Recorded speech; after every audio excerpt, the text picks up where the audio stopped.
What's going on, YouTube? How's everybody doing? Welcome to Scream Stream. I'm your host, Eric. Hope everybody's having a great Friday.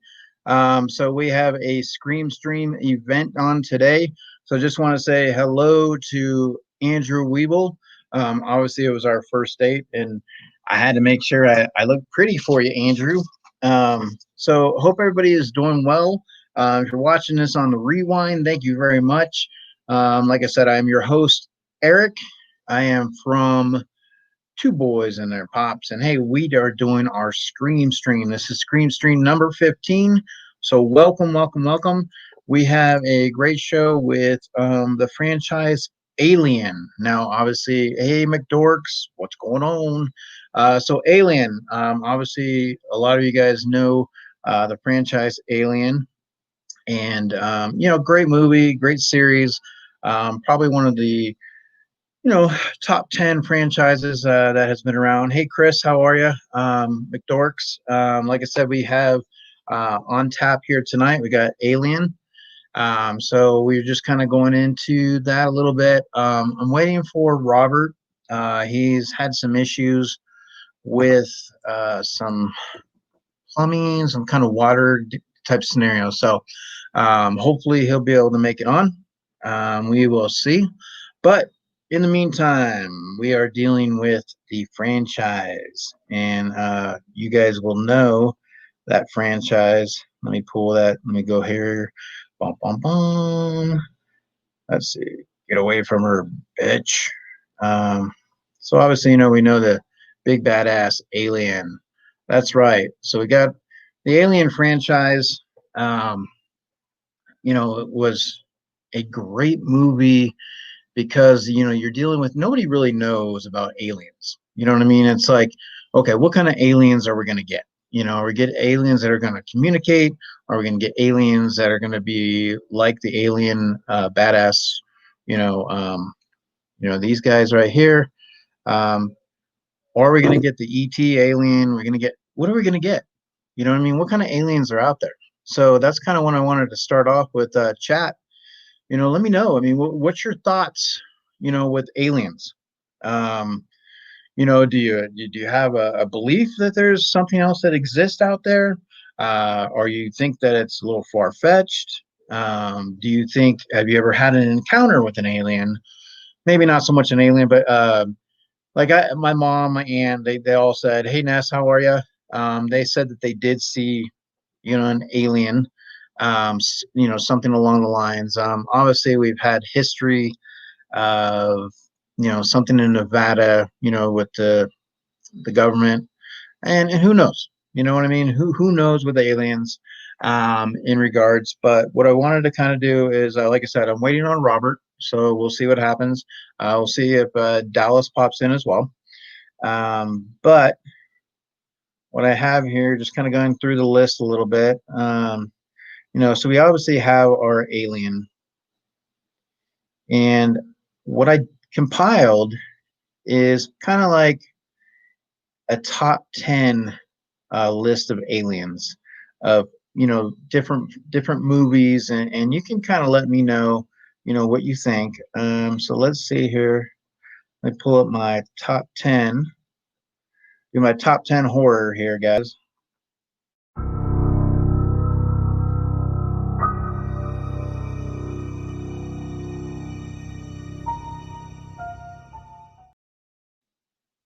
All right. So I'm going to go through a couple of the aliens, that we have here.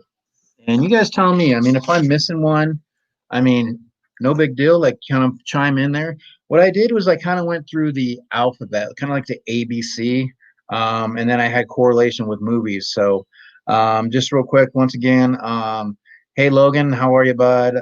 That's my boy. And Ness, K&L, everybody's here. So obviously, like I said, Alien, great little franchise. But let me go ahead and show you these 10 aliens. And, well, yeah, it's like an ABC. You guys tell me now. If you can think of somebody else, great. Let's go ahead and talk about it. But let me go ahead and pull this up here. And since there's a lot of stuff on here, I got to go all the way to the top. All right, so we're going in alphabetical order. All right. So first one I have, he was actually on a comedy show, back in the 80s, I believe it was, and he's called Alf. So Alf is alien life form. So obviously you have that type of alien based in a comedy sense. We also have from the movie Arrival. Now you had a pretty interesting looking alien here. You got your Demogorgon type flower bone type, stature right there.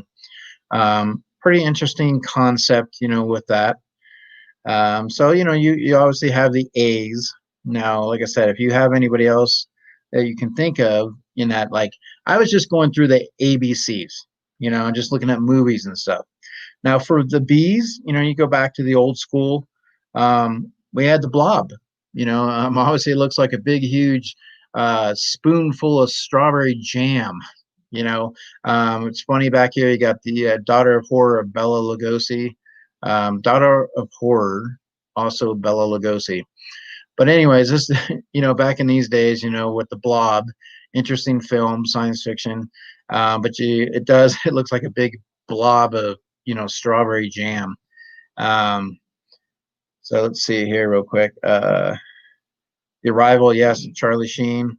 Andrew says, I think I'm an alien. I was spawned. My mom always told me.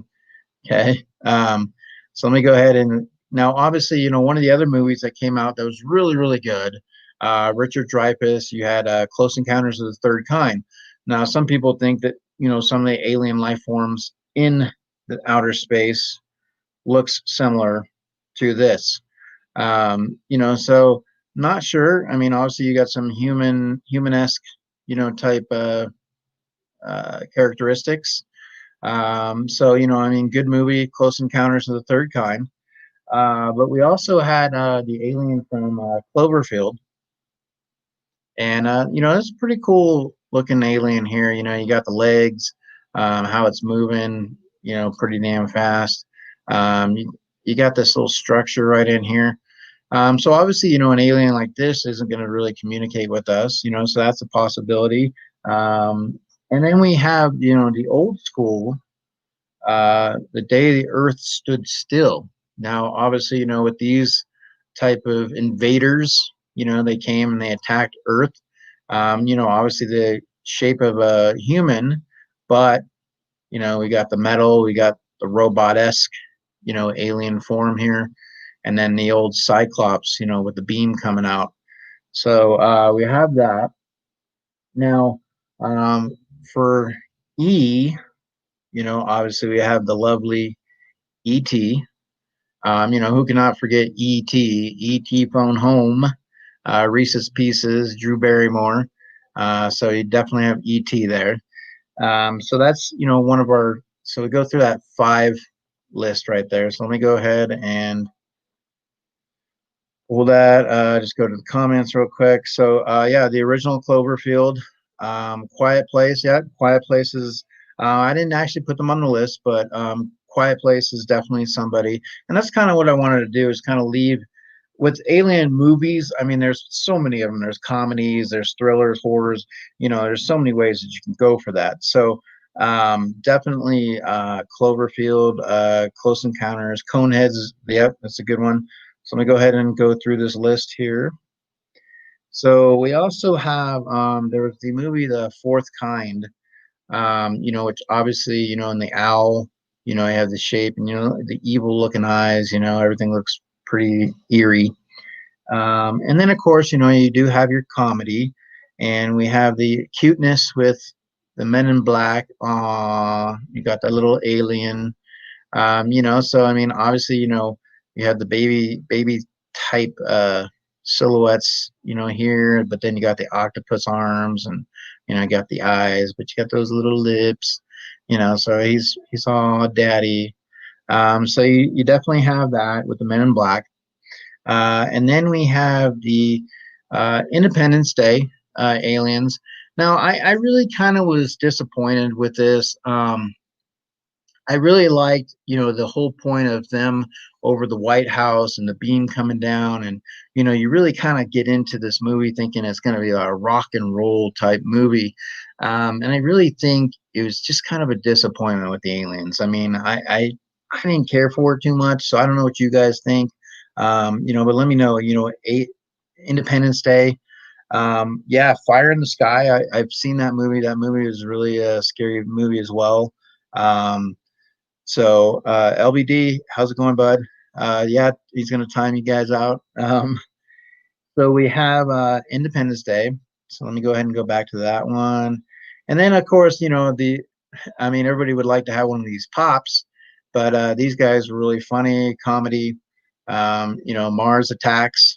So definitely you got the aliens with the bubble, so they can breathe, which is kind of funny how some movies have depict that if aliens were on Earth, they couldn't take in the oxygen. That's why they don't come here. It would kill them.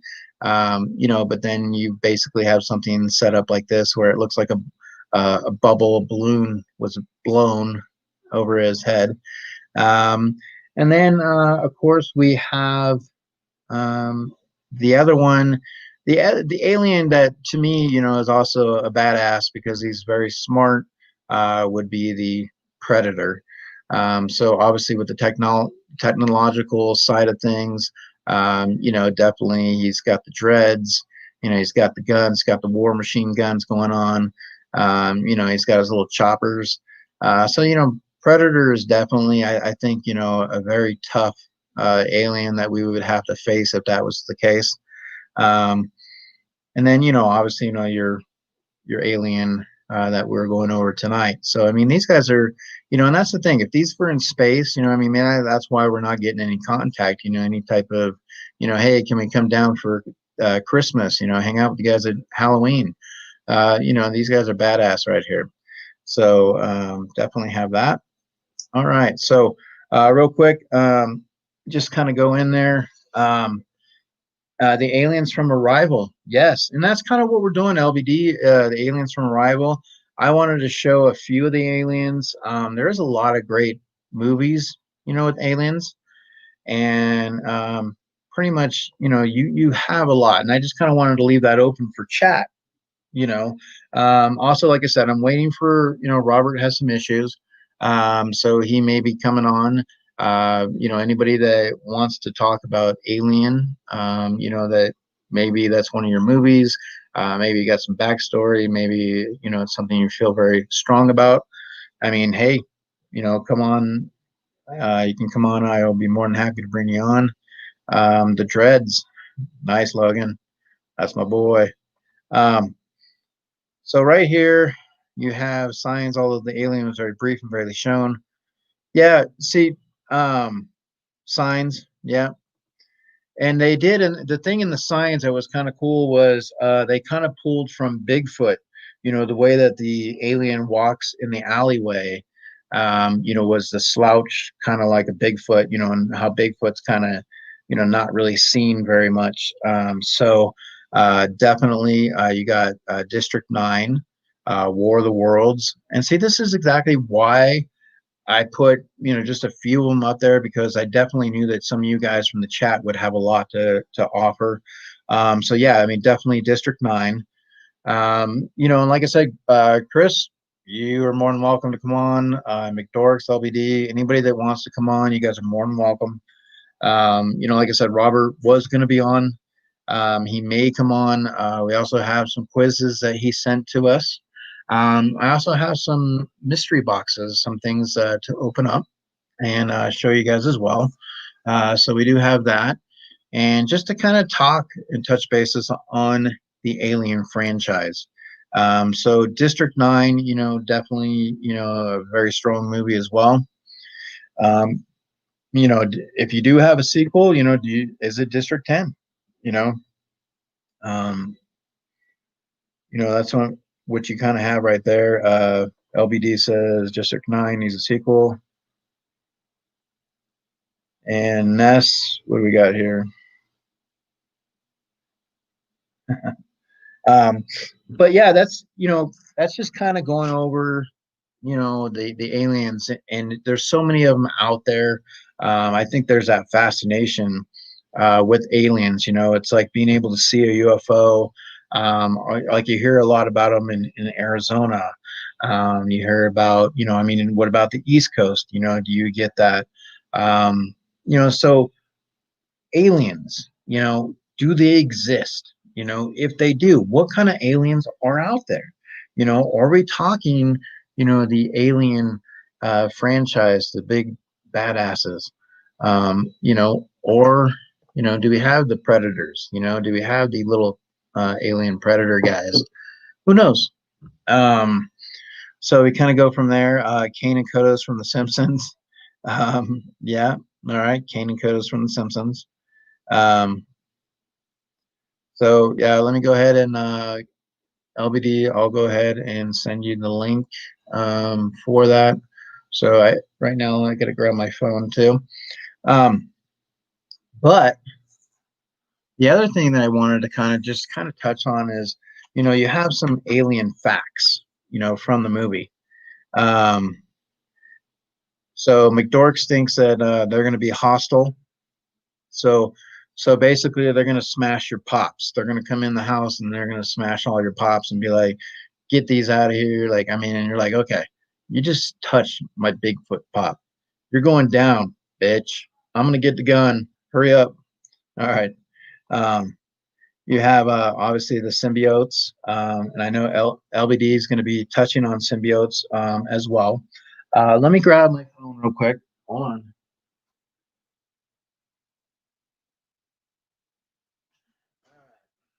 So, got my phone, so I'll send LBD the link. Um, but we also have, like I said, we got an interesting a couple of quizzes. So this first quiz, I was just going to kind of throw out there.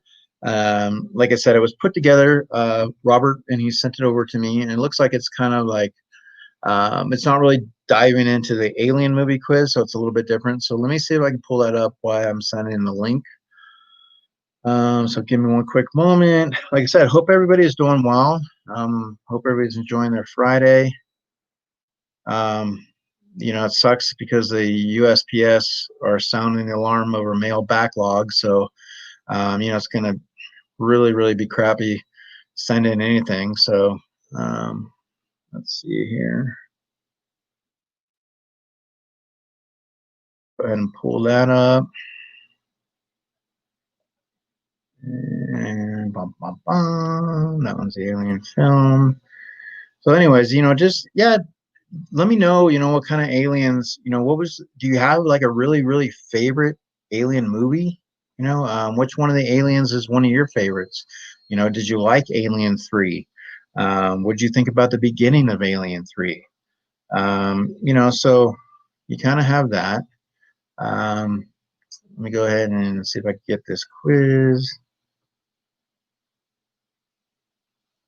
And so it's going to be basically 16 questions. So, okay, so now I can go ahead and share that. Let me get rid of that. And let me go ahead and share the screen. Bum, bum, bum. It'd be cool if you could automate it, like just talk and do this. Like, Alexa, share my screen, or Cortana, share my screen. Hurry up, go to quizzes, Cortana. I wonder if you could do that. That'd be kind of cool. All right. So this right here, so you have joinmyquiz.com. And so I'm going to go ahead and put this in chat, joinmyquiz.com. And the code 045979. All right. So we're going to put that on there real quick. And then generally we'll just kind of start it off. It's a 16 question quiz. And, Robert put together, and we'll just kind of go from there. So, but yeah, I think that'd be kind of cool, like if you could just say, "Hey, Cortana, pull this up. Cortana, go to, the slides. Hey, Tats, how's it going, bud? We're going to start a little quiz here, so we're getting everybody a chance to pop in. I have to send a link So let me go ahead and make sure I have that. Bum, bum, bum, bum, bum. So yeah, I mean, anybody get anything new? Did you get anything exciting that you maybe found out in the wild? And kind of go from there. Do you have any cool alien pops? Do you have I really, to me, I really like the aliens out of the box. Um, I kind of definitely like that. So let me go ahead and pull this up here. I'm gonna send him the link from. I'll do this. I'm gonna do it this way. Bum, bum, bum. I'm gonna go copy and paste here, and then I will go ahead and send it to him via Instagram. So, but yeah, I mean that's kind of what we're looking at. Let me pull up LBD. Uh, oh, you know why it's like that, but and let me go ahead and send that to him. All right. All right. So I did send you a link, LBD. Um, yeah, no problem. I just sent you a link. Um, so you got some things the past few days, Ness. Very cool. So anything like really, really, really cool? Um, so oh, you're still hunting for Mysterio at Walmart? Are you serious, McDorks? There's like, okay, well, if I go, I don't know when I'm gonna go yet again, but we had tons of them. I mean, seriously, like, um, there was a lot of them there. So I picked up the glow in the dark Walmart zombie. Um, so yeah, we had quite a bit of them. So I will definitely pick that up. One of the other things I got that I will show off to you guys, where everybody's just kind of going in there. It's just one thing here. Um, and I'm going to, this is really cool. I saw it and I was like, oh, I want it. Um, but this here, go ahead and see if I can pop it out, get that out of here. Anyways, so let's see. It goes on pegs. We got to put some pegs here. Looks like it goes this way. All right. That way, that way, that way. All right. Well, that's kind of cool. Very interesting, but check it out. It's an alien walking its face hugger. Whoops. Um, yeah, very cool.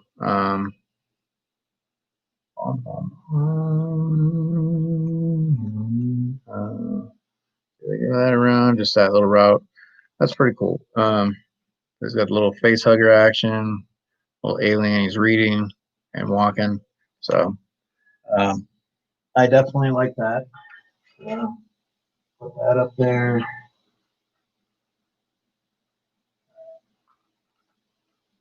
I'm gonna I had to fix that thing.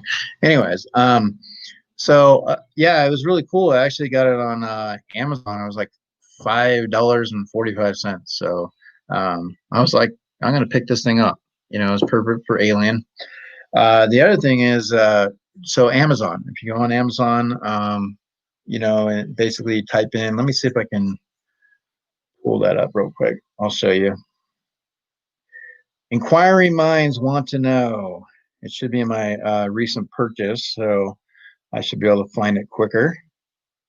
Um, so, Eric, I hate that when Amazon does that on your phone. Like every once in a while, they want you to sign in with your autograph, like your password, and I'm just like, damn it, can't always remember my password on the top of my head. So it's like,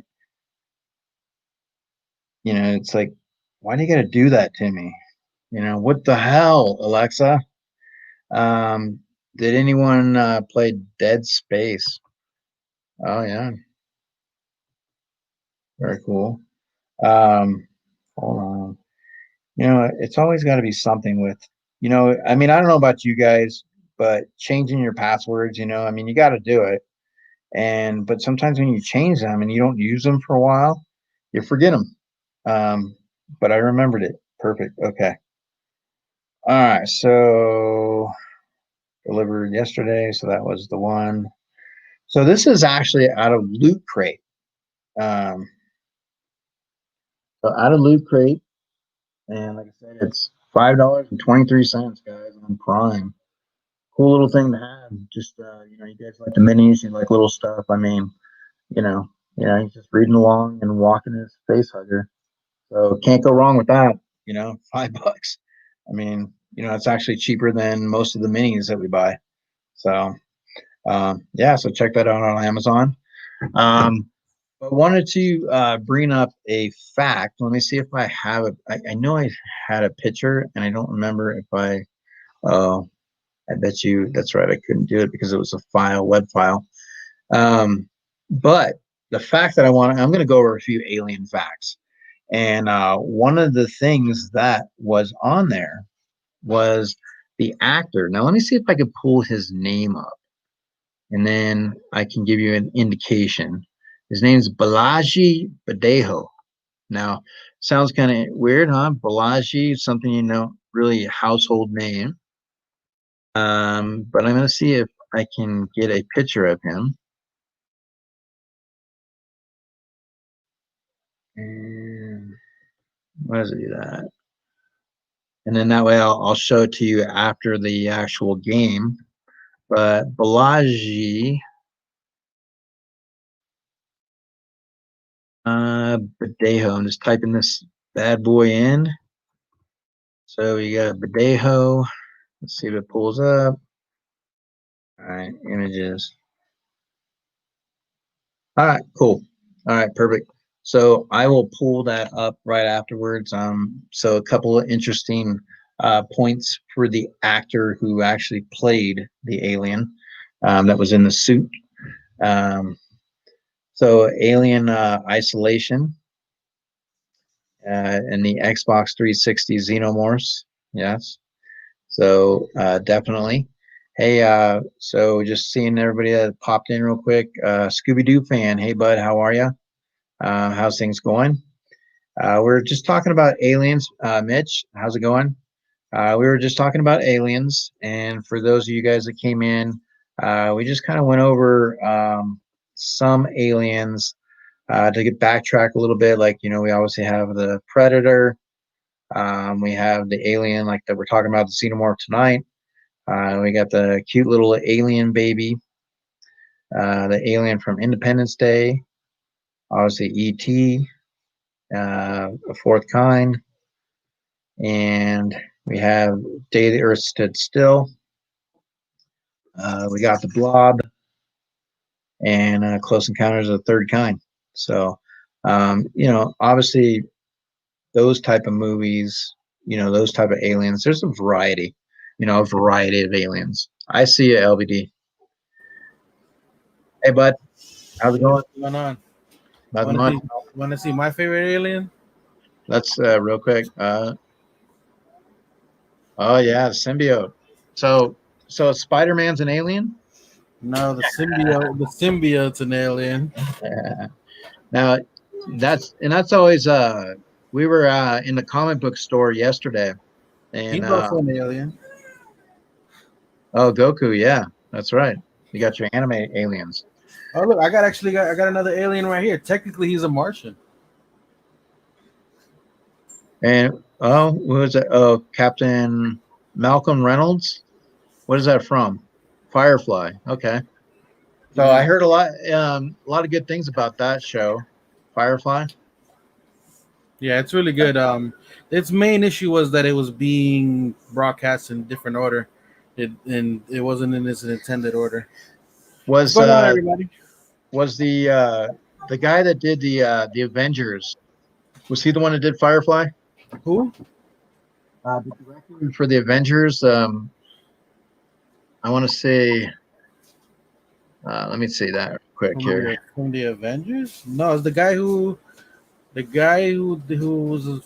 did Fireflies. The guy who did that show Castle. Yes, it was created by Josh Whedon, and Josh Whedon was on the original of the Avengers, the first Avengers.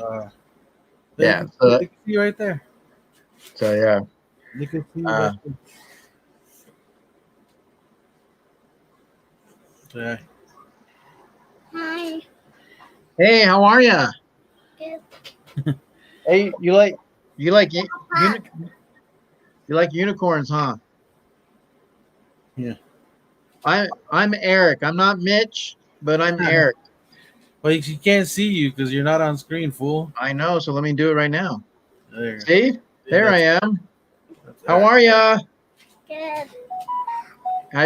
Are you going to? Are you getting ready and excited for your evening? Are you doing anything fun? You watching anything? He's going to bed. Oh, bed. That's no fun. It's 9:30 here, man. I know, but it's no fun. Man, don't tell her that. No, it's. I know when my boys, I have to tell them to go to bed. You know, they got to get ready for school now because next week they start school. So they've been having to go to bed early. And Gotta get the schedule now, right? yeah, and they're of course they fight me on it. I did go to the comic book store for the first time for myself. Yeah, it's a lot of fun. I took the boys yesterday, and I mean I'm gonna do a little upload of a video of it, but they had a lot of fun with it, just looking at some stuff. Let me see what you got here. Oh, the Vampirella. My favorite guy right there.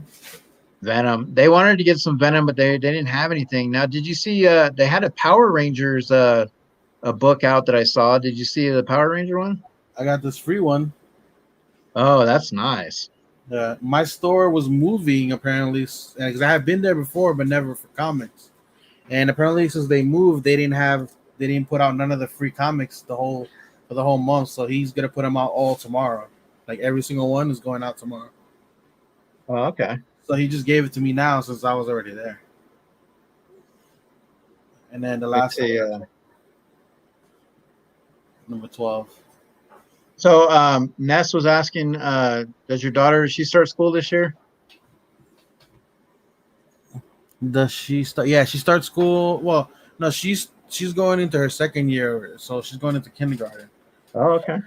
So they actually just finished the questionnaire that they had me to register her to finish registration for school right now. I just finished that. Like literally right when your stream started, I had just submitted it. Yeah. Robert had messaged me. You know, he said he had some things going on. He said he was going to try to be on as soon as he could. So yeah, so we have this quiz that Robert had put together. Did you share the link of it? Did you copy the link of it and put it in the chat? Yeah, I put the information in the chat. No, you can see said the bottom where it says or share. Uh-huh. And then it copies automatically, then you exit and then you put that in the chat. Okay. I'll go ahead and do that. Some people, if they find it easier if they just click in on the link, trust me. Gotcha. All right, that's in there, so that's fine. Yeah, that gives you guys an opportunity. So basically it's just he put together 2 quizzes for me. I actually for the comic.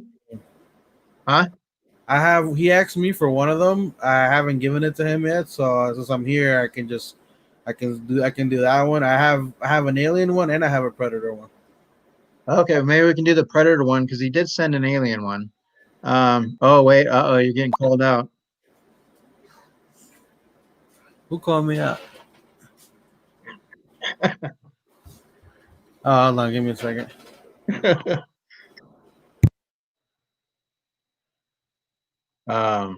Vampirella has aliens. All right. So I'll show you guys real quick. I went to the comic book store and I was able to pick up a little Harley Quinn. It was the last issue, so it's her last issue. So it's a roast, a series finale, Harley Quinn. So and then, there's a couple of other ones that I picked up. Like I got this death metal. So I got the Batman, Superman, death metal. It was really cool. And then, Yeah, that's pretty cool. I actually started my first pull list too. did you? Yeah, I got Spider-Man with the Nightcrawler. nice. A little bit of Punisher in there. Now they did have. I got this one in the dollar bin. I got a Punisher Back to School special. It's 64 pages. So, It has some decent books, and I was trying to find some good Spawn, but apparently the guy told me he's like literally like 2 days ago somebody came and it cleaned me out. He's like, they took everything. that's what the guy said about Venom. He was cleaned out with Venom. Yeah, This one, my got- guy has a rule. He says you can only get one copy of each unless you do a pull list. really? Yeah, so like you can't go into his comic book store, grab all the number 27s and take them all. You can't do that. I got this just for $1. Hot Shots Domino. Oh wow. What she looks more like she looks like the design of Rogue. Yeah, It's weird. yeah. And then obviously another thing that was kind of cool was like turtles, Teenage Mutant Ninja Turtles. Couple of turtles there. What Ninja Turtles that?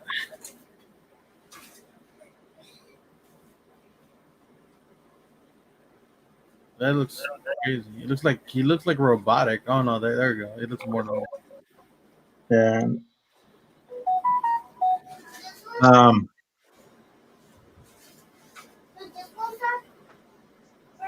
Hey, what's up, bud? Hey, We got Alf in the house. that's right. He's right here. You gotta change your light, buddy, so we can see him. Hey, Google, change white or light to white. And then also I have Scream. Nice. Oh, you know what? I saw that one. I should have grabbed that. I was thinking about grabbing it and I didn't grab it because I was kind of like in a rush because I was Hey, tired. Will. Will? Oh yeah.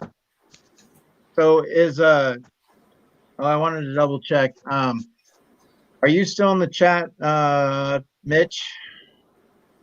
Are you still here? Because I know he popped in for a few minutes. I wanted to show. I picked him up something, but then look at this Dark Side. Dark Side, nice. Sleep Dark Side. But they had a lot of turtle comic books for $1. Yeah. No, my guy was telling me that even the free comics, like some of those, people are selling them for like $10, like in store. Like some comic book shops are selling them for $10 instead of giving them out for free. Yeah, that's bullshit. That's crazy. Yeah, he pulled it out for me because he's like, "Oh, I wasn't gonna do it till tomorrow." He was like, "I'll just take it out now since you're here." I had this Spider-Man. And then this guy, Nice. Spawn. He was telling me that like after 300 hit, everybody started going crazy for Spawn. Yeah, it's that's what Logan was like. Well, what's so big about Spawn? What's going on with Spawn? And so I was telling him, anything obviously with the character, Todd McFarlane, anything like that, you want to get. Spawn, obviously they haven't had a chance to see that yet, be introduced to it. But the other thing that I wanted to ask, How old is Logan again? he's 13 now. So we knew about Spawn. If you ask Macho, we knew about Spawn way before that. so Me too. Mitch is here. So Mitch, I found this and I thought of you. So I'll get it out to you when it Mitchy. got the Flintstones. The Flintstones. Big. So, first collector's issue. So yeah, I was like, I'll board it, board it and get it out to. I never really sent comic books before, but I'll figure out a way to put that in and pop it in. Are you wearing a hat or a rag, dude? Who? You. You got a do rag? No, I'm wearing a hat. Oh, okay, there it is. You can't barely tell from where I was looking. Yeah, You wearing? I'm do-ragging it for my mohawk. And then I know. I was at Barnes and Noble, right? And they still had the 2 for $10. Yeah. And I was able to find this little alien and xenomorph. Oh, wow. Even though it's a vinyl, but still, it's so cool. Those things look weird. Oh, I should pull that picture out that I drew. Now that I think about it, I have a lot of aliens on my wall. Because I got Bardock there. I got a whole bunch of Saiyans. I got Darth Maul. Who else? All the symbiotes. I got a crap ton of symbiotes. Let's do real quick. Let's throw this quiz. There's a quiz in there, so let me go ahead and get that going, and then that way they can do that, and then that'll get yourself situated. So let me go ahead and push play on that. Hey Google, turn light to purple. You know that you forgot to show Elf. I did not. My elf? Google, what's the weather? Hey, I have headphones on. It's not going to work. Oh. Look, good try. Hey Google, turn light to white. See? This is my buddy. Oh, Alf. Alien life form. I better hide the cats. Hey, B-side. Wish I'd pick up that vinyl pack. Well, the cool thing is, I got 2. No, I'm just kidding. I did. It was 2 for $10, so there was 2 of them I picked up. Nice.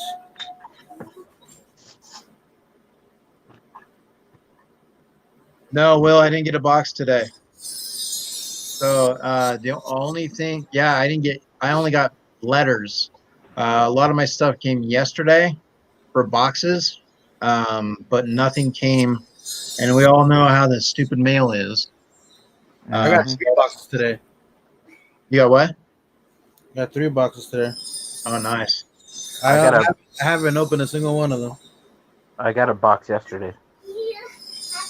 I do have something though that I will show off. Let me grab that too. I thought I got a brick in the mail yesterday. I think I could guess what it is. I bet you already know what it is. Yeah. Hold on. I got my first question on. And then for those of you guys that weren't here earlier, It's this guy. pick this little guy up.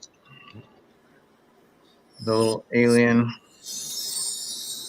Fucking The is. thing is like 10 pounds. Have you seen this, Eric? Hold on. Let's see. Oh yeah. Yeah, the thing weighs like a brick. I thought I had a brick in a box when I got it. Yeah, that thing. Man, down. Damn, who the hell is beating me still? Like, I only got 1 question wrong. Don't be a sore loser. Shut up. Like I said, Robert put on 2 of those, so it was really nice of him to be able to do that. I'm about to time them out. That I just saw who it was. UPS.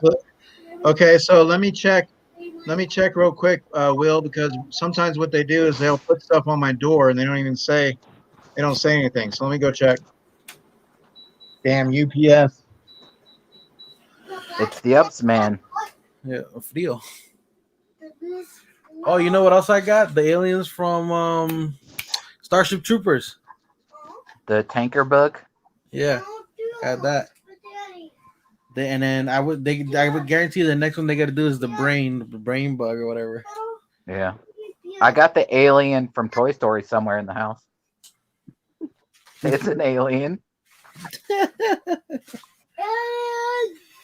Alien! So Forget they don't. There's nothing on my door, Will. So what I'll have to do is I'll have to check and see if they put it in the parcel locker. There's a possibility they could have put it in my parcel locker. If they didn't, then I'm going to have to. I think they open up at noon tomorrow. I'll have to call them and check that out. Make sure you send me like the tracking info because that's the problem is they say they're going to deliver stuff, and then they put that scan in.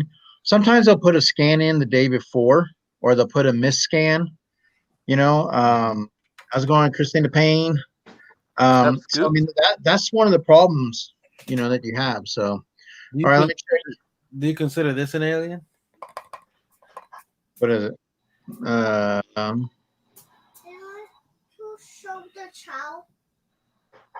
Well, I mean, anything. I mean, I guess anything in a space, right? Anything in space could be considered alien material, right? Well, I know you definitely consider this one an alien.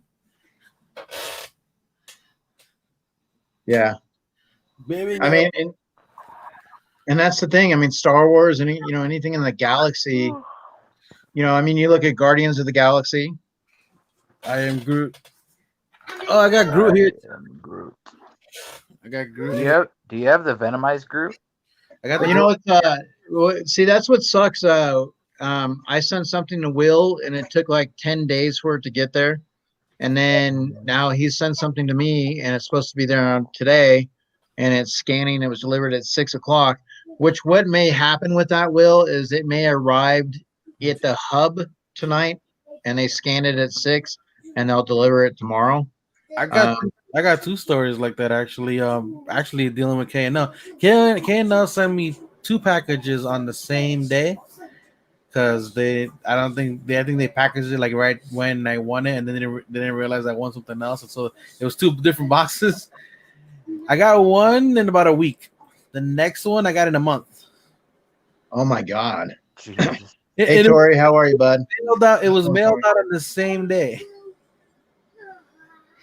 And then more recently, this week I did a trade actually with some I have a black suit Spider-Man over there and a couple other things that I got in a trade for some anime stuff that I had doubles or stuff that I didn't collect from anime. And his box from Washington got here today after like 2 days. My box said it's going to get there on Monday. And we send it out the same day. And that, it's really weird because, like I said, when I sent Mitch something, he got it really quick. And then when I sent something to LBD, I mean, not LBD, but when I sent something to Will Be Poppin', it takes a while. It's really weird how it's set up like that. I mean, but nowadays you kind of have to expect, things to be weighted out. But like, I'm going to send something. Hey, pipe down. I'm going to send something to Matthew. I mailed it off today. It'll be there Monday. So, I mean, but who knows? Have to wait and see. But I mean, from California to Arizona, it's just, it's a wait. It's definitely, you have to, even though you pay for priority 2-day shipping, you have to kind of add 2 extra days on it. So you almost at some point want to say just pay for ground and hope it gets there earlier. I mean, because you could pay for priority and it could still end up like a ground shipment and you're screwed. I mean, you paid extra money and it's still getting there on the ground delivery. I've never paid for 2-day ever. I just I sent something to LBD and it got there like 2 days. Yeah, it was quick. It was like 2 days. Yeah, it was crazy. I think it depends where it's coming out from. To be honest, it does. Certain states are having issues or whatever. Well, it all depends on where the plane flies to, what destination it flies before it gets to your point. Okay, so let's see here. Let's see who came on top real quick. Hold on. So it looks like Ness, McDorks, and Totally Mitchin, top 3. Ooh, So let me double. I will sure. Ness But for the now win. we do our wheel next week, so you guys will be all at it on the wheel for a giveaway. So let me write that down real quick. All right, and let's end the game and see how it pulls out. I'm Gordon Shumway.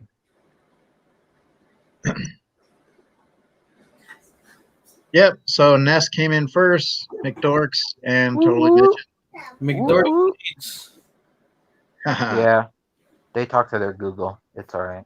Yeah. So they- what I'll do, Will, is later on, Will, I will check my parcel locker and see if it's in there, and if it is, I'll let you know. Otherwise, what may have happened is they could have scanned it arriving tonight, and then they'll deliver it tomorrow. So I'll have to double check. The hard part is I've had like my mailman. He's delivered stuff to a like a mobile home park, and it's like, what the hell? Like you can't look on the package and see it says 14 and deliver to 14, put it in the there's only 2 people that have keys to the locker. It's you and me. So Mhm. how hard is it to know by looking at the package which unit it goes in? It's just amazing to me. Mhm. But let me look at the questions here real quick. Review the questions. So who was this? Obviously, E.T. No, McDorks. It's not Star Trek. E.T. phone home. So obviously, this is Star Wars. Marvin the Martian from Space Jam. We have Toy Story. Avatar. No, everybody else seems to be on cue here. So you got Star Trek. Mork and Mindy, very cool. Mork and Oh Mindy. yeah, not me. Somebody said Mindy and Mork. So that's you kind of tied it up right there. It's And Robin Williams. and Star Trek. Yeah, that one I didn't know. I didn't know about that at all. You didn't know Mork and Mindy? Nope. Flintstones. The only one I got wrong. Star Wars. Okay. Of course, Doctor Who. Are they all Ender's, pictures? Yeah. I would have bombed that quiz. Ender's Game. Men in Black. All the answers are A. Mars Attacks. Third Rock from the Sun. All right, cool. So yeah, I mean, it's just everybody came in. So Ness just barely. Well, actually, she by 800. So she was able to do it by 840 over McDorks. So very cool. Okay. So what I was going to also do here is I was going to, basically just kind of touch on some facts, for Alien a little bit that you guys might not know. So I'm going to pull this up real quick. I want you guys to see who the actor was that actually played the alien. Oh yeah, they had offered it to Hold on. Don't say it yet. Don't say it yet. All right. He So- kind of already did. So here, let me pull up a picture. See if he's can get one of them being tall. Let me see. He looks tall in almost all those pictures. So yeah, so I mean this is the alien guy. This is the guy who played Alien right here. He's 7 foot tall and he's got lengthy arms. So definitely, like I said, he got to play the suit. Now what I have down here for him is that he is the actor. His name is Balaji Badejo. He was 7 foot tall with thin arms, and he actually, for the role, who did he beat out, LBD? Jean-Claude Van Damme. He actually beat out Chewbacca, Peter Mayhew. So Peter Mayhew was almost going to be Alien, but they went with this guy instead. So I thought that was quite interesting. Oh, I got it confused with something else. I'm sorry. Yeah, no, it's Chewbacca was the other one that he was going to be. So that would have been interesting to see if Chewbacca would have ended up in that franchise, if it would have Mhm. allowed him to be in Star Wars. Mhm. But definitely that's cool right there. So the other thing that I just kind of wanted to go over and show you guys a little bit is we have. Let me go ahead and pull. Let me look for them real quick. Gotta scroll down. Also, Dr. is doctor. Is Mitch still here? I don't know. I haven't seen him right in a bit. He's probably there somewhere. Hey So we Alexa, have- turn off office lights. So we have different types of aliens that were, throughout the movie, and I just wanted to see, like, maybe what you thought was your best one that you enjoyed. So, for example, we had the dog alien. So obviously, the dog alien, which is really cool. You had the newborn alien, as obviously, with this scene here, how big those hands are. And then this one, the predator alien. Yeah, that was like the first time. Like the first time you seen it like mixed with something else. Yeah, and then this one here, we have the deacon alien. Yeah, that was a weird one. And then you have the neomorph. So the neomorph alien. So I mean, those are there now. Obviously, I like the the neomorph pop. I think it's pretty cool. And It looks like somebody beat the crap out of it to try to extend its head. so what do you think? What do you think was your favorite alien? Did you like the combination of the predator alien? Did you like the dog style alien? Like what alien do you remember that you have enjoyed? Well, here's the thing. I had never seen the Alien movies till recently. Like right after when I did the show on Alien and Predator, I had just finished watching all the movies, all the Like a Alien, month ago. Yeah. and honestly, I feel like the original Alien and the Predator one are probably my two. The original Xenomorph is probably my favorite, and the Now, Predator one looks pretty cool. Yeah. yeah. Andrew? Do you remember anything at all from like any of the alien movies that stood out for you that as far as that franchise, that trilogy, in regards like there's a lot of cool facts behind the aliens, with the backstory and stuff like that. But anything that you wanted to add to aliens? Not really. I mean, I watched like the first one, but the Uh-huh. only thing I really remember about Alien is when I went to Planet Hollywood, actually, and they had like a big display of Alien in there. That was pretty. It was sweet. Like you could see him in like this. It almost like a little like plastic tent looking thing that he tore up. I don't know what it was, but it was cool. Kind of mainstream. How are you, bud? What's up, mainstream? Alien blood splatter custom chase. Very cool. So Chris Don't they has have- the xenomorph custom chase. Don't they have one with green? Yeah, the black. Like, like green and the black one. Now the thing is with the deacon. So the deacon one, and let me go ahead and show you again here, guys. The deacon one. Okay. Now this one here, he basically had more human-like teeth and his tail, and he was pretty much kind of erect, that erect type posture. But he had similar features to the xenomorph, but it appeared to have some basically like an origination, like a birth from like a black liquid. Tentacle-like appendages and skin like a face hugger, and he acted very similar to a face hugger. Was this from the movie that was technically considered a prequel? With this one, I think were we looking at the Prometheus? Is that what you're talking about? I think it was Prometheus. Yeah, Prometheus was the sequel. Yeah. Well, wasn't it a prequel? Prometheus. Was that? Yeah. Well, they have a timeline. Okay, and I actually wrote that down. one of the things I wanted to mention, see what you thought. Let's see if I can find that here. Okay. So, for example, Alien Resurrection is set in 2379. So basically 200 years after Aliens and Alien 3, which was 2179. Now, the setting of the first Alien was 2122.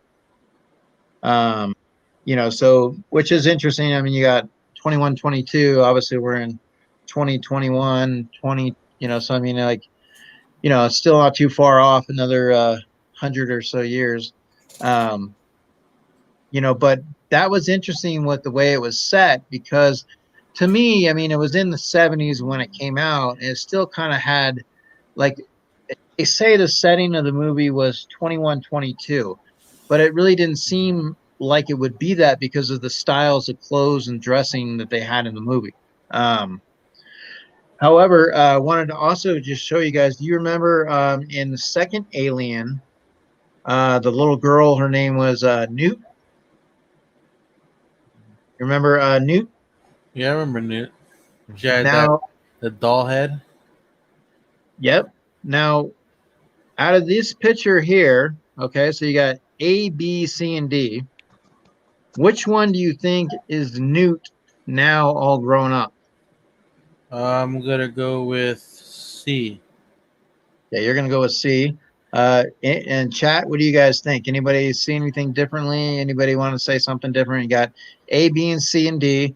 You have Newt from Aliens, the second one. I give him a sec to catch up. Yep.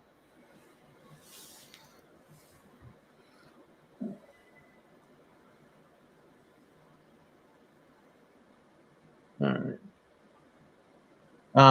The other thing is, just the interesting fact that they had talked about was in Aliens 3, and that was really one of the aliens that not a lot of people were really happy about. But in the beginning of the movie, you had, Newt, had died.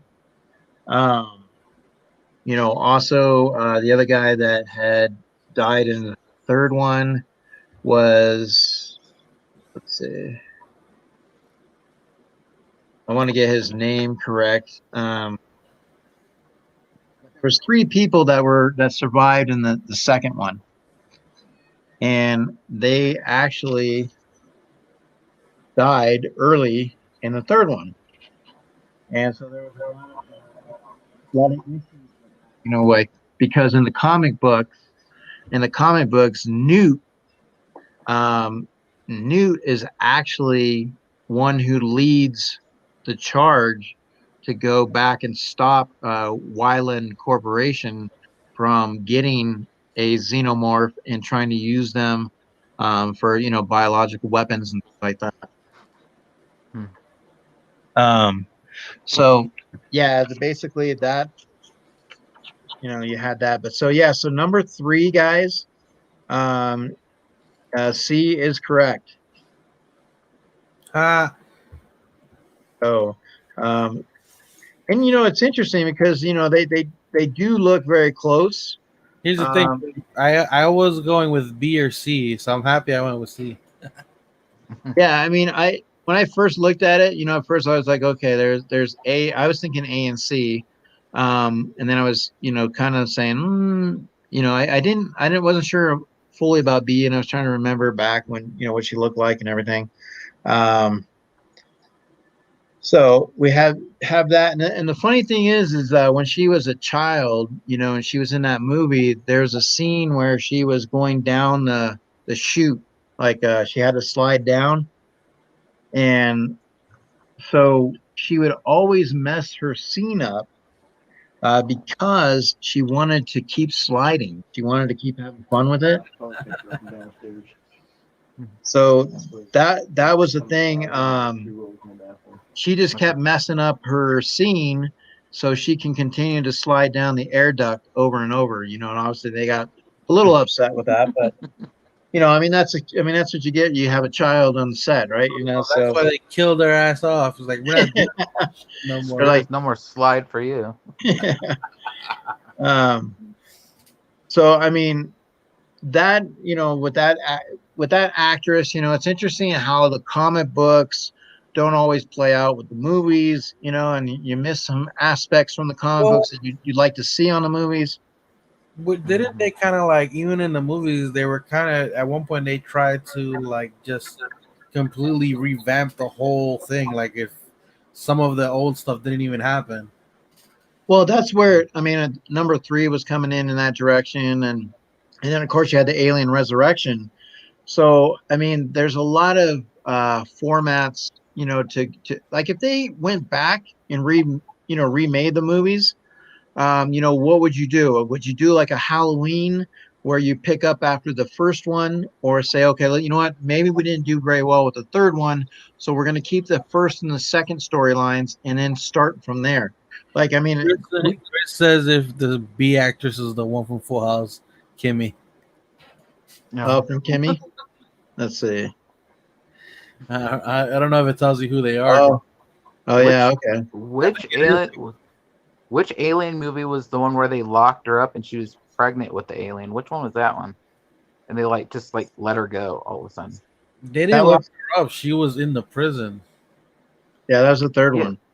But didn't she say like the alien was gone and they just like let her out? They didn't have no proof of like why or how it got out of her or whatever the fuck it was. We were talking about it with Macho that one night.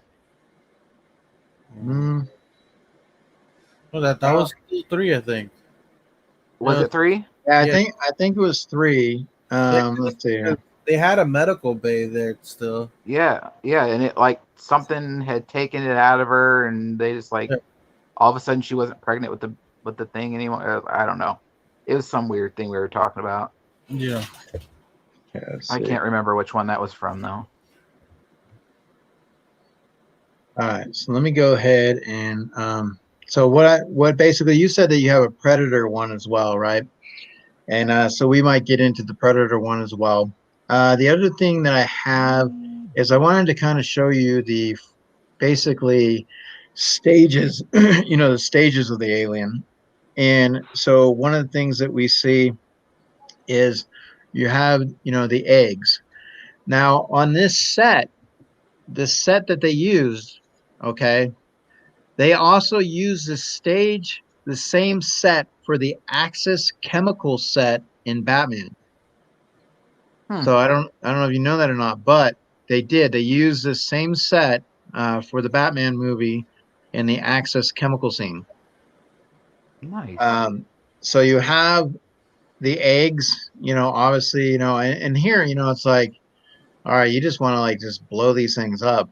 But, and then with the eggs, how they come out, and I wonder if you have like Stranger Things, like they have the Demogorgons and stuff. If you get a little bit of pull from that, obviously you have everything flaps open, it's all slimy, and then it detects movement. If something walks by it, it now latches on and becomes a face hugger. Now, that's a really cool. Have you seen LBD? They have a mask of a face hugger. Like you can actually wear a mask with what's going on today. Well, here's the thing. Right now, nothing surprises me when it comes to that stuff. They got one. They had one at my like Spirit Halloween, like a Yeah, year ago. dude, they're gonna milk the shit out of that. Like, Mhm. Yeah, it's and then so obviously you have the scene where he latches on, and it's just really creepy and eerie because obviously if they try to take that apart and come off, he releases the acid, so he's got that defense mechanism, and it just wraps around, and at the same time, it's impregnating into the system there. That's how they have that host. Now, when you look at that, now you look at Venom, how they need a host. So I mean, there's a lot of that symbiote, alien, transferring into bodies, needing hosts. Some similarities there. Why do you think that is, LBD, that the aliens need to have somewhat of a host? Um, well, you gotta think about it like this. They're apparently, that's it. Just like in nature of any different animal that's not human, not everybody reproduces the same way. There's animals that they lay their eggs in dead creatures just so when they're Hey, hatching, Tats. they can feed off of the dead carcass when it hatches. We see that in nature in our own world. Who knows what how somebody else reproduces? Well, Yeah. the neomorph alien would do that. They would eat their corpse of their victim. Now that they were pretty much, like predators. When it's not the movie Predator, but just predators in general. When you look at the aliens, how would you compare them to say the Velociraptors from like Jurassic Park? Very quick. They I stealth. can I can see the similarities how they move and like how they kind of go about stalking their prey, at least in film. Hmm. For Hmm. sure. That makes a lot of sense. The way they communicate as well with each other, like how they have that higher intelligence that you don't really notice at first.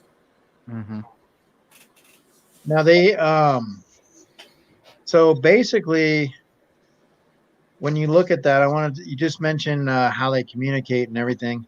Um, they had a situation with basically with the animal shrieking, like how the alien shrieks. Yep. Now they said, and I'm trying to find that here how I wrote that down. But one of the things that they used as a similarity was a baboon. So the shrieking from a baboon. What do you think about that? I think that's one of the questions I had in my quiz, and I can't remember it right now. Oh, okay. Well, Yeah, and that, there's I a mean, there's, it's like a similar noise. I mean, if you think about it. yeah, and they had so that's one of the things I wanted to make sure I covered. I'm gonna put that right here. Um, so the stuff that I wanted to kind of ask, and I was going to kind of get into with Robert here was okay. So yeah, how I told you in the third one. So they decided, like I said, to kill off, Newt, Bishop, and Hicks, and then like I said, basically the comic books, showed her returning with Hicks, to stop the Wyland Corporation. Now, if they had kept them going in that movie, they would have had an opportunity to revitalize, the franchise with a younger, badass, instead of Sigourney Weaver. Um, and then the other thing is Sigourney Weaver. Mhm. Now she went into hey Dead Zone, how are you, bud? So dead Um, zone. Now, Sigourney Weaver, they had contract issues going into some of the films, and I believe it might have been going into the second one. And Yeah, 'cause she was part of a big hit. I'm pretty sure she wanted hers. well, so what the director did was he said, "Hey, look, we're going to go on our honeymoon," and he was actually married to Gail Ann Hurd, who is part of The Walking Dead. And so he said, when we come back from vacation, we want this settled. We want to make sure it's handled so we can start working on the process of filming. And so it still wasn't done when they got back. And so what he did was he reached out to a friend to have a conversation with Arnold Schwarzenegger. And so at that Hmm. point in time, he had sent a message making it seem that they were going to just remove Sigourney Weaver and start the process with Arnold Schwarzenegger. Now, obviously, he ended up doing Hmm. Predator. Um, so my question is what would you think of now? What if they did actually have to do that? How would you feel about the Alien franchise if Arnold Schwarzenegger was in that helm instead of Sigourney Weaver? I think it would have been a totally different movie. To be Yeah, honest. because Did it? the way they portrayed her was like, yeah, Yeah. she ended up becoming a badass later, but she was still vulnerable in the sense of the time the movie was made. Yeah. And I feel like There's a total different like demeanor of is a both those yeah, characters. tone would have been different of that movie. It would have been That's just like saying, well, what if she would have played in Predator? yeah. Yeah, It I wouldn't mean, have been the same. now, I mean, obviously Sigourney Weaver adds to the movie. You know, she Mhm. obviously defined that role.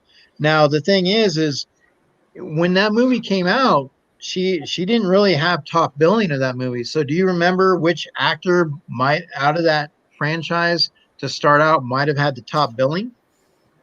I couldn't tell you. Yeah, me neither. So, the guy that played Dallas, Tom Skerritt, um, he also was in Top Gun, but he's the one that had the top billing in that, and he played Mhm. Dallas. He played Dallas. um, but yeah, the real life animal sound behind the alien screams was based off of a baboon. Um, Mhm.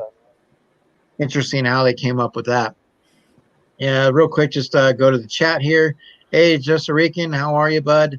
How's things going? You got Dead Zone, kind of mainstream, K&L, Tats. So let me go ahead and pull this up here. I want to show this real quick. Let's see if I can do it for my thing. Wait, what the hell? Chadwick Boseman just died. What? The guy Black Panther died from colon cancer. That's just like that wrestler died too. Let me check real quick on. Macho just sent Oh, me a message. yeah, it is on there. 43 years old that he had been battling colon cancer. Hmm. Wow. Crazy. Oh my God. That's And he was very like at the end of like he looks very thin in the last video he posted. Yeah, wow. it does that. It does that to you.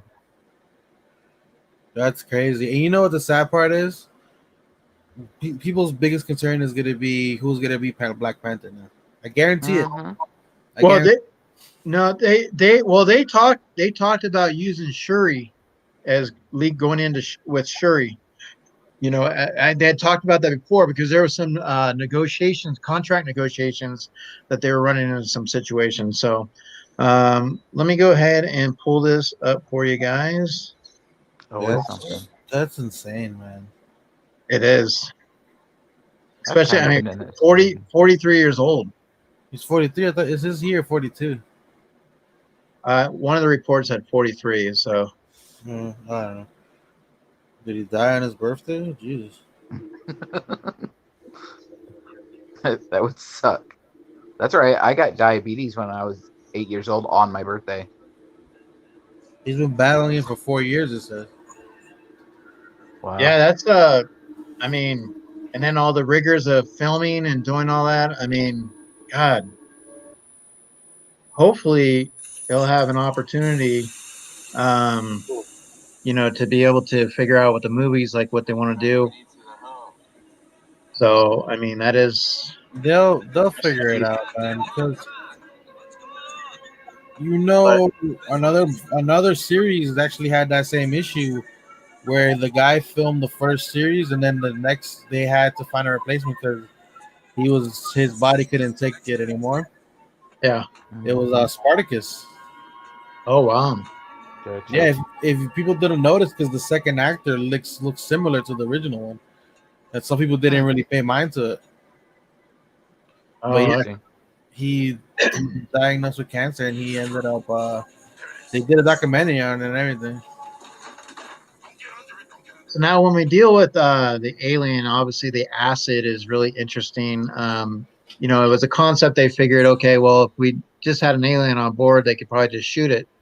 But with the fact that the acid, the blood goes through everything, it made it a little bit harder because they didn't want to kill it because obviously if it bled everywhere, it could eat a hole through the whole entire ship. I And found then, it. I found it funny how they use the acid as a marker for like signaling that they killed, like in Alien versus Predator, that he killed the. He used the acid to mark himself that he killed an yeah, alien. yeah. I found that Mhm. interesting for sure. And there's a lot of good, and that's why I was really kind of with the Alien versus Predator movies. I mean, I really was hyped for it. I really wanted to see them really ramped up, really good. I mean, I think when you bring on those two iconic characters, you got to do it justice. You know what I mean? It definitely needs to have justice. Now, with this here, the famous, it's one of the famous scenes right here. And the actor John Hurt, he stuck his head and shoulders and arms through a hole in a mess table, and they linked up a mechanical torso, and they used packed compressed air so the alien would be able to come through. So they had that packed air, and then a lot of the actors on set, didn't know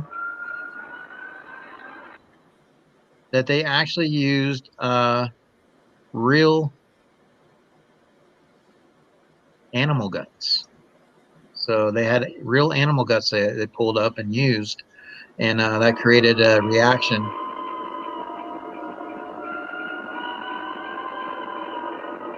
So I mean, you definitely have that up there. See, oh, yeah. Now they're holding them down, and it's like, now some of the aliens have been known to exit through the back. And there he is, the beautiful specimen. And it's awesome how they did that. Just the whole thing right there. How it looks. But and obviously, just now the other one that they had, they actually used arms on it. Yeah, think about it. That's the one that kind of started it all. Yeah. The face hugger, it's whatever. Yeah, of course. Without that, there's no alien or whatever. There's no xenomorph. But that one scene is so iconic that it made them what it is. Well, yeah, I mean, even like some of the costumes that you have today, people have made the bursting, face hugger, the chest bursting scene. It's just actually a lot of fun to recreate, and the fact that they did use compressed air, to be able to get the alien to pop out was pretty cool. How they came up with that, and then, like I said, they just used the animal guts, and they used 4 cameras and only took 1 take. Nice. First time was the charm. Yeah, so I mean, how sometimes some movies you got to retake them through, and then with in these scenes with the special effects, it was really important for them to not show the alien too much. They always showed the alien from different angles. They didn't want to show it from the face view as much because of the human aspect to it. They didn't want it just to seem like it was somebody in a rubber suit. What's wrong with a guy in a rubber suit? There's nothing wrong with a guy in a rubber suit. No, I think Godzilla does just fine. Everybody's preferences are different. Back then, I mean, that's all they really had was the rubber suits. Yeah. I mean, that was crazy. And to be able to make it seem so somewhat believable. Now, with we're learning in educational purposes. Obviously, they did an extremely well job of hiding the alien, like not giving full face features. They did. They actually did the really alien quick on some of the scenes. Do you know how much screen time the xenomorph actually has? Intensity. How much what? No, I mean, obviously in the movie there wasn't like, I probably would estimate, probably a small amount, like obviously, I don't know, maybe 12 minutes. Do you want to know, or do you want to know how long it was? And this is almost right here, and then I'll let you chime in. Hey, Robert. Hi. How's it going, bud? How are you? Sorry, I'm like trying to figure life out right now. Is the news true of what I'm hearing? Yes, with Chad Bozeman. Yeah. Yeah, we the LBD just mentioned it. So LBD, he was what? I What did he texted die him, of? but I wasn't sure if it was Going on real right or not. here. So I'm like running upstairs, Suspense. setting up. But I was like, let me jump on right now. They died of colon cancer. Yeah, it was Sounds like back in colon this time frame, they did a cancer. really good Generally, job is what they had is the keeping colon the alien cancer. hidden. So, um, I don't see anything on the news yet. Suspense. Besides So on that's it was that. on. exactly what we want. Well, it was on Yahoo. Yeah. Yeah. But I Something mean, I don't know about about he, anything You can else. see something about he struggled for what 4 years, 7 years, something like middle that. of 4. Yeah, foreshadowing. about 4 years. It says he was struggling with it for 4 years. All right, I'm just adjusting here, so I'll be back to looking normal and sounding normal in a second. No worries. Hello, chat. Hello, everyone. I'm sorry for the randomness. I was away. And Somebody got a haircut. Oh, look who else it is. Dallas. They just mentioned your name in the movie, Dallas. Yeah. Dallas got eaten by the alien in the movie. Did you So, can anybody Oh, else man. guess how long the xenomorph was on screen? total? Al- In which Al- movie? The first, Alien, right? The first one. How long did you see the alien totally in the movie? and say it 7 fast. minutes. No, 7 minutes. no. 9, I'm gonna say 3, 6, 4 minutes. 4 minutes. 4 minutes of screen time for the xenomorph. Should But- have just said 4. In the original movie, they never called it a xenomorph. It had no name.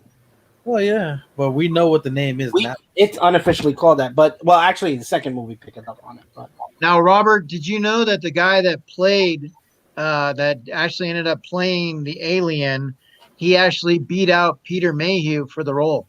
oh, really? Yeah, he beat out Chewbacca. He was he looked, it's kind of scary. Have you ever seen the test footage Yeah, of the way the Call me creepy back, guys. what it looked? we Go back. definitely. So I mean, definitely. So that's kind of so what we did, Robert. Just kind of give you a little breakdown.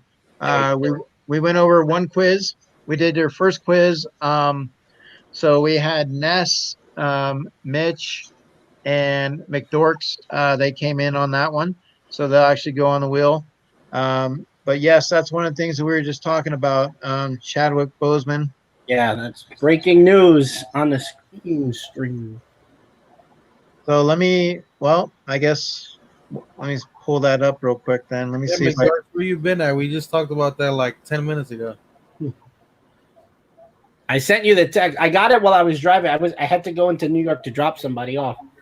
And I just got, as I was getting out of my car coming up, I got the notice.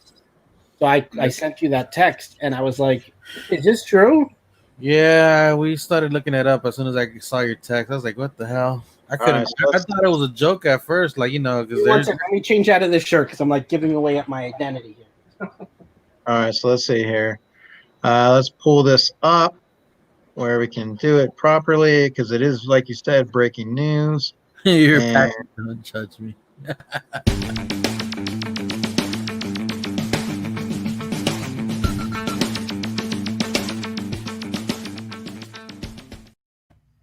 So I'm Biff Tannen, and I want to tell you I got breaking news. So in the horror today, Again, but unfortunately, guys, we have some sad news to cover. And the sad news is that Chadwick Boseman has passed away, and he has passed away at the age of 43. So I'm going to go ahead and share something that just came through. somebody. And so here we go. Chadwick Boseman, Black Panther star, dies at 43. And rest his soul. Obviously, great job in Black Panther. Amazing actor. He also was in baseball. 42. Get on up. Draft day. But it reports that he was battling colon cancer. So I it is loved what him in all those movies, man. They were really, especially though. I think every role he played for the most. Well, even the Get On Up movie was pretty, like, it was a serious role. Yeah. So Yeah. it was like, and there were important roles that had to be told. Well, He always took, everything to heart on how he played it.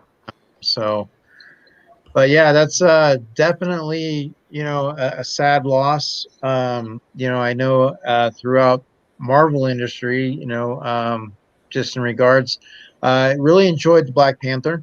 Black Panther was a great movie. The character was very driven. Was interested to see. I know they had talked about Black Panther 2 coming up.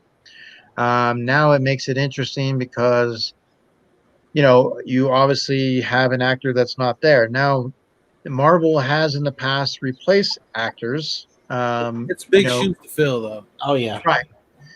You had, for example, War Machine.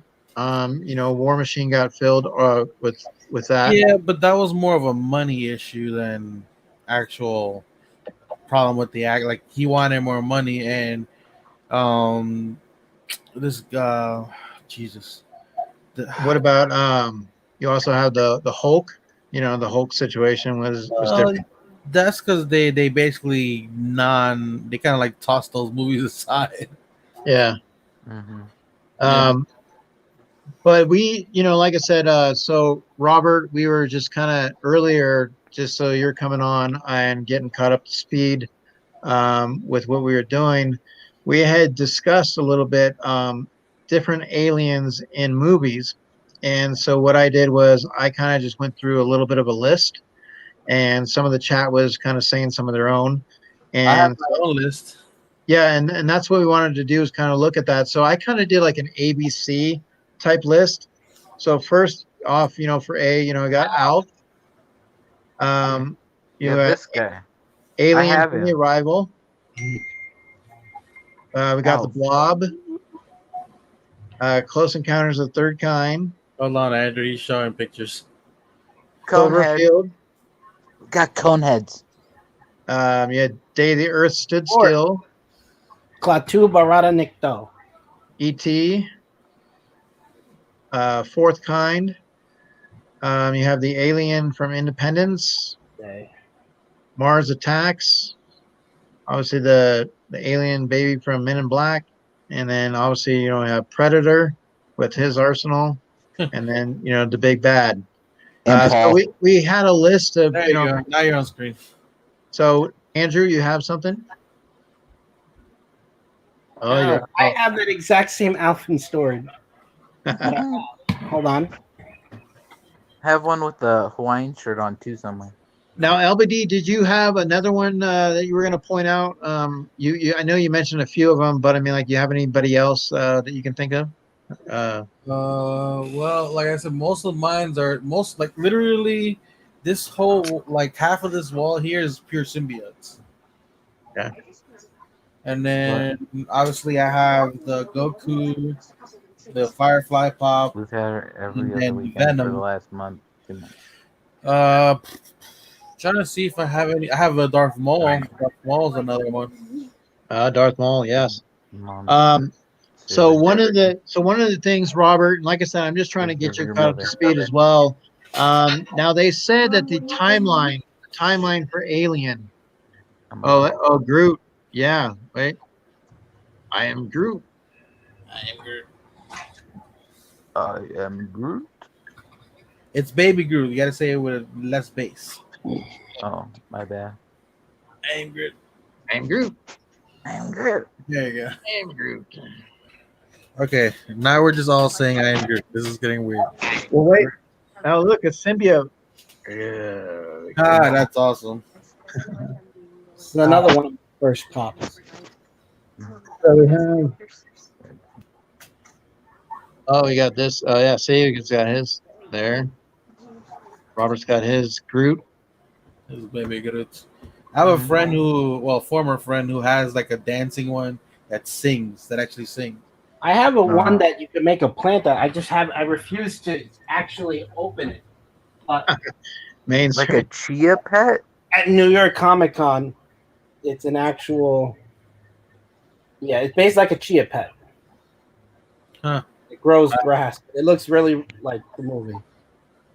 Very I cool. bought my mom a Betty White Chia Pet back in the day. It was Hmm. the funniest thing ever. It was a Golden Girls one. They actually have a Pennywise one too.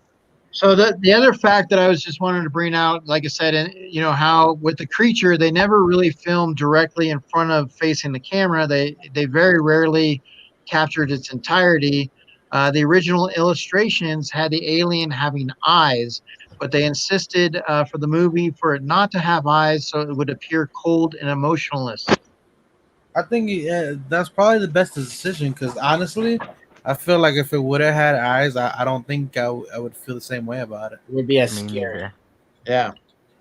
So And then just I want to know who came up with the idea of the second mouth. That's what I want to know. the trap mount. Now I used to have that little alien figure when I was younger, and I used to love that thing because you could squeeze in the back and the mouth would pop out. Dude, I had that same toy. Yeah, What you were and the queen? yeah, yeah, it was awesome. Just the whole detail of that whole toy. What's up, Pop Vids V Hey, Hello. Pop Vids, how are you? HD? Like I said, we're just kind of going over a little bit about the alien. Now, one of the things that we also discussed was the types of aliens, Robert. And for example, we had the dog alien. Free. You had that newborn alien. Alien Resurrection. You had the predator alien, Predator. the deacon alien, Prometheus. and the neomorph. Yes. That's the other. What was the other one? Now, let me ask you this. Okay, remember Newt? Yes. Robert? Okay. So let me see if you can pick out who she is now she's older. So you have A, B, C, or D. C. Yeah, very good. It's C. Um, so let me see here. Yeah. Oh, Hasbro Alien Queen. Hasbro Alien Queen. Oh, look at that. K&L says he still has that. That's awesome. Let me Yeah, shut off my TV. I think it's loud in the back. All right. But I definitely would. That thing was awesome to have. I remember it like. I mean, that was probably one of my favorite toys. That and the Godzilla. I never got that one because like I said, I had never watched Alien until recently, actually. So think about it. It took me to get to 30 years old to watch Alien. Now, looking back at it now, I mean, do you obviously enjoy the franchise? Watching it, do you think? You watched it when you were younger? I don't think I would have enjoyed it as much. If it would have been more of an impact. I was really into the Predator. I was into more of the Predator than I think I would have still been more into Predator than Alien itself. Because I actually had the Predator figures and everything. Like I had what you would consider the old version of the what's the NECA figures. Mm-hmm. I had some of those of just Predator. Like they were insane. Okay. So you also have the other thing that I was just kind of showing with I'll show with Robert one more time, just kind of get him up to speed. Now, what I wanted to do was okay. So do you remember the knife scene? Where the guy has his hand, Bill Paxton has his hand on the table. Like the game where you get into the fingers. So the knife trick scene was not revealed to the actor Bill Paxton until the final minute that they started filming because they wanted to get his reaction of really being that scare factor. But some things didn't really go well, so they had to reshoot it. And however, when they went to go reshoot, Lance Henriksen Bishop actually caught some of his pinky with the blade. Oh, So no bueno. Oh, we got. Wow. And then somebody pulled a Ross. Did you rearrange your collection much? I turned them to make more room for the new sets that we got. Okay. Well, the Pokemon one are here now. I just turned them, and the Beerus and the ones that we got from when we went shopping. Okay. Stop moving your spring clearing. Hurry up. So there was also, you remember in one of the other movies, Ripley, she made a basketball shot. There was in the movie, she was playing basketball and she made that really like behind the back shot. She actually, yeah, she actually made that shot. She really did make it. Now, I wanted to also show you one of the pops that I was able to secure, which is kind of cool. So I have the Reagan Exorcist pop. Nice. So and that'll be one of the movies we'll be covering in September. We'll be covering The Exorcist. I gotta have the throw up on the box. Yeah. Right. The pea Definitely. soup. Yeah, the pea soup. Now, Robert, one of the other things that we kind of just touched on too is kind of the stages. And so like you have the eggs. Now this set, Robert, this stage set that they have, they actually use this stage set in Batman at the Axis chemical scene as Okay. well. Yeah. I did not know that. Yeah. So you have and then obviously as the eggs, when somebody does come by, the face hugger comes out and attaches itself. And then impregnates, plants itself in, and then you have the chest burster in regards, and then obviously he becomes the big badass.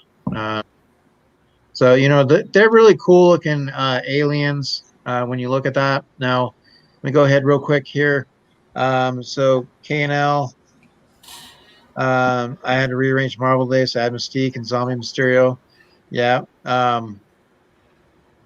No, I don't know if I'm keeping my. I don't know if I'm keeping my X-Men yet. I probably. I don't even have my my Nightcrawler yet because I haven't been able to pick it up from the person who's holding it. My, my wife's probably getting mad at me. Why? Good. Can you see over there? Easy. Yeah, why? You see all those pops? Hold on, let me see. Let me so real quick, I'm gonna pull up that second quiz. You can see like the edge of them. Oh, okay, that's way more. Yeah. Those are on her dresser that I've had there for about a month. Oh, no, not good. You might not be sleeping in that room, so. It's my bed. She can sleep on the couch. Yeah. I want to hear you. I want to hear you. I want to hear you say that when she's there. All right, no shame in my game.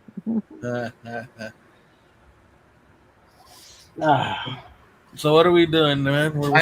I'm gonna pull up another quiz here that he has. Yeah. So quizzes. Wait, the first one you did was on Alien, or was it the? It was on the other Alien. aliens. This is on the actual. This is on the actual movie. I'm just pulling it up. I'm not really like starting yet. I'm just pulling it up and getting it ready in the thing. So one of the things that I wanted to touch in was the actual movie, with Robert, in regards to Alien. Now, obviously, it came out in the 70s. A lot of people consider the franchise to be a very popular, one of the top, franchises out there, being successful and everything. And now, obviously, number 3, we had talked about how it started off with Newt and Hicks, and being able to, they died in the beginning. But in the comic books, Newt actually leads a colonial to stop Wyland Enterprises.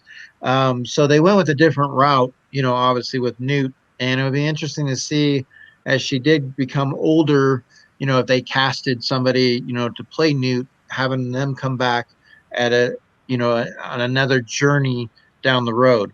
Now they had mentioned they are still thinking about doing more Alien movies. So what's your thought on the Alien franchise, how it has ended so far? Do you think that they should continue the franchise? And if they did, what direction do you go now? Like, what would you like to see with the Alien franchise? I'm actually, they should have just stopped after 2. To be honest with you, I know that's probably controversial. Mhm. But I think they should. I agree.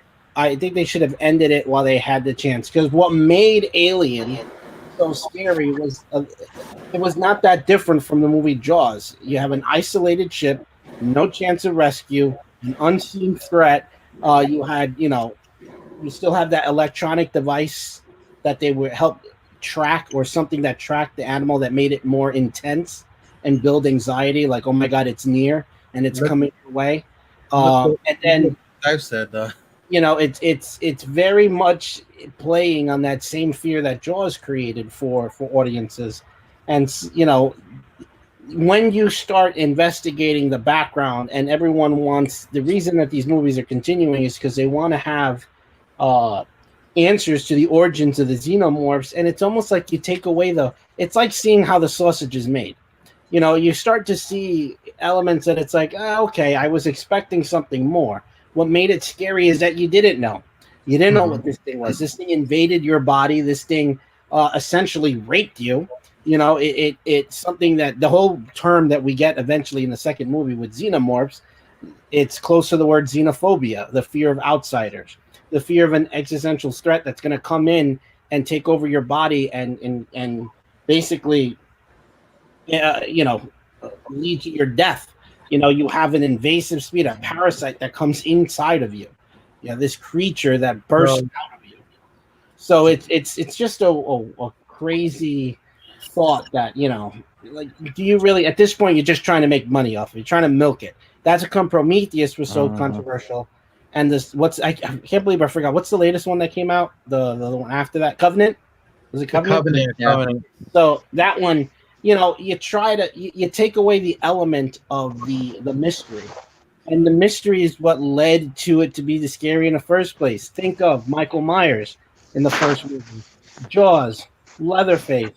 All these characters that in the beginning, what made them so scary is that we did not know their background. But once you start revealing that, you take the fun out of it. You take the mystery out of it. You take the scary out of it. But the thing is if you just stop at 1, then all these years we don't have anything else. Now they have said that a lot of people have compared 2 as actually being a better film than 1 with Alien. Now, how would you see that? How would you feel in regards to Aliens versus Alien? Would you think of that as being a bigger film? Obviously they continued into 3, but how do you compare those 2 films? I like the second one. That's why I said it should have stopped after 2.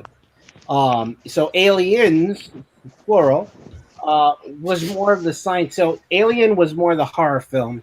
Aliens is more of the science fiction part of it. And I think Aliens did a decent, a good job. I'm gonna say decent. It did a good job at touching on what the mystery was behind these creatures, and how it ends was just like the closure of leaving us wanting more without necessarily giving that to us. So I think it did a good job at getting getting us a little bit of answers, but still leaving us with a sense of mystery of keeping the aliens scary. Did you know the girl Sigourney Weaver wasn't even the top billing of the movie? It was Tom Skerritt. Yep. Now they did use a prop in the film. There was a 26-foot tall alien. It was a space jockey, that they had. And then one of the facts was that burned down. They weren't going to use it in the movie, but they did lobby and they did make it in there. But it actually burned down accidentally when someone left a burning cigarette on it. And the props, which is kind of crazy that they would even allow people to, smoke around those things anyways. And, but there was. Yeah, remember it's a different time back then. Yeah, it was different. Yeah. You could smoke in the hospital at that point. 1 and 2, and it should have stopped after 2, because 3, as mentioned by Pop, it just at that point it was just like once you start seeing that they run out of ideas, and we're like, well, how do we put these people in a situation like this again? You start, threes usually don't work. Just think of any movie that has a part three. Very rarely does that work. Godfather 3, Jurassic Park 3, Spider-Man 3, Ninja Turtles. Ninja Turtles. You had I like the Japanese one when they go to Japan. it's the most hated one out of the three of them. Yeah. But you get a sense of why people are trying to milk it. They're trying Fast to milk and the Furious. make money out of it. Oh Jesus! We're way past 3 on that one, buddy. Yeah, and Yeah, 4 was they're just They're going to 4 10. was one of those situations in the 90s where there's that element. In the 90s you have all that. Let's try these again from the 80s and the 70s. That's why you get Wes Craven's. Is it the Final Nightmare that came out in 94 or the New Nightmare that came out in 94? The one where Robert Englund plays himself. That movie, you get Jason Goes to Hell, you get Curse of Michael Myers, you get Texas Chainsaw Massacre: The Next Generation, you get Alien Resurrection. It's all like rebirths that they tried doing in the 90s. Every movie you have to go with a cash cow. You have something to market. You have something that people, they want to buy the hoodies. They want to buy them all the action figures, things like that. So you got to make money. You got to find ways to make money. They can, but don't ruin the franchise in films. Like if you're gonna make money off it, market it in such a way where you're continuing it, whether it be through graphic novels, comic books, toys. Toys is where they made the most money in the 90s. Especially. Yeah, we got breaking news. We got breaking news.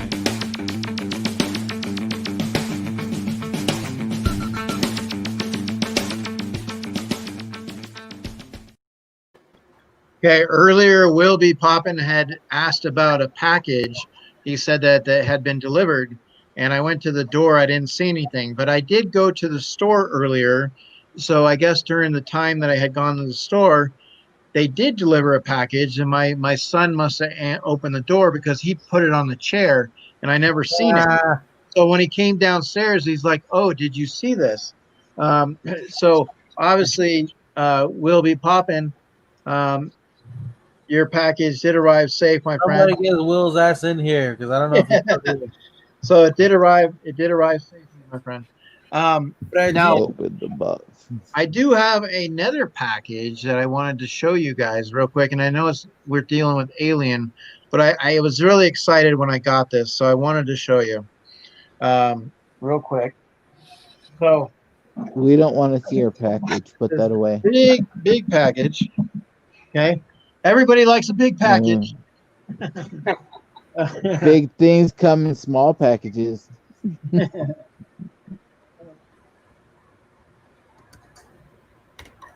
And without further ado, nice. I got the Chucky. Huge. That package is huge. Yeah. Your package is huge. Yep. I thought you guys would enjoy the huge package. It's a big ass Never go Chucky, wrong. for those who can't see, it's a 10-inch Chucky. 10-inch Chucky. Better than a 10-inch Batman. That's cute. 10-inch Batman, that's cute. How about 2 18-inch Batmans? What you got on that, brother? Yeah. Yeah, there you go. So when you look at the Aliens and you look at, so you're saying don't remake them, like let them go. So you don't think with the technology of today, would you like to see an Alien versus Predator movie done right? Like if they were able to come up with I was really excited for that franchise of those two coming together. And I know the movies kind of, they disappointed. You know what I mean? So I just think that they need to stop with some of the movies. Like, look at what they did with Chucky and the new Chucky movie that they just made with the. Hey Ross, just awful. Did you How guys are you, hear Ross? that noise? No. That was weird. No? I just got random, like you echoed and it went really loud for a second. Oh. Okay. But Mhm. basically that's kind of what we're talking about. Now we had looked into the stages of, with the alien and stuff, and obviously, with the eggs, and then they get into the face hugging, and like I said, the chest bursting is really cool. So what I wanted to, also just kind of go through just the different types of aliens, when you look at it. So, I mean, you look at these teeth, I mean, how this part right in here. Now, LBD wants to know what that's called. So if anybody in the chat happens to know. Well, I don't know what it's called, but I want to know who came up with the idea for that. Oh, okay. Well, that term too, but I mean, like, yeah, it's a great concept to have that extra pair of teeth. It's like a snake, just lashing out. You have. I mean, just looking at the alien, just from the pictures and the concept. I mean, it's a really nasty creature. The things that that alien can do is just amazing. And so, I mean, obviously, when you see that movie, that poster, it's really cool how they have it all set up. That alien, that whole franchise, really, really, really enjoy, with that. So that's kind of what we're looking at is what has Alien done in the pop culture, Robert? How would you look at how is it a very successful series? Would you say it's one of the top 10 on the franchise list as far as, being successful with, the movies and everything it's provided for the...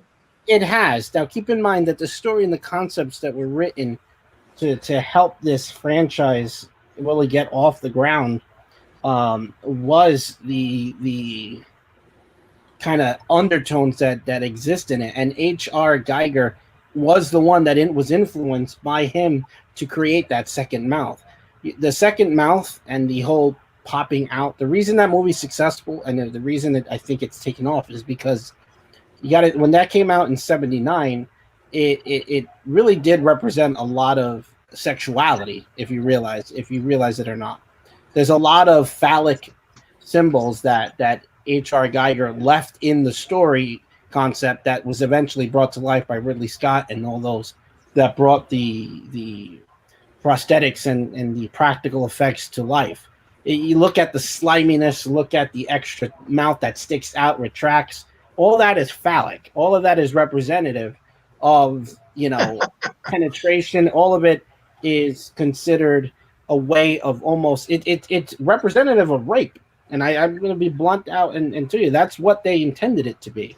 It's supposed to be an invasive species that reproduces uncontrollably, and you have no way of stopping it.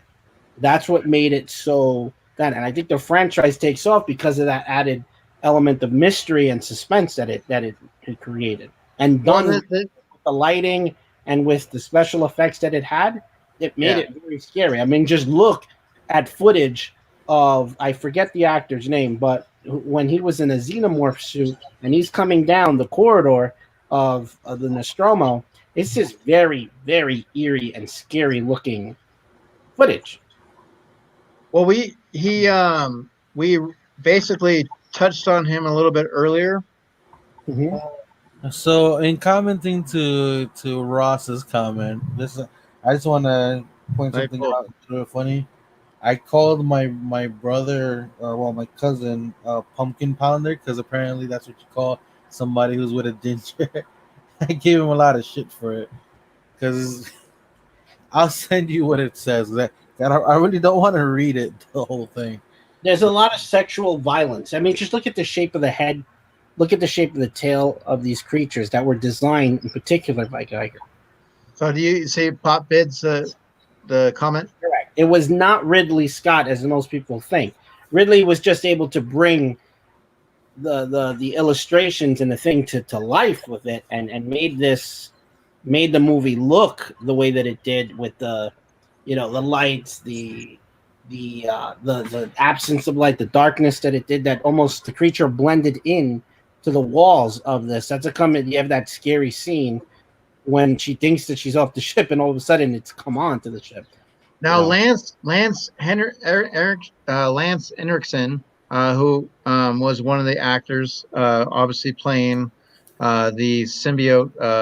That's exactly it.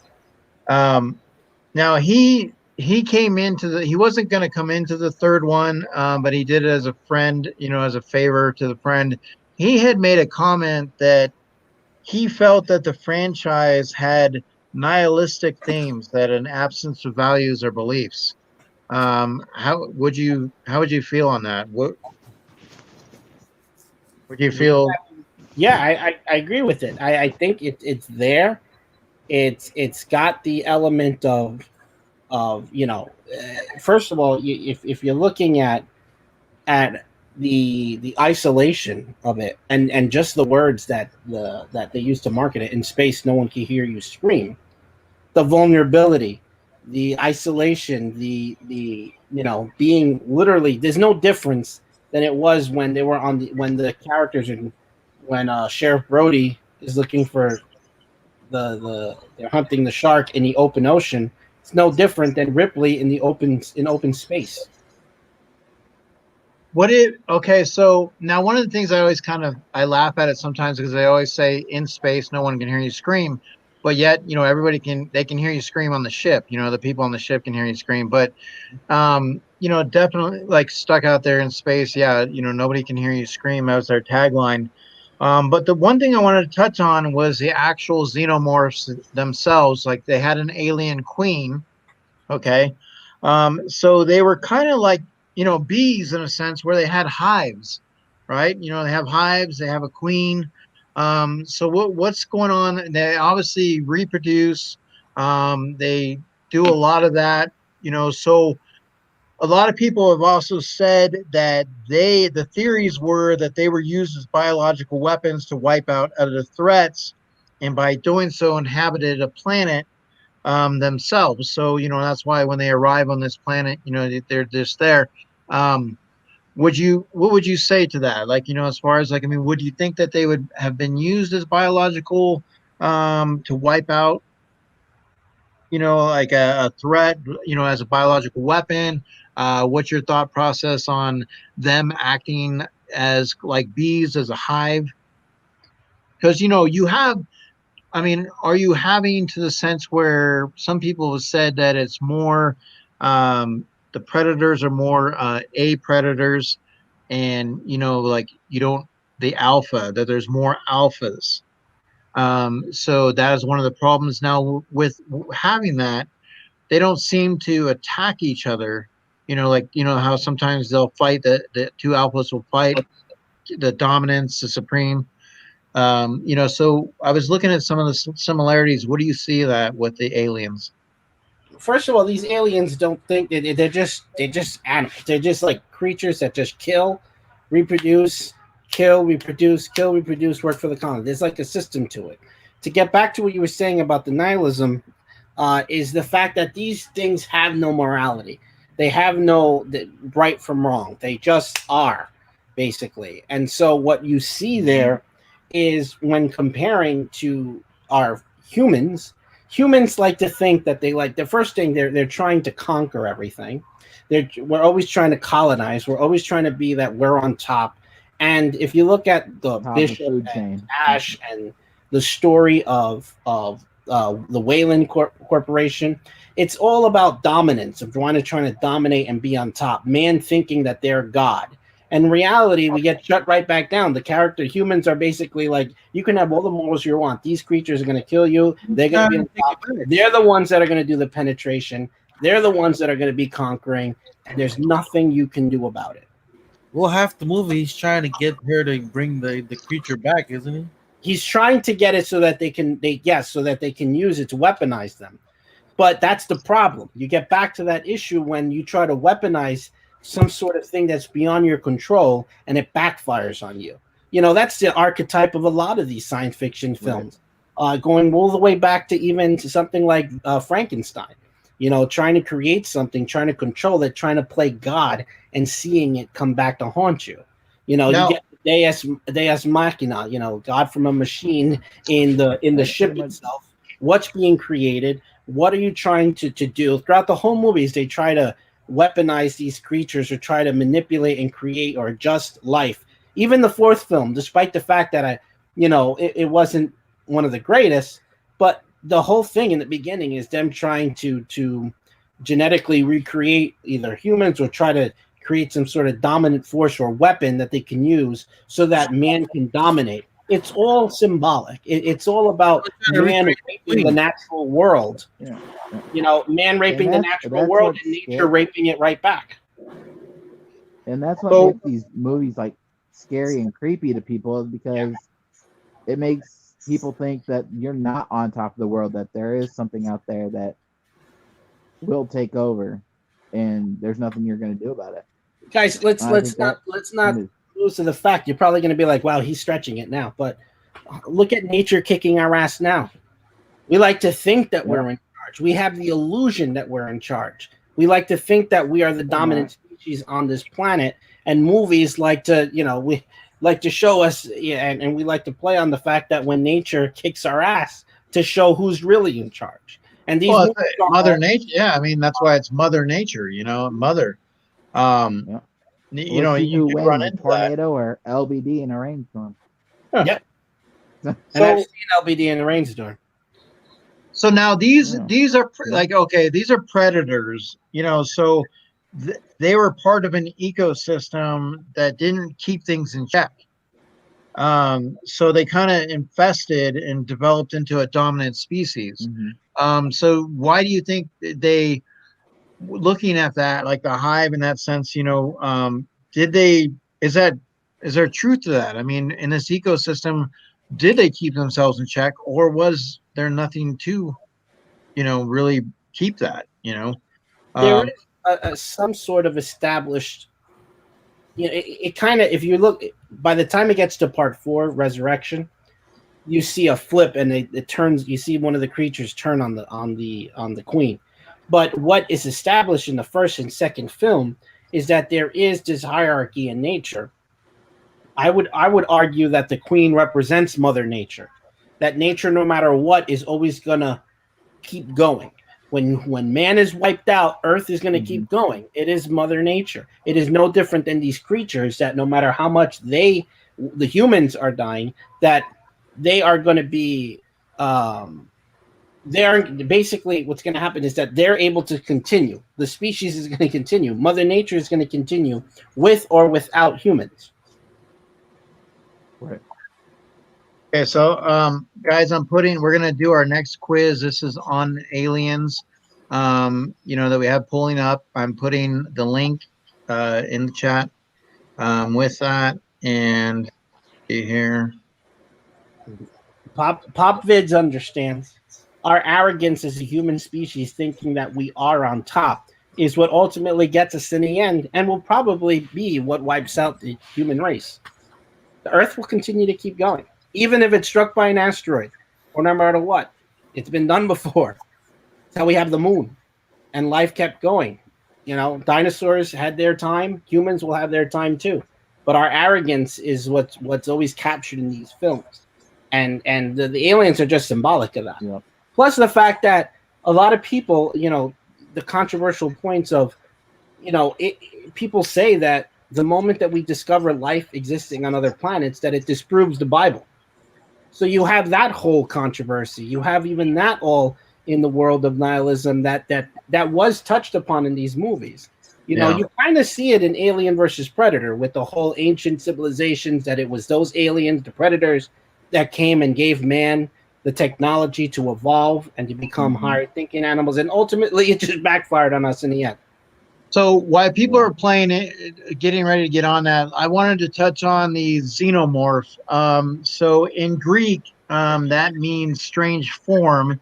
The xenomorphs were about 6 to 7 feet tall. They were carnivores, survived in wide range of conditions. They had stealth tactics, predatory behavior. They hissed and shrieked, and they reproduce by implanting an embryo into a living host. So the thing is, were these genetic manipulations? Did they evolve naturally? What do you compare them, like we were talking earlier about with the dinosaurs, with the velociraptors, with their tactics and the way they hunt, and the way they move. So when you look at a xenomorph, now obviously predators are the ones also that hunt, but how would you classify them, in regards, with their tactics, and Again, is there something to it? I mean, because now you're saying obviously they just go and they attack, but like, do they have that sense of smart? Obviously they hide and they lurk. So is they're there? smarter, yeah, they're smarter than they lead on. We think that we know better. We think we could control them, but again, it gets back to that. You think of the velociraptors from Jurassic Park. You think of the just trying to again, going back to trying to control nature, and it's like, nobody. It's like, we know what we're doing. There is a natural order to things. There is a primal instinct to things. And what is that? Humankind think they're on top. Yep. Really. And They're it's not. just it's the arrogance that that Yeah. essentially blinds us from the reality of the bigger picture and what's really big. Whether you believe in God, whether you believe in nature, ultimately there is something higher than man that will put man back into its place, humans back into their place, and remind them that they are just a small fraction of the bigger universe. And that's what these movies, the science fiction films, that's why we get scared of aliens when we think of something more advanced, more powerful, more dominant than us coming and invading. That's what makes Independence Day 4, War of the Worlds, aliens, all these Mars attacks, what makes it so big, because there's a higher advantage. Oh my God, we're not as important. We're not as relevant. We're not on top of our game. And it just goes back to that element of, of remembering that there is something beyond. There is something more, whether it be Man actual isn't the life almighty. or something else. Do you think? Okay? So do you think out there? I mean, obviously we've had some evidence with some things, but if there is a type of extraterrestrial, a different type of life, form out there, um, could it be something similar to like what has been presented here with Alien? That the communication is obviously not there, but it could be in a monster type form, that is allowed to be in those type of conditions, that would be hostile. Obviously, if we were on its planet in that sense, and I mean, because you look at, like, you have Close Encounters of the Third Kind, ET. These are aliens that you were able to communicate and connect with. We have a wide variety where these aliens would communicate through the mind, maybe not so much talk. But with these aliens here, dealing with the Sigourney Weaver, Ridley Scott, they're a machine that kills. There's something that, obviously based on this movie, they lurk in the dark, and they anything that's there. I mean, they just go after. And they are a killing machine. They got the defense mechanism with acid blood. Their skin. Everything that they encase. So, how do you see, aliens? I mean, in your thought, what's your process about your thinking about that? In general, if I believe, I do believe. I do believe that there's stuff out there. I don't think I think that, I think that, first of all, we're naive to think that we are the only ones and unique in this situation where life can be created. I do think that there's other galaxies, there's other planets that have a Goldilocks zone where it's just right for the formation of life to occur. Perhaps not as us, but in their own unique ways. There has to be. There just can't be. It's just that the universe is so immense, beyond that word immense, that we don't really think. If you think about it, Earth is in like the boondocks of the universe. It's like in the rural part. The Milky Way, where we are in the Milky Way, is just a little fraction of. We're just way out there. compared to what I believe that there's galaxies and planets that are that actually have civilizations and that have planets that actually communicate back and forth. I do believe there's planets that have reached a point in their evolution where they can go back and forth, where civilization, where there's galactic or planetary alliances. I honestly, truthfully believe that that must be out there somewhere, you know. And we, if there are advanced civilizations out there, keep in mind when they look in our direction, the light that has traveled over so many years, millions of years, anyone looking back in this direction, it's going to see probably just when the dinosaurs were on this planet. Like that light is finally getting to them. So, you know, they don't even know that we exist probably yet, because anything we've sent out hasn't even gotten there. It's only been recent that any one of man-made satellites or man-made devices has left the space that encompasses what we know as our solar system. Huh? Mm-hmm. My thing with aliens is I think there's a misrepresentation of aliens. Yes. Does anybody really know what? I mean, they could be just as civil as humans are, or they could be bloodthirsty, man-eating animals. Nobody knows. And I think with the movies that we see, I mean, look at Aliens and Predator, and then look at funny aliens like Paul. I don't know if you all seen Paul. I love that hilarious movie. That's a hilarious movie. So is it nobody really knows what an alien is because we've never really came in contact with another kind. I mean, it's just one of those things where until something happens and we do connect in some way, probably not in our lifetime, but one of those days it'll happen. And keep in mind that there's also that whole level of people thinking that we humans could possibly be, and I'm not saying I believe this or not, but it's out there that people think that that we are a human experiment, that we are an experiment left by an older, higher technological species that came to this planet and laid the seeds, like you kind of see in Prometheus, laid the foundation for life to be created to observe us. You know, and suppose and gave us that start from going back to the pyramids and all of that, you know, or the Mayan civilization and all. You know, there's the whole thing of looking at old Renaissance pictures or paintings where there's signs, you know, even stuff from the Bible. And it's true, as again, Pop vids on a roll. Man is afraid of what they don't know and cannot control. That is why every one of us was scared in the last couple of months. Now we start to get a little bit more comfortable, and because we adjusted to the situation. But humans got to wake up. Humans got to wake up call that everything that you took for granted every day can easily change by one little thing happening. Something we can't even see has shut the world down. So imagine when some real threat or existential threat comes. What then? Then we call Jack Nicholson. Here's the thing. He already had Mars Attack one. You get Will Smith. We put it to you this way: we're scared of people who we know who they are, and we know they exist, as in different cultures. There's people who are scared of different cultures. You'll see people crossing the street just because that person's walking on that street. Right.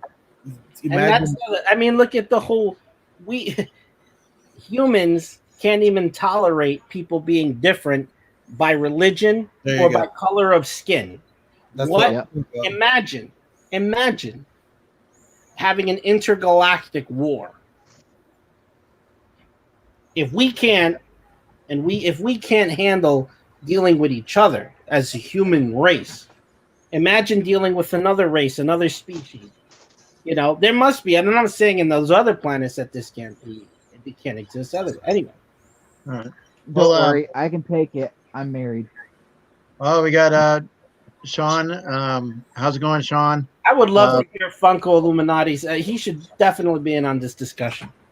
I can send it to him if you want. Yeah, Sean, That's if you totally want to up come to on, you're Eric.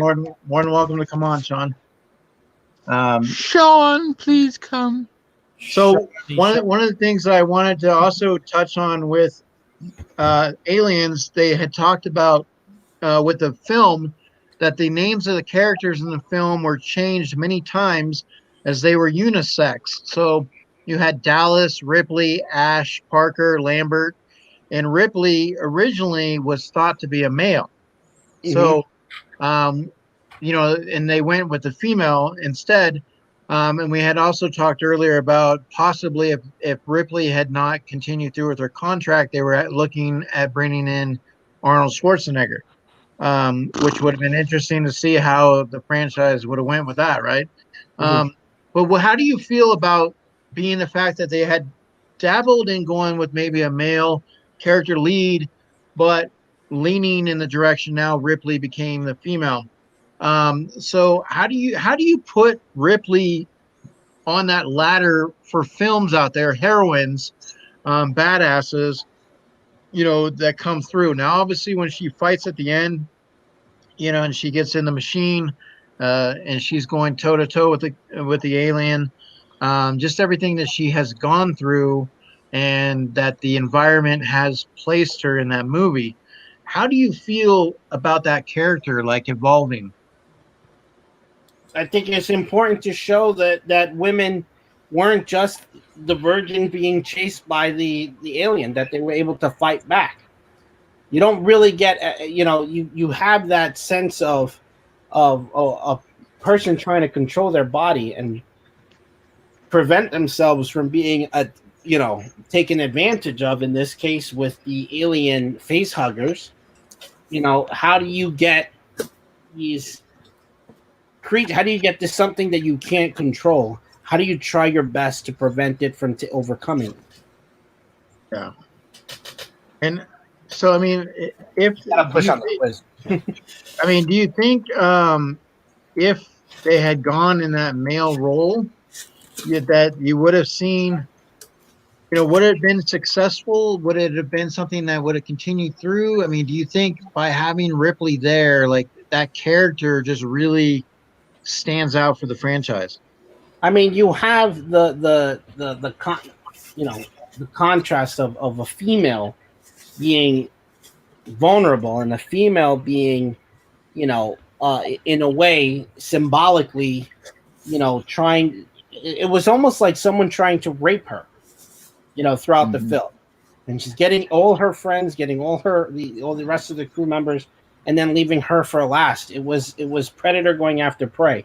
I think that with a male role, yes, one can argue there's that powerful scene in the fourth film where a guy is, you sense a guy that takes advantage and kills someone, one of the chest bursters coming out from them. But I think with a female, you make it more vulnerable. You make the story more symbolic of phallic symbols taking, also there's that element of man dominating women in that film. And here you have a queen alien eventually that comes in the second film and the fourth film, that contrasts to what you're seeing of a woman. It's women in power and women empowerment in Because we don't really see, there's no kings, there's no, it's just a queen and a colony. There doesn't appear to be any, male, as far as that goes. Now, obviously, you do have somebody that challenges the queen at a later stage. But with that, it's pretty much the concept. It's the queen, and she has her workers, her drones, that beehive mentality. So what is going on with the queen, like, in that movie? Like, now she ended up being a pretty badass character. When she, especially, when she detaches and she goes after Ripley and everything. How did you see the queen? Like, did you think they did that justice with her? Oh yeah, they did. It's just, again, that undermining and underestimating the power that the queen has and the pull that she has with her colony. There is no hesitation of the colony following what she needs to do, and there is no hesitation of her taking the same role. If you look at and you compare and contrast the Queen Alien along with Ripley, I mean, you get almost an even match, and it really takes Ripley to have to use technology or like the machine to fight back, especially at the end of that second film. What so what I was gonna sorry, I was just gonna let everybody know. I'm just waiting to see. Did you guys hear from Sean if he was gonna come on or not? He told me he was good because he was already getting ready to go to bed. Oh, there we go. Okay. So he's getting decent. There you. Hey, Sean, how are you? You put him back down. Put him back up. Hey, Sean. Hey, how's it Sorry going, about that. gentlemen? Good. It's Come fine. on, man. So we have a quiz that basically I wanted to wait and allow you to have the opportunity to get in there as well. It's on Alien. Robert put it together. How many questions was that, Robert? 15. Okay. So Okay. 15 questions. It's joinmyquiz.com. And so let me see. I want to make sure if I put that in the chat. Yeah, I think I did. Just put it again, just in case. Yeah. So I'm going to do that. Put it one more time. It'll be easy. And you also got to keep in mind that this movie, its budget, it was like $10 or $11 million budget. Look how successful it has become. So of course, people are going to say your point before, people are going to milk this to make money and try to keep people guessing when this, what is the background and backstory of these? Why do the creatures tick? Why do they do what they do? You keep them guessing, but again, once you start giving the answer away in these new movies, you take the fun out of it. As the Joker says in The Dark Knight, you're like a dog chasing cars trying to find the answers, and once you finally catch it, you don't know what to do with it. You don't know where do you go from there. Yeah. So when these movies give us the answer or imply the answer, you're never going to satisfy everyone. Everyone starts bickering like, is that really the background? I'm going to give it, like I said, I'm going to allow maybe one more minute to put that in. So, Sean, since you're coming on the stream, now there might be some people here that are kind of new in relation to you. So what I wanted to do is just give you the opportunity, if you don't mind, just kind of give a touchdown on who Sean is, Funko Illuminati, your channel in regards. Oh yeah, sure, not a problem. Well, my real name's I'm Sean. Canadian. Channel name is Funko Illuminati. I'm a Canadian YouTuber based here in Hamilton, Ontario, which, to give you an idea, is about 45 minutes from Toronto, and if you go in the other direction, 45 minutes to Niagara Falls. My channel mostly focuses on Funko Pops, all things Funko related. As a side thing, I also try to help other collectors because here in Canada, it's kind of difficult to get a lot of stuff, so I try to build a network of people I know and trade. And generally, I just do reviews and see different things. Me as a person, my fandoms are science fiction, horror. DC Comics is my big one, followed by Marvel. Actually, hold on just a second. Let me just say, I'm advertising for him. He just had the greatest video ever go out yesterday. The greatest one ever came out last night. Greatest one ever is the one I where even downloaded it. Quiet LBD, we know what you're going to say. Yeah, his greatest stream ever is when he cried. I'll tell you that. That's Yep. just half of my collection right there, just to give you an idea. I think I'm pushing close to 800 right now. I actually have to do an inventory one of these days. Okay. Good Lord. Well, welcome to the stream. One of the things that had been mentioned in Canada that you guys have exclusive rights to some of the Star Wars pops recently that are going to be coming out. Yes, actually, if you give me just un momento, un por favor, I have to check because I do know that, yes. So, because I spread the love, Sean. I did. I spread it to everyone. yeah, that's the kind of stuff that will get you banned from parks and public places. And I popped it. And as long as my money don't burn. Eric, I gotta find the park first. Yes. So because we don't have the Funko shop here in Canada, like in my case, I use a reshipper to get a lot of my stuff here. But looks like Toys R Us and a few other companies are picking up the slack. So, for instance, in your neck of the woods, you had the Star Wars Galacticon convention or virtual convention or whatever we want to call it, where you guys were using Amazon, Target, Funko Shop, which was for the Chewbacca and Boba Fett, and then GameStop was for Darth Vader, and then FYE for Starkiller. Well, here in Canada, since we don't have the Funko Shop, it looks like Boba Fett's going to be Hot Topic Canada only. Then we have EB Games, which is your GameStop, so that nothing changes there. Sunrise Records is FYE here in Canada. And Toys R Us apparently is getting the 10-inch Stormtrooper along with Chewbacca. So, in fact, this last SDCC, I mailed out roughly about 10 boxes of almost strictly Toys R Us. Probably been in that store more times in the last 3 weeks. Well, I'd be interested in a Yoda. I mean, I know something along those lines. I mean, it's so hard. It's so hard with the line, the Star Wars line. It really is. I really wanted it sitting right over there, Eric, and it came double boxed from Amazon. Surprisingly, double boxed. Wow. Yeah, Mitch. Can you send Mitch the link? He'd like to come on. So. Oh, Mitch. Of course you would. So it's been a wild November. Oh God, I'm already ahead of myself. We're not even August has been a wild month. I can imagine. 2020 has been kind of wild. Well, no, I was telling LBD this. So my channel, for a solid 3 weeks, I kept gaining like 15 subscribers, losing 5, then gaining. It was seesawing between like 630 and 658. It kept going back and forth between those two numbers. And then over the last 3 days, it went up to 748. Now, the only reason I think that is because I've been pushing my channel out on Facebook, which I never started to do until about the month of August. I've also been putting my channel out locally because I know it sounds really weird because I'm sure you guys in your area, people know that you do YouTube. Here in Hamilton, very small group. See, that's the problem. We have way too much here. Way too many. Hey, Mitch. Mm-hmm. So it's harder to push it here unless you're like pushing it to people you know. Hello, Going, Mitch. Hey, Mitch. How you doing? Hello, Joffrey.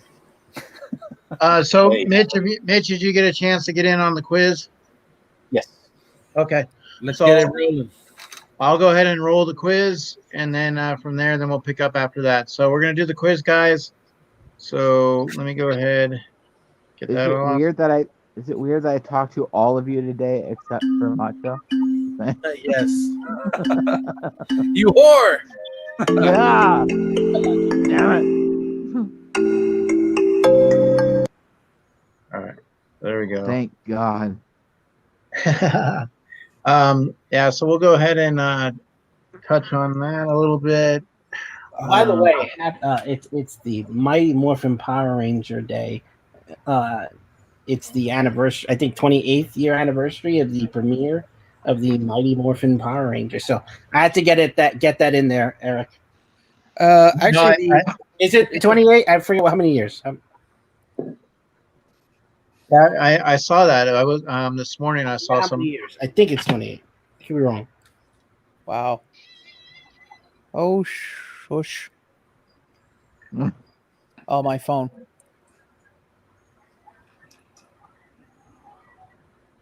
Oh, I heard a cat, or somebody have someone screaming in the background. All right. So Mitch, how have you been? I've been good, man. How you been doing? Good. Just like I said yesterday, took the boys shopping a little bit, spent some father-son time, and took them into the comic book store for the first time. So that was a lot of fun. Very nice. By the way, Eric, I didn't ask you what comics did they pick up. So They picked up like Logan got some Flash, he got a Venom, he got a Spider-Man. Wow. Jacob picked up a Carnage. He also got a Marvel team up, so he got a Spider-Man Nightcrawler. And he also picked up what else? A Deceased, one of the Deceased comic books.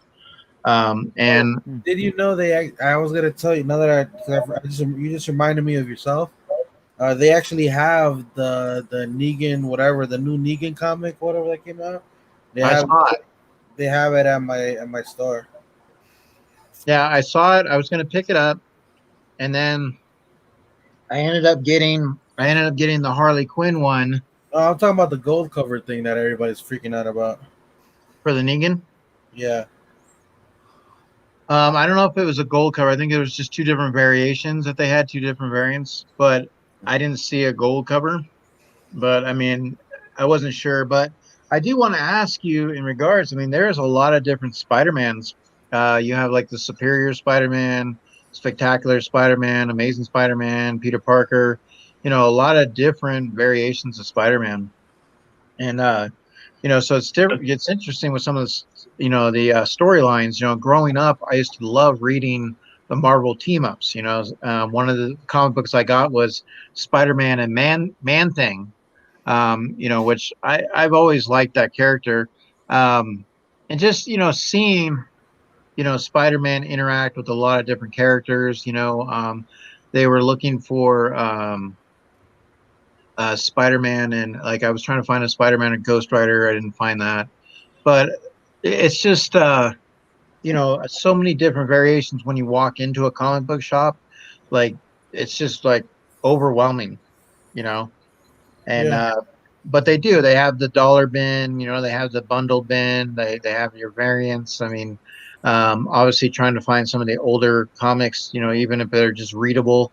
Like obviously, Marvel Secret Wars. I loved Marvel Secret Wars. Obviously, with Spider-Man getting his costume, is obviously a sought after, comic book.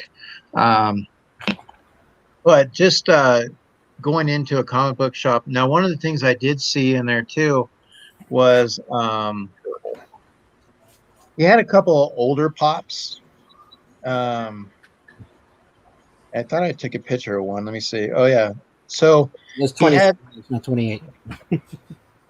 the Magic the Gathering pop. And I hadn't seen those, but he had like a Jace Bellerin, and for some people play that. I know Sean Ryan plays it, but he had a couple of Magic the Gathering pops, and some of them were he was selling his pops for like $5.99. They weren't like in mint condition, obviously, but some of them were scanning a lot higher than what he was selling, but he didn't really dab it a lot in the pops, but definitely an interesting store, and we definitely will go back My store doesn't have a lot of to it pop. again. They did have some, like they had the Red Hood and Slade moment thing, whatever, where they're fighting each other. And they had like a couple of regular ones. Like they had that Harley Quinn that was like exclusive to I don't know what. It was like the Incognito one, Mhm. and then they had a couple of regular stuff there, whatever. But they had what you said? What you said, Andrew? The Birds of Prey one. Yeah, that one. Yeah, the Birds of Prey. The Incognito. Yep. Well, the villain pops that I got, aside from the Joker and the Mr. Freeze, I was able to get all 6 of them for $10 a piece. From that.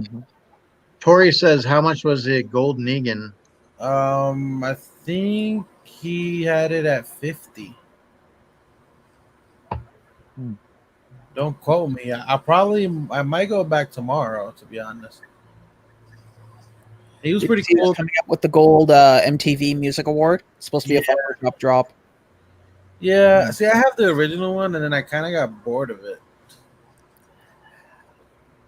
I have it only on the basis of that I remember Because MTV wasn't showing here in Canada, we had Much Music, which I guess you could say was like the Pepsi version of Coke. But they would always show MTV stuff, like when it was like the MTV Music Awards and stuff. They would show it. Okay, so that's like your only memory of MTV. Yeah. Okay. Oh, And then it was like, okay, time to shovel Canadian content down our throats. Hey man, well you know what? You guys have given us some great series, though. I will give you that. Like, I'm just saying, like I really enjoyed a lot of the Stargate stuff that came from out there. They've given us a lot of shit too, though. So Bieber, we could go on, but well, all I can tell you is that most of that Stargates was actually filmed in British Columbia. No, I know, but I mean, like the whole thing was like, it's a Canadian show, dude. That's all you need. That's it. They give us Umbrella Academy. I just started Netflix using Hamilton for everything now lately. Yeah, exactly. Like, come on. Gunshots in the middle of the day. Actually, the worst one that we had was when they were filming The Boys season 1.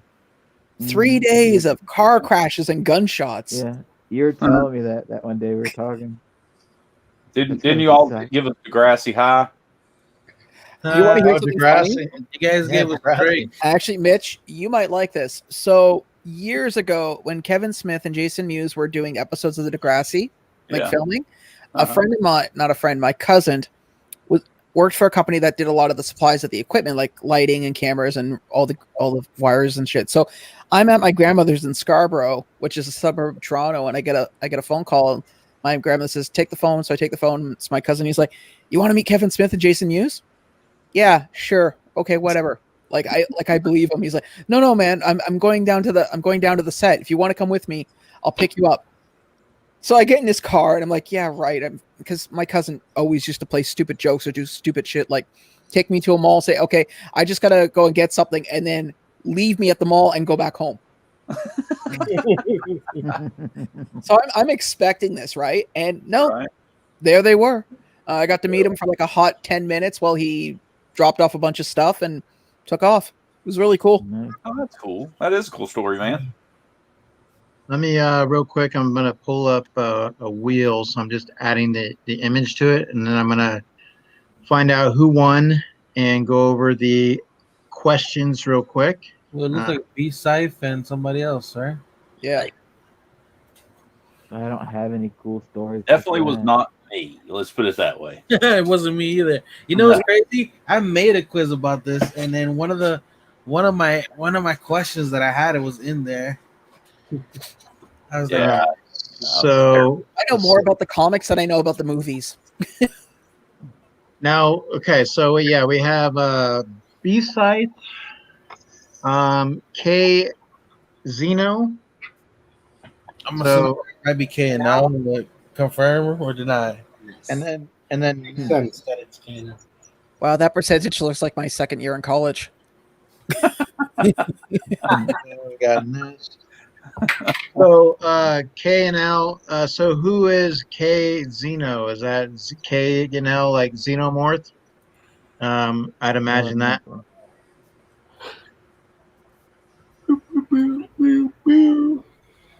Match. Yeah. Yeah, that's me. I was K Zeno and totally mentioned. I'm lying. Begging somewhere. Yeah, K now said that's in K. Yeah. Don't double dip the chip, Mitch. Have you guys ever read any of the old school Alien comics? Sorry, stop trying to get in my stomping grounds, man. So Sean, one of the things that we mentioned with the comics was they had Newt. Originally, Newt took a colony, or they went down to go defeat one of the colonies from Wyland Corporation.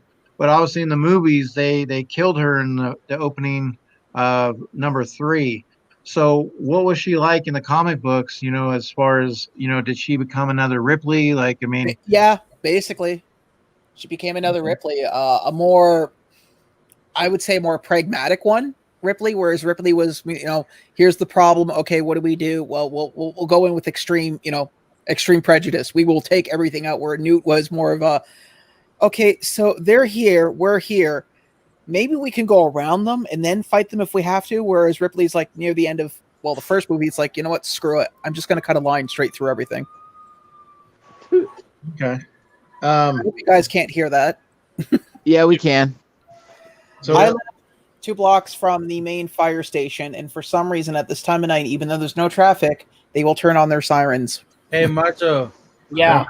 You remember that on Griffith? We had a fire station that was close by us, and man, did they love coming through. So we have a main street that used to be where we used to live, and they used to love turning on our block specifically. And then as soon as they turn on our block, and it's like right next to our windows, dude. Like right next to our window, just pull the horn every time. And Those were the days. okay, so let's look at the questions that came up here in this.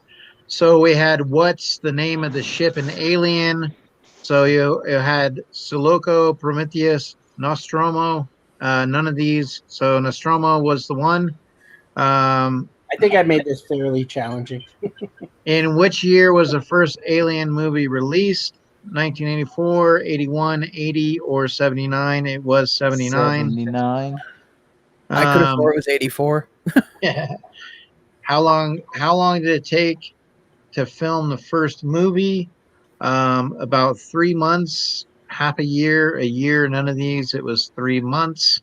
Wow. So they only took 3 months to 28 days film later. that. Wow. Yeah, even like the that scene with the chest bursting scene, they filmed that it with 4 cameras, and they filmed it in one time. Like they did it one time and they got it right. Like They didn't tell the crew what was going to happen, so that's genuine thing, especially from Veronica, right? That was a genuine, like, what the, you know, yeah, and they used real animal guts with that too. They said so. I know that part. How many That was breaking laws, but how many movies are there in the Aliens franchise? You have 3, 4, 5. None of these. Someone said none of these. So the thing is so you said 4 was the answer. Can you name the 4 movies? Aliens 3, Aliens Resurrection. And then so the Covenant and Prometheus don't fall in that category No, well, because it's different, a different type of time it's separate. yeah. It's referred to as the prequel franchise. That's why I put Alien franchise. How does Ripley die at the end of Aliens 3? She is shot into death. She's sucked into space. She throws herself into a furnace, and none of these. So he gives you an opportunity there. You have 1 out of 3 that you can get right, right? So she throws herself into a furnace. Okay. Alien provided a breakthrough role for which celebrity? Tom Skerritt, Veronica Cartwright, Kevin Bacon, Sigourney Weaver. Yeah, it was Sigourney Weaver. Yeah. What was the approximate budget for the first Alien film? I gave this one. 11 million. 11 million. That's how much I think she made for Alien 3. Wow. So 28 million, 41 million, 11 million was the answer. Including prequels, what year was the most recent Aliens movie released? And that was in 2012. Very good. All right. How long was the first edit of Alien? 90 minutes, 2 hours, 3 hours, none of these. 3 hours to edit the first Alien. LBD takes longer to do one 10-minute video. After the end of Alien, how long does Ellen Ripley float through space in suspended animation? 18 years, 242 years, 57 years. Now, one of the things they talk about was the setting of the first Alien was 2122. That's what they were saying as the first setting, which, like I said, for me, I kind of look at that. It's interesting because of how they were dress, things that they were using in the film. But 2122 is what they're saying for the timeline. What is the official name of the alien creatures in the original film Alien? Xanatus, xenophobes. They did not have a name. None of these. So if they would have picked none of these, that wasn't the correct answer. It was they did not have a name. So it wasn't until Aliens 2. And what were they called in Aliens 2, Robert?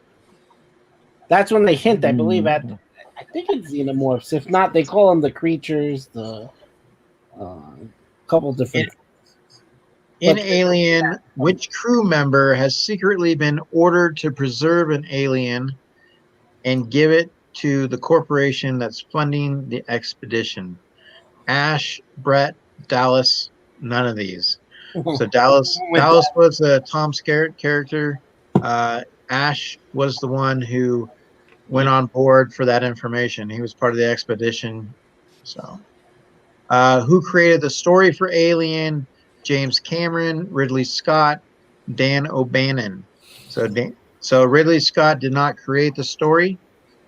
So if James There's Cameron, more than one answer, but that out of the names is there's others, but out of the names. how many Academy Awards did Alien win? None, 1, 2, and 3. They almost had what was the Academy Award that they won? Was it visual effects or sign? And well, they almost had a second one because wasn't Sigourney Weaver up for supporting actress, I believe, as well? Yeah. For that, they did have her as supporting actress, so she was in the candidate to possibly win that. In Aliens, which character wants to profit by using the aliens as biological weapons? Dwayne Hicks, Bishop, or Carter Burke? So it is Carter Burke. And you know they had a sergeant in the Alien. It was Sergeant. Let's see. I believe it was Sergeant Apone, and he actually was Al Matthews, and he was the first Black Marine in real life to be promoted to sergeant during the Vietnam. So he actually was a sergeant. So we have that there. All right. So let me go ahead real quick. What I'd like to be able to do, this is something that was requested as well, and it's a good idea. So we're just going to... KNL, that's, I think it was Star Beast or something like that. Sorry, the name of the original name? Yeah.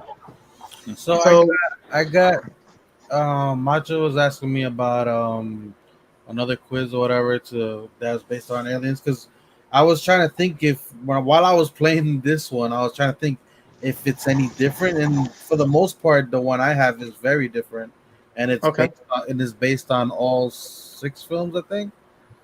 Well, so we have 6, right? This one was more 1 and 2. And then there's another that's just generic aliens and what movie and show they're from. And then LBD has the one for the franchise. Yeah.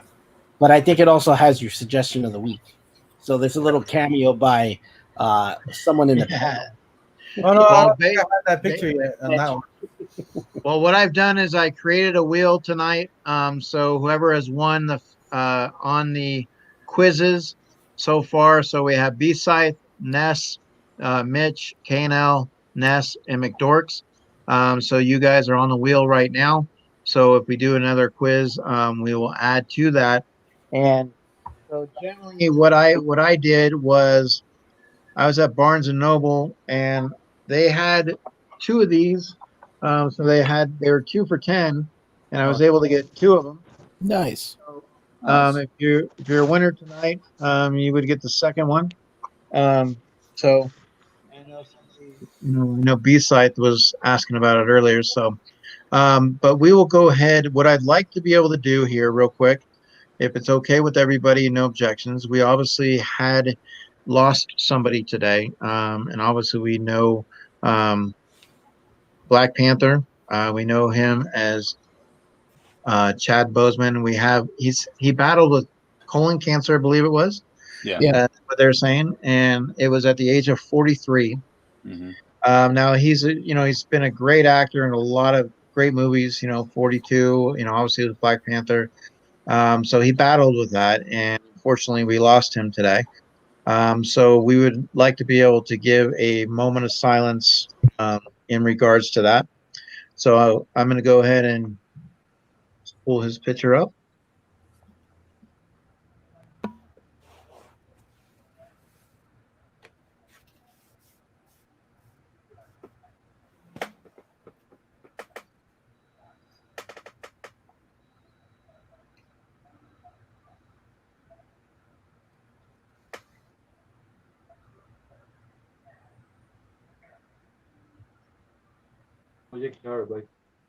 All right. Rest in peace. We're going to miss you. Thank you so much for everything you provided. I know you're going to be missed by your family.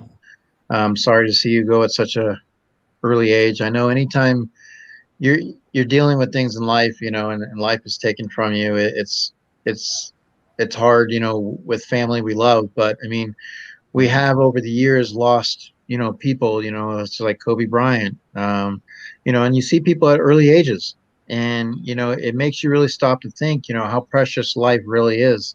One of the movies that we're dealing with tonight is Aliens, and you talk about other life out there, in regards, and whether or not we believe in that, or whether or not there's going to be some proof of existence. Some that have believed that maybe there is, that they do have stuff, whether it's in Nevada, the government's hiding stuff. We never know. So we just want to say, once again, so sad. We Our hearts go out to the family, and thank you for the memories. So, all right. I will go ahead and, like you said, we can. LBD, are you able to pull that other quiz up? I have it shared already. Okay. Yeah, and I'll send the link in the private chat so you can share that. Okay. What's amazing about Chadwick Boseman is the fact that he was secretly dealing with this illness, and yet inspiring kids at St. Jude's hospitals and providing them some sort of comfort and some sort of inspiration, despite the fact that he was dealing with this. So, honoring Purple here for not only the Black Panther, but also for those of us, lots of us here, who have lost someone to cancer. Yes. Or who have had it. Cancer is not, something.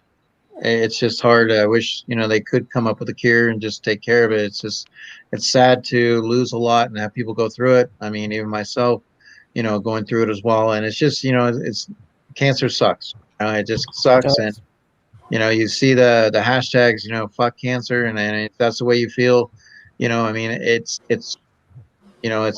not easy to have. I mean, the people that have to go through that as well, but I mean, I just don't know what they possibly could go through, because I'm not going through it. So, but when you see somebody in your family that has to go through that, and to see it on a daily basis, it really hits home, and you hear stories, and there's some people that have been able to beat it, but even, the thing is it affects even kids, and that's the hard part is, that's one battle that I wish that we could find a way to beat, and, make sure that it doesn't take lives, so, it definitely is a bitch, says that definitely.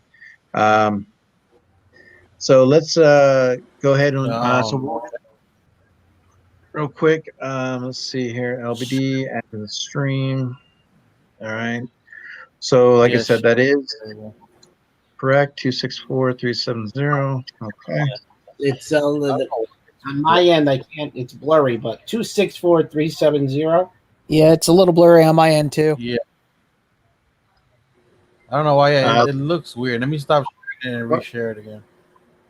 Yeah. I might need my glasses, which I don't wear any. It might have just been the share. It's good to hear, KNL, your dad is a cancer survivor. That's awesome. So you have Try it now. my B-site. My heart goes out to you. His mother-in-law is going through it now, stage 4. B-site. My mom herself is stage 4 cancer, and she is going through it. She is battling. And the good thing is, she also had a stroke with it, so she can't talk. But she's been able to recently, on one of our trips down to go see her, she started moving her tongue. She was like doing things that she couldn't do before in that sense. So it was very positive to see that, and hopefully, maybe at some point, she will regain some speech in regards, and she's still being positive through this, so that's the hard part, is you want to know what she tells you, and especially the interaction with her grandkids. So all right, so let's see if we have this. I don't know why it's coming up blurry. It's weird. Yeah, I mean it's I don't know if the anything will come through for the images and stuff like that, but I could try and see. But I don't know if I don't know. there's some kind of focus. It's weird. I don't know if There's Vaseline on the I can- screen. Huh? So it's like there's Vaseline on the screen or something, or saran wrap. I wish I could like reset the quiz. Can I reset the page without it canceling out the quiz? No, it's gonna Get some damn Windex. Get some Windex and clean that thing. Yeah, LBD. It really doesn't matter as long as people know what the number is. If somebody just puts the number in we've got the link in the chat, and they can see the last 6 digits is the digits they need to plug in. Yeah. If they're looking at chat. You can make them out again. They're going to show it on their. 270. It's going to come in on their phone. Okay, that's really weird. If you squint really hard, it looks clear. I just realized I never played this one, so it's fair game. I can finally play again after all this time. I haven't played one of these. Actually, I played on Mama J's, and I got one freaking question wrong. I was almost at the top. I was leading, and then all of a sudden, like just one question dropped me down like 8 levels. I was like, dang. What were you saying, Sean, about if you did what? If you squint, weirdly enough, everything comes in clear. Can you squint at this one right here?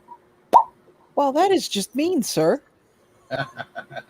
Well, I told you what I can do with my hurt feelings, right? You can just go stare at your prayer picture of Vigo and be all right. You're never going to get over that, are you? No, I'm not. So, real quick. Sorry, go ahead. Oh, I was just going to say, Unboxing Treasures came in. How's it going? How are you? Welcome. We are putting a quiz on right now, so it is joinmyquiz.com, and just keep sharing the link. It's so much. It's just got. I'm going to pull it up right now from what you did in the chat for the private. Yeah, just keep putting in the link because that way people will be easier to get in because it's so blurry. I hope you're doing good, Jay. Let's see here. No, I was going to say what LBD was talking about is, you remember Ghostbusters 2, the painting Vigo the Carpathian? Yeah. I have a full-size Vigo the Carpathian poster in frame that hangs above the toilet, so he's looking down at you anytime you stand at the toilet. Well, that's not creepy at all. Yeah, and there's time I found that thing sitting in the tub when people have come over, and it's like, dude, I couldn't use your bathroom. I had to put it somewhere. Wait, hey, Sassy Cajun, how are you? How's it going? Because it's weird. Because it's really like it just looks at you the whole time.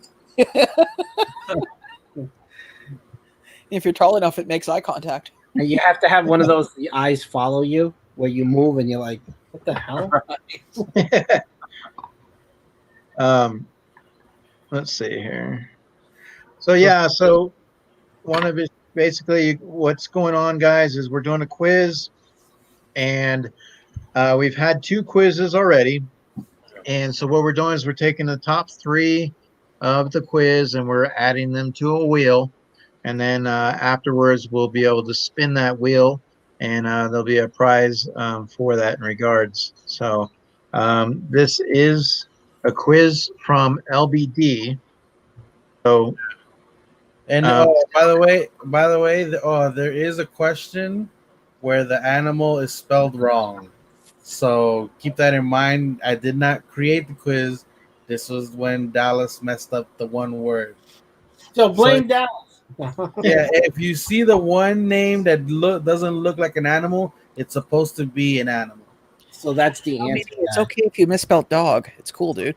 I think that's the answer. But we know how hard Dallas always helps. Dallas always helps and works with the quizzes, so we appreciate that. Just like Robert, appreciate you as well. I still like to give him shit about it because it's fun. What's up, Nate? Actually, it just feels good to be able to play a game finally. Yeah. So I wanted to show this real quick. Sean, do you do comics as well? You were saying. I used to, but when I moved into a smaller apartment, I had to prioritize. All right. Well, I wanted to see if anybody knew. I picked this up because it just really looked cool, but it is the death metal. So you got the Batman and the Superman. But just having that cover right there, it's the number one. But I really liked it, and so I decided to pick it up. Comics are obviously, growing up, I used to read comic books all the time. My uncle used to have the giant ones. I remember the giant comic books. Just going over his house and just like for hours, just diving into comics. It's always been a part of my growing up, shaping who I am. It's actually really fun because in the store, the boys were like on the floor, just going through all the comics, like just kind of, just together, just at that moment. And it took me back, to when I was younger, and just seeing them for the first time, and they've gone through some of my comics once in a while, but just actually being in a comic book store, bringing that kid back in you, and that's one of the things that I love about going into a comic store. There's so many cool things from your childhood that some owners, people have. So Ness, be careful, Ness. Make sure you brace yourself down there. Yeah. Because Hurricane Laura is heading their way. And anyone else who else is in the line of fire there? Well, actually, I know Homespun Geek. I know they said that they're having some situations where they're going to be kind of put out, I think, for a couple of weeks with their power, possibly. There's some scenarios going on. So anywhere that you're in that line of fire, they're in Texas. Matthew? Oh, no, Homespun Geek. Arizona. Oh, Yeah. I haven't. So I'm gonna start this right now because it's we got it's starting to get a little bit late, so some people might be getting a little bit tired. All right, go ahead. 5, 4, 3, 2, 1.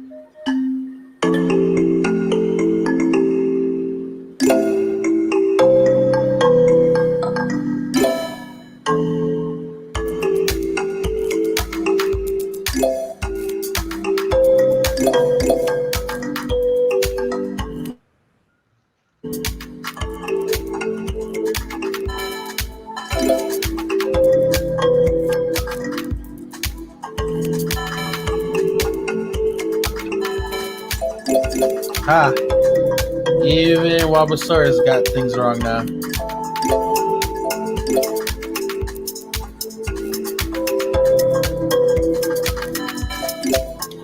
So for those of you who can't see, we got Chris in the lead, Wabasaurus in second, Sean's in third, Mitch is in fourth. We got Ness and Tats. We just got Wabasaurus taking the lead. Now Sean's in second. Mitch is in second. It's a lot of movement right now.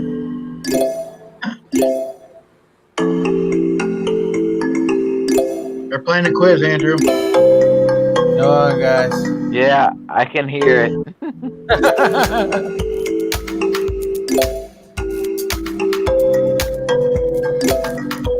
I had technical difficulties. I have technical difficulties. Apparently, everything's blurry. And we have well, it'll be alright. My phone timed out, and then I lost everybody. And then I couldn't press buttons, so I had to restart my phone. Jesus. So Tats just took the lead. And Mitch dropped down to 4th. Uh-oh. Oh, Better watch it, Mitch. Wabasaurus just took the lead again with Taxes right up there. There goes Ness. For, I think, first time in the lead. It's still a battle. I don't even know. I forgot how many questions this is. You forgot the question? Anybody's How game. many? Huh? Forgot how many questions? I think it's like 20 or 15 or something. 20. 20. Two of them are gimmies though, like suggestion and the comedy quiz question, I believe. I don't know. That might have been when I started doing them. I forget.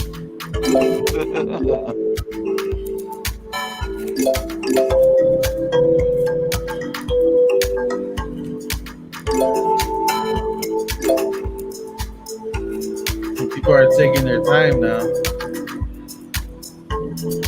The luxuries of Alexa and Google. People can still catch up.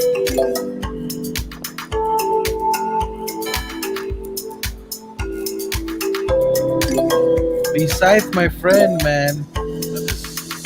Come on, you can do it. Like I said, it's the animal question that one word is spelled wrong. Baboo or baboon? Bamboo.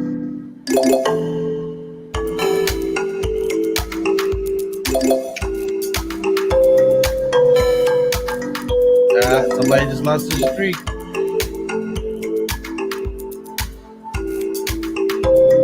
Better get another streak because they're on your ass.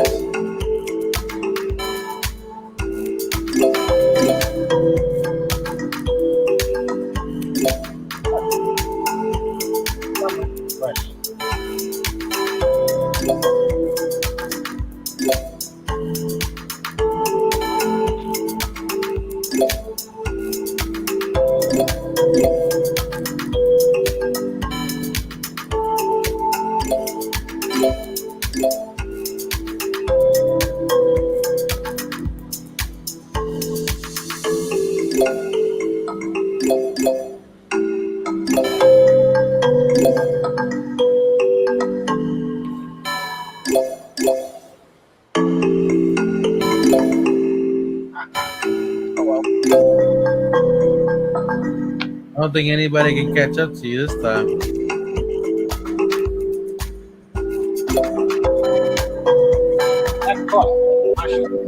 So right now we got Robosaurus in first, Totally Mitchin just dropped down to third, and Ness is in second.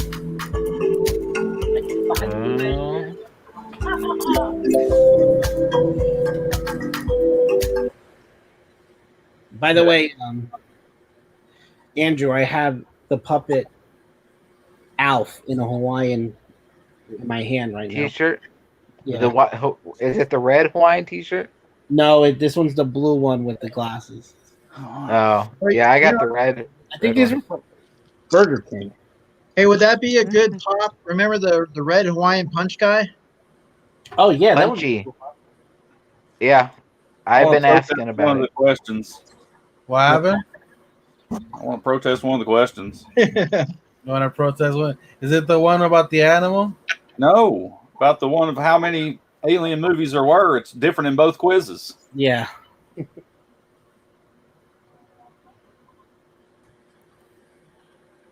Well, did Although to be fair, in the original, it should be worded how much in the not counting the prequels. I mean, it's like asking what the original trilogy was and what the Star Wars saga was. So apparently the toughest question was, in Alien Covenant, who survives at the end of the movie? 3 people picked David. I forgot that it's switched. It was a trick because I jumped to Prometheus. Yeah. Hey, Cody. How are you, Cody? Hello. Looks like that was the hardest question. Which real life animal? People still got it wrong, and I basically gave him the answer. I said what it is. I imagine since you said it, I just guessed that. All right, look for whatever's wrong. That must be the answer. But a baboon, I think it was. Yeah, it's a Yes. baboon. Yeah. Nope, it's a bamboo. It's a bamboo. Yeah, well, I didn't know. I forgot that I can edit the quiz. I should, but I didn't realize it till after the actual thing. So everybody got the question of when the first movie came out, right? Because they had just done that. Who We was answered a lot of these and talked about it too. some of these? Yeah. What color was the alien face hugger supposed to be? That's supposed to be green. But the green screen messed it up. You mean Cody messed it up? Cody, the green screen, he messed that up? Cody. So in this question, during the 117 minutes of the runtime, how much screen time does Xenomorph have? You gave us the answer earlier. I gave you guys the answer to that one a couple times. 4 minutes. This is the face hugger one. This question is way too long worded. I didn't realize that. But yeah. No, that question was on the other test too. Yeah.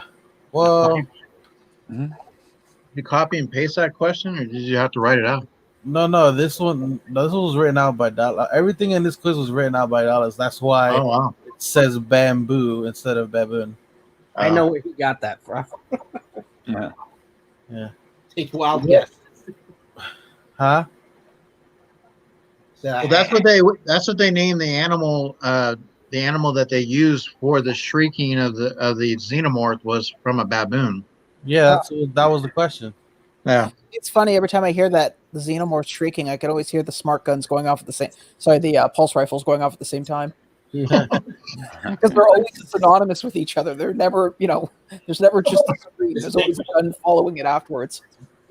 What is the name of the Sonori Weaver's cat in the Alien franchise? Some people pick Goose. Goose. Some people pick Jones. Isn't there a pop with her and Jonesy? That's I got that one wrong. Is there? That'd be kind of, yeah. Do they have a pop? is. Her and Jones. No. Jonesy. Good night, Sassy Cajun. Stay safe. I know you're dealing with the 5 on a hurricane scale out there, so be safe. What is the tagline for Alien 1979? Yeah. In space, no one can hear you scream. Mm-hmm. How many Alien films are in the franchise? There are 6 Alien films. If you don't count those, the Covenant and the Prometheus, then it's 4. They're part of the film series. It's like saying if you don't count Rogue One and Solo, it's the same shit. So I mean that's the thing, is because it's still tied into Alien, right? I mean it's still tied in there, so you would count it in the line of the movies, right? Yeah. Now if we're talking, like, you can't really count The Mandalorian because it's not a movie, and it's just film series. Oh, Like, speaking of which, did the trailer? Alien vs. Predator. That's just The trailer? Yeah, that's true. What about Alien versus Predator and Alien? I said Alien. I said Aliens, not Alien versus That's Predator. a new. That's a different series, though, right? I mean, Alien versus Predator. You got 2 movies. And Predator. There is an alien, a skeleton of a xenomorph in Predator 2, I think. Yep. Yeah. When, he goes into the ship and you see a skull. You see an alien. Oh, we can. Yeah, Danny Glover discovers it. Never-ending battle. I have a Predator one. How many? Wait, how does Ripley die? Well, this one, everybody. People should have known this one. We did. So, I mean, do you count? I mean, because you got to look at Predator, you look at Alien. So, I mean, you create that world. So, in general, could you bring back, if you redid another Predator and brought back, say, Arnold Schwarzenegger, could you have like him and Sigourney Weaver in a shared universe? In the Predator universe, they try to bring back Dutch, but apparently the storyline for him is that after the explosion from the first one, he gets irradiated and ends up dying from cancer. Yeah, there's a comic book, I think, that just come out recently. I don't think it was recently. I know it was a while ago. The only reason why is because I read it and went, well, that's a crappy way to kill a character off. Yeah. You don't do it in panel. You do it as a somebody buying a hot dog going, oh yeah, I died of cancer. Right. It's like, okay. Okay, so who came in? Huh? Who came in through the top three? Are we? Oh, you're still going through it. Sorry. No, we can pretty much cut it off. I'm at question 12. James Cameron directed which of the franchise films, which was Aliens. Aliens, yeah. Horror. What is the nickname for the girl who's traumatized by the aliens in Aliens? That's a lot of alien to freaking, yeah. They But both we've said it a million times. mostly. So Newt, that was Newt. How many clones how many? Oh, this is a hard one for sure. I remember that because I actually liked that. I believe I have confessed that I did like 4. How many clones do researchers create in an effort to separate Ripley from the DNA of the alien in Alien Resurrection? It was 8. I just remember that because there was also that freaking traumatic scene when she like sees herself and just burns her like. Good night, failed Christina ball. Payne. Thank you for being here and helping out. Yeah, Christina. Appreciate it. She sees her Good night, rejects. She doesn't see Supermom. herself. She sees her rejects. Yeah, she sees her reject, but then there's that weird one in the tube that has like part xenomorph on her. It's just like, ooh. Good night, Christina. Good night. What is the name of the android in Prometheus? That one is David. One of the most creepiest androids in the series. Yes. Was it Canadian? Oh, No, I think he was from Honduras, actually. Yeah, okay. I think he's too blonde to be here from there. I think he's a little north of Austria. Yeah. Who from Prometheus survives and shown in Aliens Covenant? Is actually David. Yeah. Some people would argue that there was more than one person, but the only time you see the other person is the dead body. Well, the reason I didn't pick him was because he's a machine. Technically, that's not surviving because he was never alive to begin with. Who are we to argue life? He has consciousness. Well, David was Magneto. True. Michael Oh, yeah. Fassbender. Yeah. Oh yeah, that's right. How many years after the events of Aliens 3 does Alien Resurrection take place? He's a good actor too. He's a good actor. 200. Yeah. 200 years. Some people pick 50 because they're probably thinking about the other question. And some people I pick 100. did not think that you were going to do a stream without me, did you? Oh, No. Charlie. Charlie made an appearance. Oh, goodness. Okay, so we went through all the questions, I believe, because we just got back. For the record, that question you just breezed by, I actually guessed all 3. Oh, you did? Yeah, I was like, damn. Nice. Okay, so who came in? I believe that's Well, what tell LBD because we can't tell. What happened? LBD. Oh, okay. LBD. Who won? Need Who- to know the winners. Yeah, okay, I'm going right now. Give me a second. So You're a winner. You're a winner. You're a winner. You're all a winner. everybody's a winner. You You're get a wrench. You need top. You need top. three or So top two? Charlie, how are you, Charlie? Yes, top 3. Wow. Yeah. Top 3. Okay, so we got Wabosaurus Rex at number 1. We got B Scythe at number 2, and Ness at number 3. There Alright. is no Waposaurus. And We only got a Charlie. you There's said only Ness at Legion. number 3. Yeah. All right. So since it was LBD's wheel, we will, Charlie will, have an opportunity to go on that. Sometimes, like I said, when you look at panels, you always say, okay, can they win? Can they not win? I don't have a problem with it. I think if you didn't create the quiz, you should be able to play too. Everybody should have an opportunity. So, Well, I haven't played a quiz in a while, so it's only fair. that's the magic of quizzes, though. Like, I feel like it's only unfair when you play Kahoot, because Kahoot you have an unfair advantage of being on screen and not having the delay. With quizzes, everybody's on the same playing field. Yeah. So, okay. So let me go ahead and add those names here real quick. What the hell? Now that I got a better look into Mitch's collection, I'm starting to see a certain theme to it now.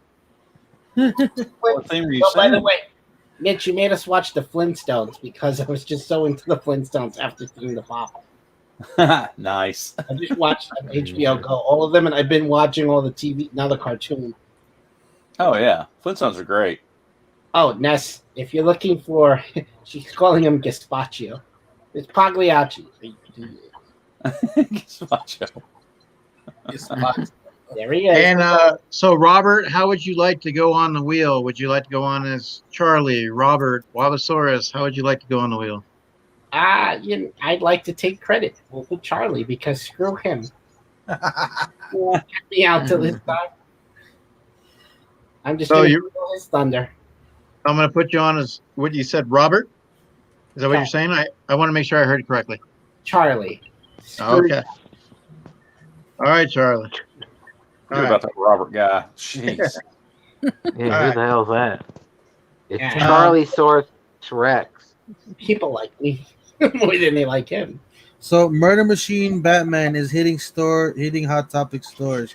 Each store will get them in randomly. Check your local store's social media page. Somebody just posted their that they got those in already.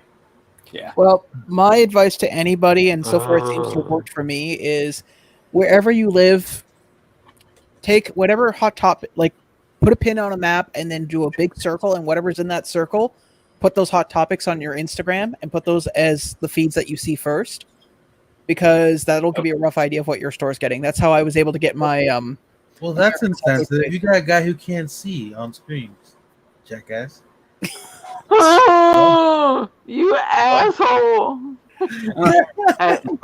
Will somebody put my location on their phone, please? Yeah, thanks. That'd be great. Fine, I'll do it. The thing that sucks, I have some hot topics that haven't opened up yet. That they're still closed in the malls. I only have one hot topic that's open in Reno. Ours is shit over here where I live. I just saw all the Ocean's 11 and the Italian Job. We can get into those stores for you. I just need a 4-man team. LBD, we're going to lower you down on a rope. I thought we were just gonna use your hair. Oh, good lord! As much as you would like to pull my hair, the answer is no. I think it'd be No better to way. lower Charlie down. Okay, so I'm gonna Sean is not Rapunzel. I'm gonna change the wheel real quick because Ness wants to donate one of her spots to Andrew. Nice. Yay! That's cool. Thanks, Ness. I love you like a fat kid loves cake. More like Andrew likes marshmallows. All right, we won't go Okay. there. So we had 3 quizzes, and so what I have on the wheel is B-Scythe, Ness, Mitch, K&L, Ness, McDorks, B-Scythe, Andrew, and Charlie. Yay. So 1, 2, 3, 4, 5, 6, 7, 8, 9. So I have a total of 9. We had 3 quizzes. We pulled top 3 from each one. So does that look right to everybody? Does anybody have any questions in regards? So That Thank Andrew you, guy's Ness. an asshole. Thank you, Ness, for doing that. So that's awesome. What I'm going to do is, so Robert, you created a quiz, and LBD created the quiz. So I know I don't want to put you on the spot, Mitch, but I would like to. So we only have 9 players. Well, never mind. Mitch is on the wheel. Yeah. So, Mr. Illuminati, you were going to be on. I would like to put you in reference with me to find out, should we do a last standing? We only have 9 players, or first off the wheel, or a number off the wheel. We have 9 players. I say So we do what last standing, honestly. Okay, you want to do last standing? Well, yeah, because I'm looking. We got a nice selection of people. Everyone's on there at least once. Except for Ness. But beyond that, I mean, it's fair all the way around. Okay, sounds good to me. As long as You guys, LBD is off first, I'm good. If anybody has any objections, just write a written complaint, send it in to me. It'll take 30 days, and we'll go from there. As we hear a paper shredder in the background. And Right. so I am gonna go. So Alien, how many total movies was in the Alien franchise, including Prometheus? And 6. the verses. 6. Six. Six. So we're gonna shuffle it 6 times. Hey, And- Charlie, you know I had your best friend over here the other day? My best friend. Yeah, wood chipper. All right. Oh, that's terrible. So it is all set and ready to go. You. That was So- a horrible joke. Let's roll. Let's do it. And I had Good Good luck, everybody. good luck. Around and around and away they go. Yeah, And literally. it's probably gonna be me. Oh, looks like. Come Sorry, on, Chris. and it's there. Hey, Chris, on Amazon. The moment. On Amazon, for you can crying get out that loud. Alien. Chris. All right. Yay, you lost. Round and around and away they go.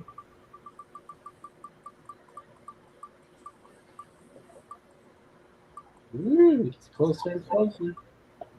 Beside, but you still okay. Yep. All right.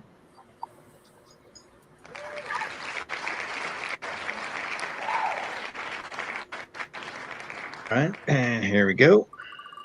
Round and around and around and away they go. Now, is there, Robert? Is there any facts that you know about Ooh. Alien?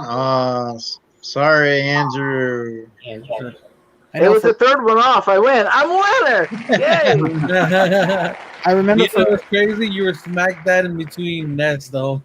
Both nests that are left. I remember for the Jeez. internal workings for Bishop, they used a milk which apparently spoiled on set and got into the crevices, so it smelt for weeks. Ooh. Did Andrew have 2 spots on the wheel? Yeah. Did it keep him on there? Yeah. He's still on there. Okay. Fine. Let's see here. Andrew, you Never get sneaky. rid of me. Andrew, you can't be rigging my computer, you sneaky devil. Well, what do you think happened when I went off screen? Quit using that utility belt. All right, here we go. Yeah. So just so we're correct, everything appears correct on the screen. All right. He's a hacker like that guy from the movie Sneakers Mother. Here we go.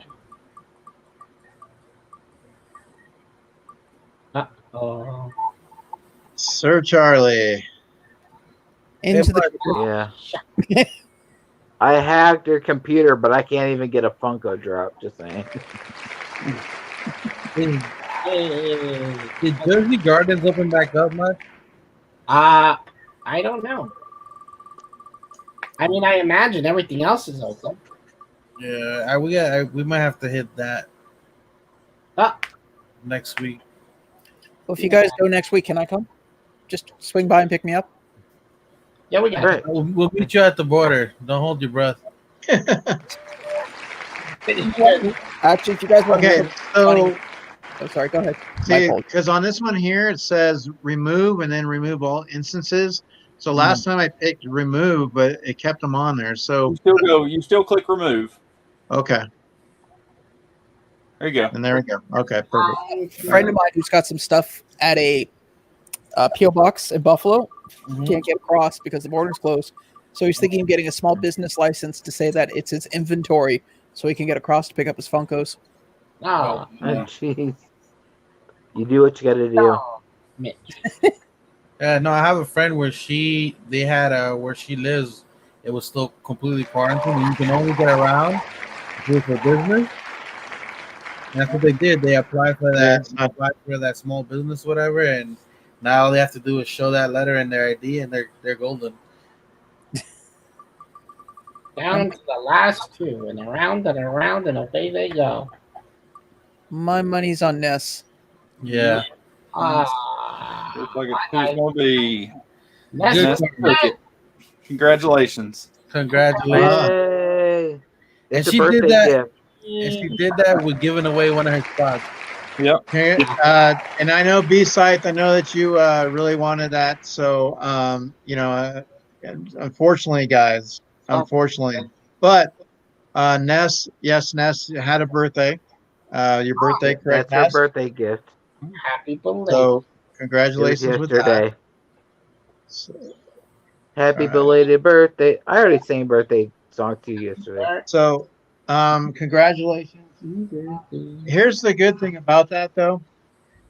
So, Ness and B-Site, what I'm going to actually do, only because I did pick up 3 of them myself. Ah, So, Third. what you're I know that B-Site said he was looking for one, and B-Site is such a great supporter with the community. I mean, hands down, he does a lot of good things in regards, as well as Ness. So B-Site and Ness, they belong to you. And so you just, like I said, Ness, you won something last week. So, I mean, that's why I told you I was going to hang on to it, because a lot of times Ness finds ways to win. She's got that touch. So B-Side, make sure you reach out to me on Instagram in regards, and we'll go from there. So congratulations with that. Now, the other thing that I was going to have you guys do real quick, I thought was kind of fun. Normally, we try to play games and try to entertain if we can, but you guys are well aware of memes, correct? Obviously memes. So what I wanted to see if the panel could do was and even, the chat, if you guys would like to do it as well, you're more than welcome. I wanted to see if the panel could come up with a meme for this. And, it kind of fits the topic. I found it tonight. It kind of reminds me of anything Macho ever buys and puts in his house. So See, if you have the first thing I can think of is patiently waiting for COVID to end. Actually, I had the opposite reaction. I had mine was patiently waiting for the humans to die. Wait, go back to that. Okay, I will. Let's see. Kind of looks like me if I lost 250. When you're visiting Ross and you hear a girl screaming in the basement. Ross is patiently waiting to go run out to the sprinkler. It puts an ocean on its skin. Anybody chat? You guys have anything chat? Got a meme for something? Chilling, just waiting for Mulder and Scully to arrive. Dallas. I actually would love to have something like that just to put around, because when you come into my place, you have to come around a corner. So that would be nice, just sitting on a chair for someone to find. Well, that's what this jackass does up there above you. He has weird things just lying around the house. I don't know what you're talking about. Excuse me, it is fun to scare people. I am not ashamed of it. Okay, you need to get rid of that. I have no idea what LG means by having some weird stuff in the room. We got an inception going on right now. Yeah. I actually am not a fan of clowns. I'm not afraid of them. I'm just not a fan of them. Yeah, neither is my wife. Now, is there a story behind it to trigger it, or is it something that's always been there with the clown? It has to do with the fact that, okay, here's the thing. I'm a very dark, sardonic human being when it comes to comedy. LBD and Mitch have been the brunt of some of my jokes in the past. Oh, wow. And clowns, at least traditionally, not the creepy eat your soul kind, but traditionally I've always been just like too jovial and too happy that it just, in my brain goes, I can't imagine somebody doing that for a vocation for life. Like there has to be a secret behind it. So I have a question. So do you hate children? Your soul. Do I what? Do you hate children then? Oh, children have a reason to be that way. They don't know any better. You're talking a grown man who's willing to put on pounds of grease paint and clothes 2 sizes bigger. It just, I don't know. I can understand why most people do what they do for a job or why they do it, but that particular just it never. Don't forget, I grew up with the Vikings of like Lenny Bruce, George Carlin. So I mean, I'm not into that cutesy wootsy comedy. Well, I heard being a clown is really good for burying 13 bodies under your house. Uh-huh. I thought he just kept girls in his lockers. But it's honest work. No, that's Dave. I know. Okay. Anybody else having a poltergeist flashback? That guy has to work in You guys don't mind? I need to check some things under the bed, closet, and you're all gonna die in there. His house is. Mitch, you make that joke. We had a coworker that looked like that psychic, and I kept asking. Oh my god! I kept asking her if she could say, "This house is clean." I have exorcised the demons. That's exactly how she sounded, and she was like 5 foot nothing. You got Black Phillip. What's wrong with his eye? What? It scares into your soul like I do.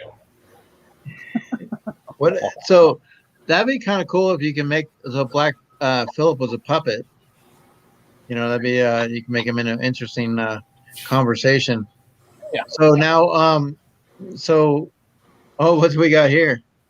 Let's see. It's Freud. That's Sigmund Freud. He looks like you know those guys on the balcony of the Muppets. Oh yeah.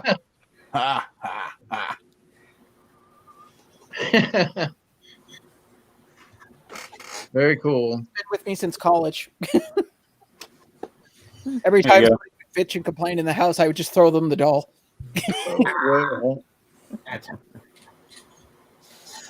Oh, Twisty. Oh yeah. That doesn't bother me because it's meant to be creepy. It's one that are not supposed to be creepy. Now, would you? So, do you go, Sean? Now, I know you said that you like horror as well. Would you look at like a haunted house, knowing that there's clowns in the haunted house? I mean, was that something you would avoid, or I mean, if you had a group of friends and you guys are going in? The problem with that is that I grew up in the Niagara region. So, have any of you guys been to Niagara Falls? Yes. No. I was 3.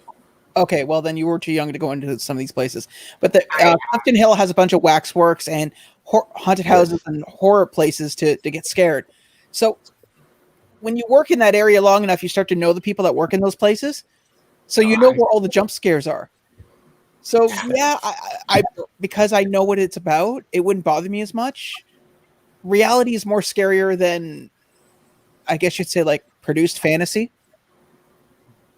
So okay, so look at it this way, Sean. I love haunted houses. I mean, I love, you know, Halloween horror, all that. And one of the things that I thought about for a haunted house at one point was, you know, obviously you bring a crew, you know, a group of people, you start them out in the woods. Mm-hmm. They're in a line, right?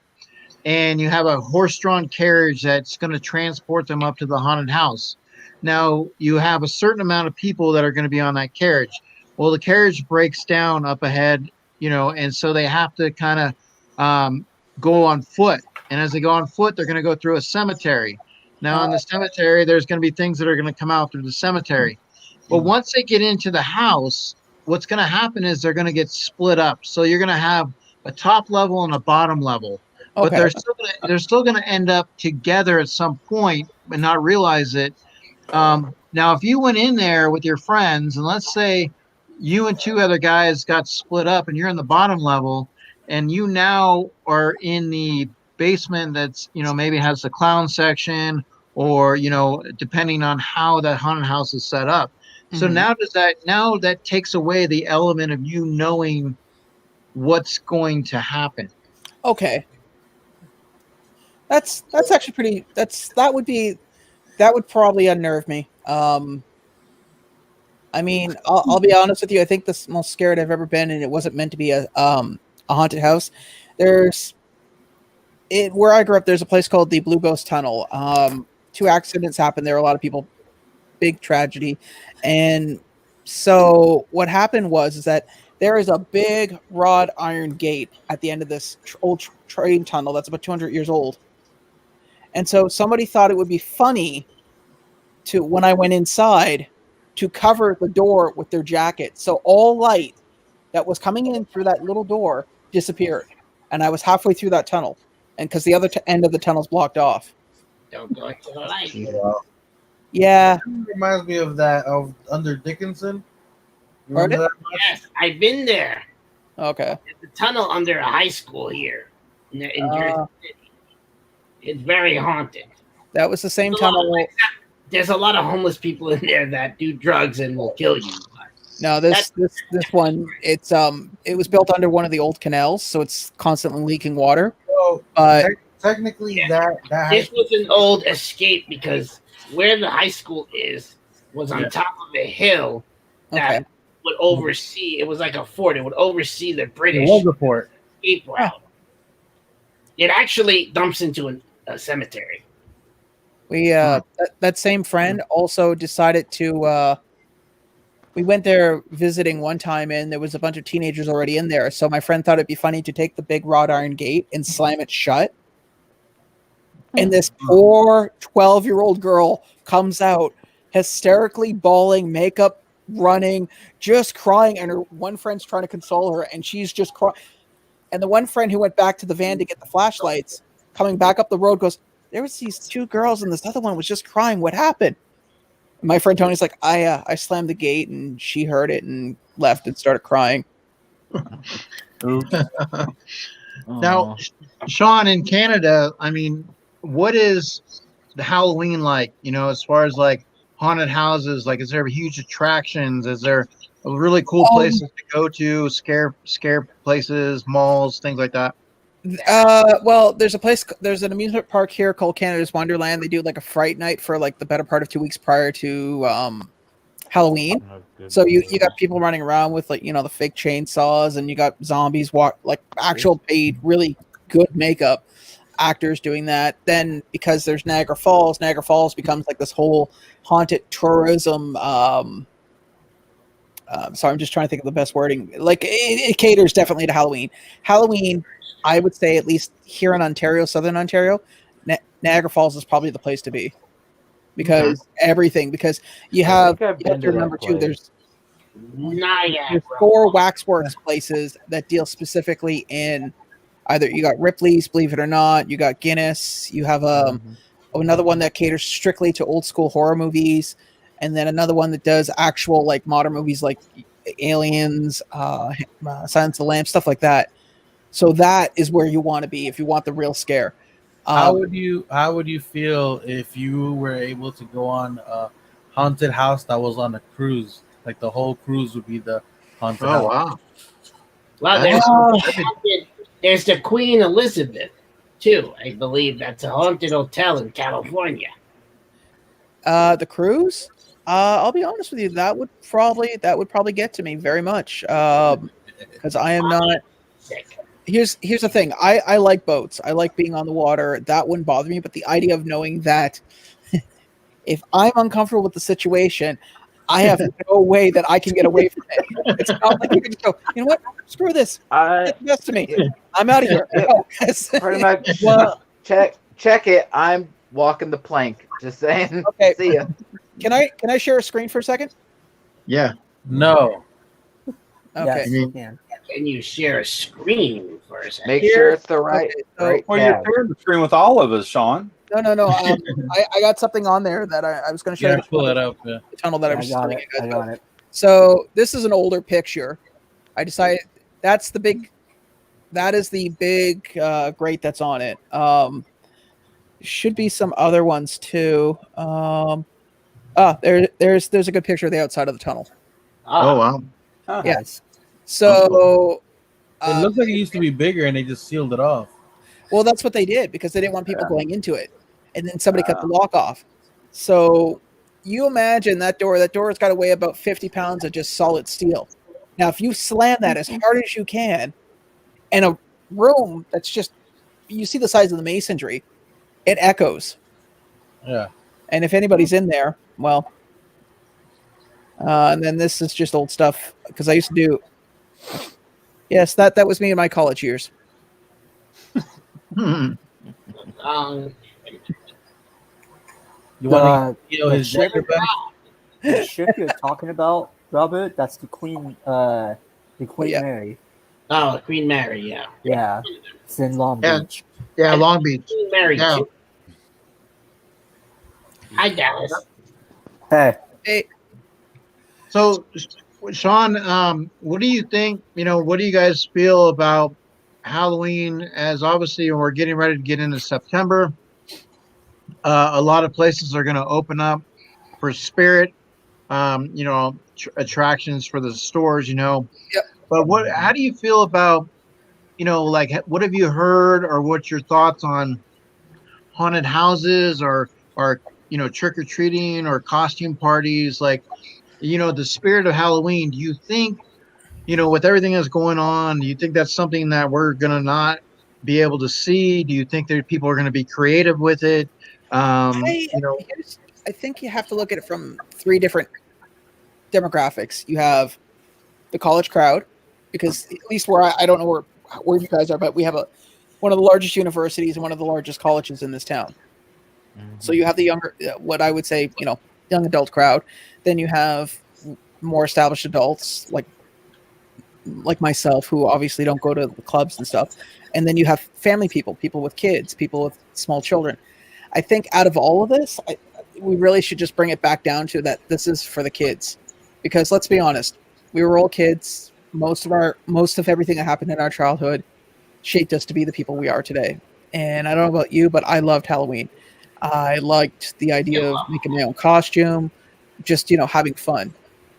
And Well, It just puts a wrench in it, though. With the whole premise is going to door to door in your neighborhood and See- giving out candy, and then you're exposing yourself, and there's no social distancing. And But you also- can do it, but the other thing I then do, you well, no, Yeah, I what do- if the houses? What if the houses put marks? What if the houses put like X? Like they do in the stores. Yeah. And wait for each kid to go through it. It'd take too long, right? I mean, it'd be Yeah.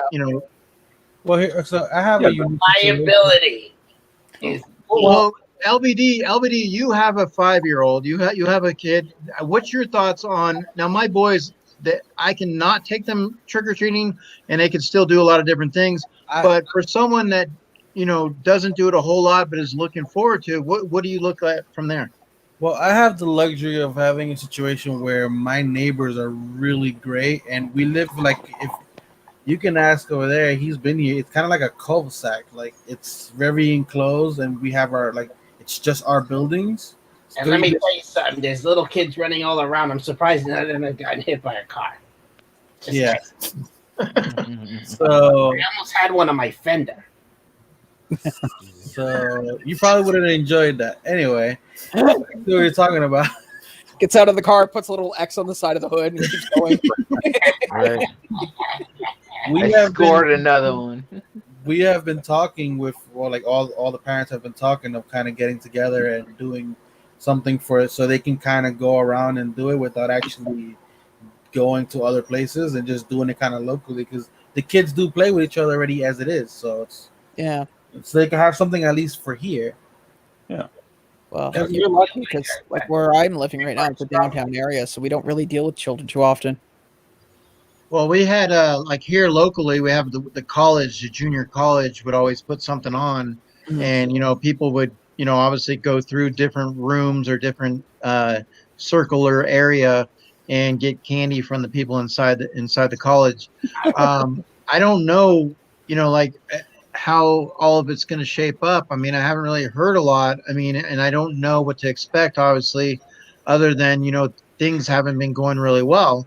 They've already said, somebody who had it has now re-gotten it.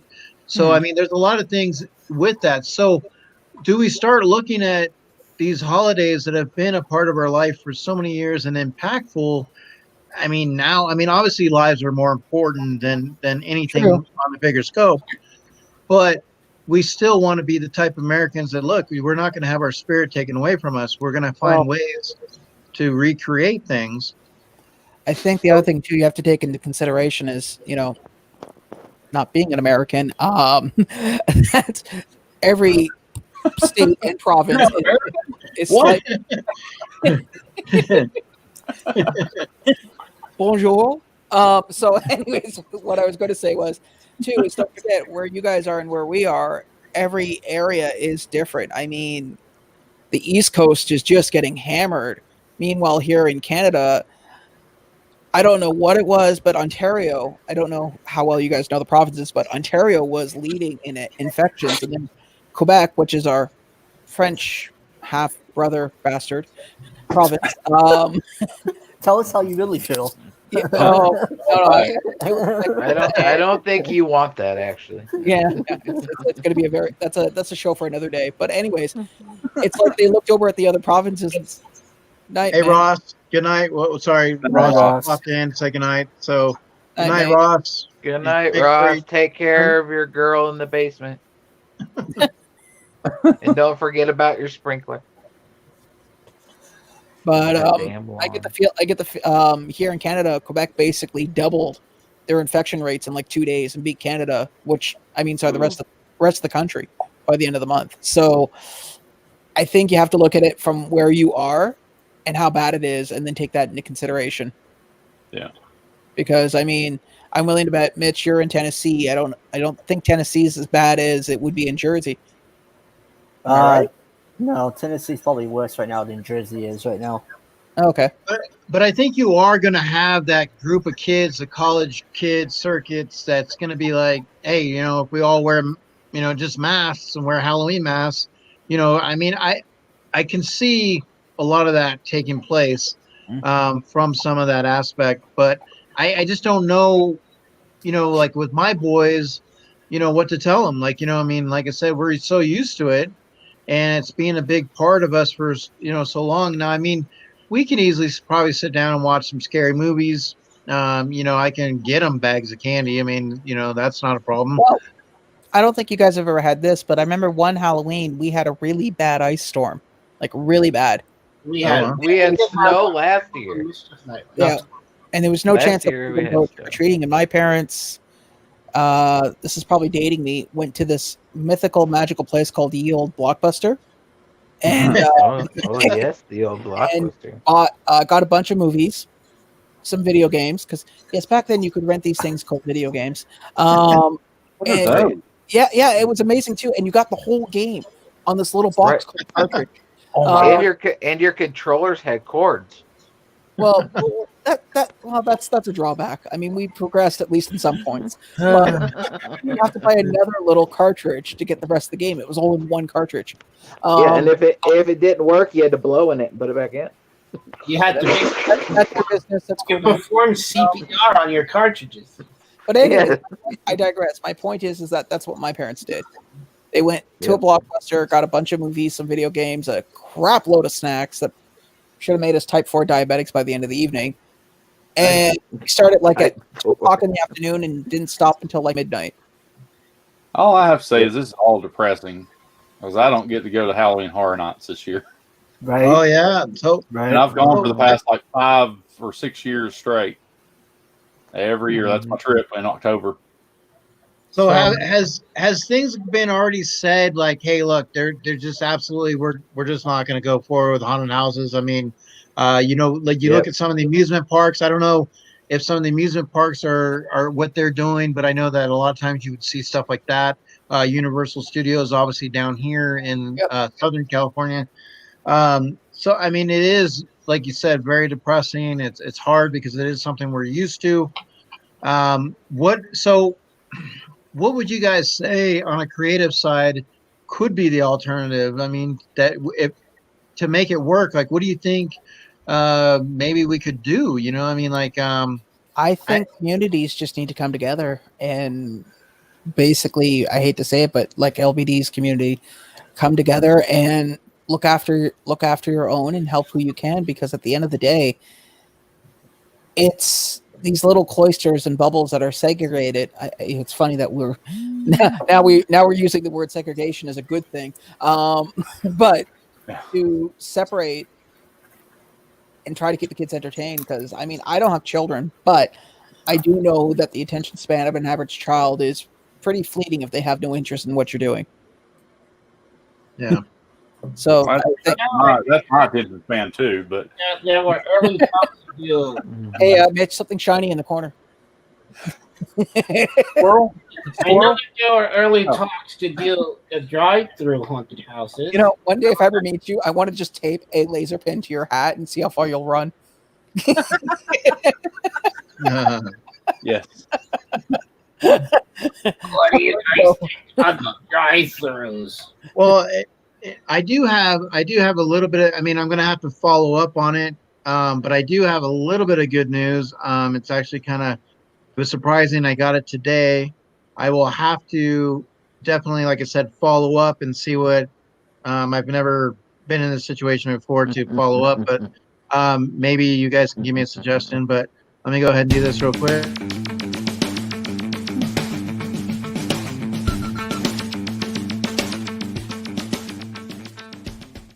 Nice graphics. Okay, so now we have, I don't know if you recognize him at all. You may. That's the Thirst Jason. Oh, there you go. Very cool. So, I reached out to him about maybe 3 weeks ago, and I had spoken with him, and basically, I told him, we obviously were a huge fan of the series. Thank you for making things a success. I told him about the Scream stream. I told him that we were looking for maybe possibly to have something in October. And that we were also looking at maybe the Dead Skeleton had talked about coming on and stuff. So he actually responded and he said, sounds great. Go ahead and contact me. We'll go ahead and set it up. Nice. So obviously that right there, I wanted to be able to, hopefully we'll see, follow through and see what happens, but at least that's a good starting point. So, that's street cred. Yeah. So hopefully, maybe in October, we'll be able to get, Ari Lehman to at least come on for something or to get something out of it. So we shall see. Cool. Anytime, like I said, we do have our local celebrities, such as, like Charlie and that clown. Aliachi. that guy with the weird hair. LBD? Me about here, okay? LBD is a prophecy. So I mean, definitely, like I said, anytime when we're looking at horror, we're doing our horror streams. There's a lot of things that'll come up. I know everything is geared around Halloween. So I wanted to ask you guys, is there anything that you're looking to get or have secured or, for Halloween coming up? I mean, are you the type of person to, let's say, decorate? Do you guys do a lot of decorations around the house? I do. I don't, but that's just because I have a lot of fandom surrounding. Like, for instance, you can't see it here, but by the back door, by the wall, I have oh god, I can't think of his name. He was in the TV show Reaper. He played the devil. I have his autograph. I have George Romero's autograph. I got a autograph from the gentleman who played Pinhead. So I got a bunch of like horror stuff autographed around here. In fact, I have a Linda Blair autograph over there and a Alexander Patterson. So my house is perpetually decorated for Halloween, I guess. I don't decorate at all just because it's never been my thing. And honestly, even when I lived in Jersey City, like this guy down there, and our other neighbor, it was basically like going to a freaking haunted house like every time. So, like the way they set theirs up. Like actually, the last party that they did, we were all dressed up, and they had it decked out like completely. 250 people at that party. You ever gone to a Halloween party and someone told somebody it was a dress-up party, and that one guy shows up in a costume? I've gone to one of those parties. I wasn't that guy, but it is fun to watch somebody get out of their car dressed up as something and realize, crap. I have a. Hold on, let me see if I still have it here. No, I decorate. I decorate outside, and I actually build everything for outside myself, which is nice. Pretty neat. Yeah. Last year I built a Samara out of PVC pipe, and I put her in my yard and put a strobe light on her, and it's pretty freaking creepy. From what the parents say, they don't even want to come into the yard. There was always that one house that on the block, these guys really get into it. They're dressed up as Michael Myers. They come around the corner. You always hear the screaming. You want to go check it out. But the kids are almost afraid to go up there and get the candy. So you love seeing that in the neighborhood. I mean, that's probably one of the things that I'm probably going to miss, being able to take the kids and see. I did at Hot Topic. I was able to pick up this one. I was glad to find it. Nice. Got my pinhead. Glow in the dark pinhead. I'm actually waiting for that to hit back down here so I can pick it up. It's actually, I don't think this one. Yeah, it is. It's a Hot Topic. It glows in the dark. Yes. So, it's that weird Hot Topic sticker that says glow in the dark. Well, when I looked at it, it just said Hot Topic exclusive, and I didn't see because of the lighting. When you get older, Mitch, the eyes are one of the ones that kind of you start losing a little bit first, at least. Hey, I'm not that old, and I'm already there. So let's cool it on the age train. Right. I'm only 33. I can't see shit. Well, I know as when you go into these places and you find stuff, it's always nice this time of the year because the Halloween decorations and stuff. But like Walmart and Target, they haven't had as much, right now. Now I know we're getting into September. Just Eric, give it time. Okay, it takes about a week to set everything up. I imagine after Labor Day. Yes. I emailed you a video to answer your question if I get into Halloween. Those inflatable lawn ornaments. Now, real quick too, Dallas. I have those. I got those from my yard. I have a giant Jack Skellington. Nice. I got 2 Jack Skellingtons. One for Christmas and one for Halloween. And what? We purposely put one of those in somebody's room, and then woke them up with an air horn, and then turned it on. When they were trying to run out of the room, they bounced into it. Every year I decorate my classroom. So you were that guy. No, actually, college. You see, here's the problem. I went to college when I was 24, so I was already about 5 to 6 years older than most of the people there. So I didn't exactly hang out with the younger crowd because as soon as a lot of them found out I was 24, I was hey, you're 24. Yeah, well, drinking age here is 19. So a lot of them were 18. So I'd get hey, would you want to come to our party? Yeah, would you mind bringing the booze and we'll pay you when you get there? How old are you? 18. I'll bring you pop. Okay, so here's the thing I got to ask because I'm still learning.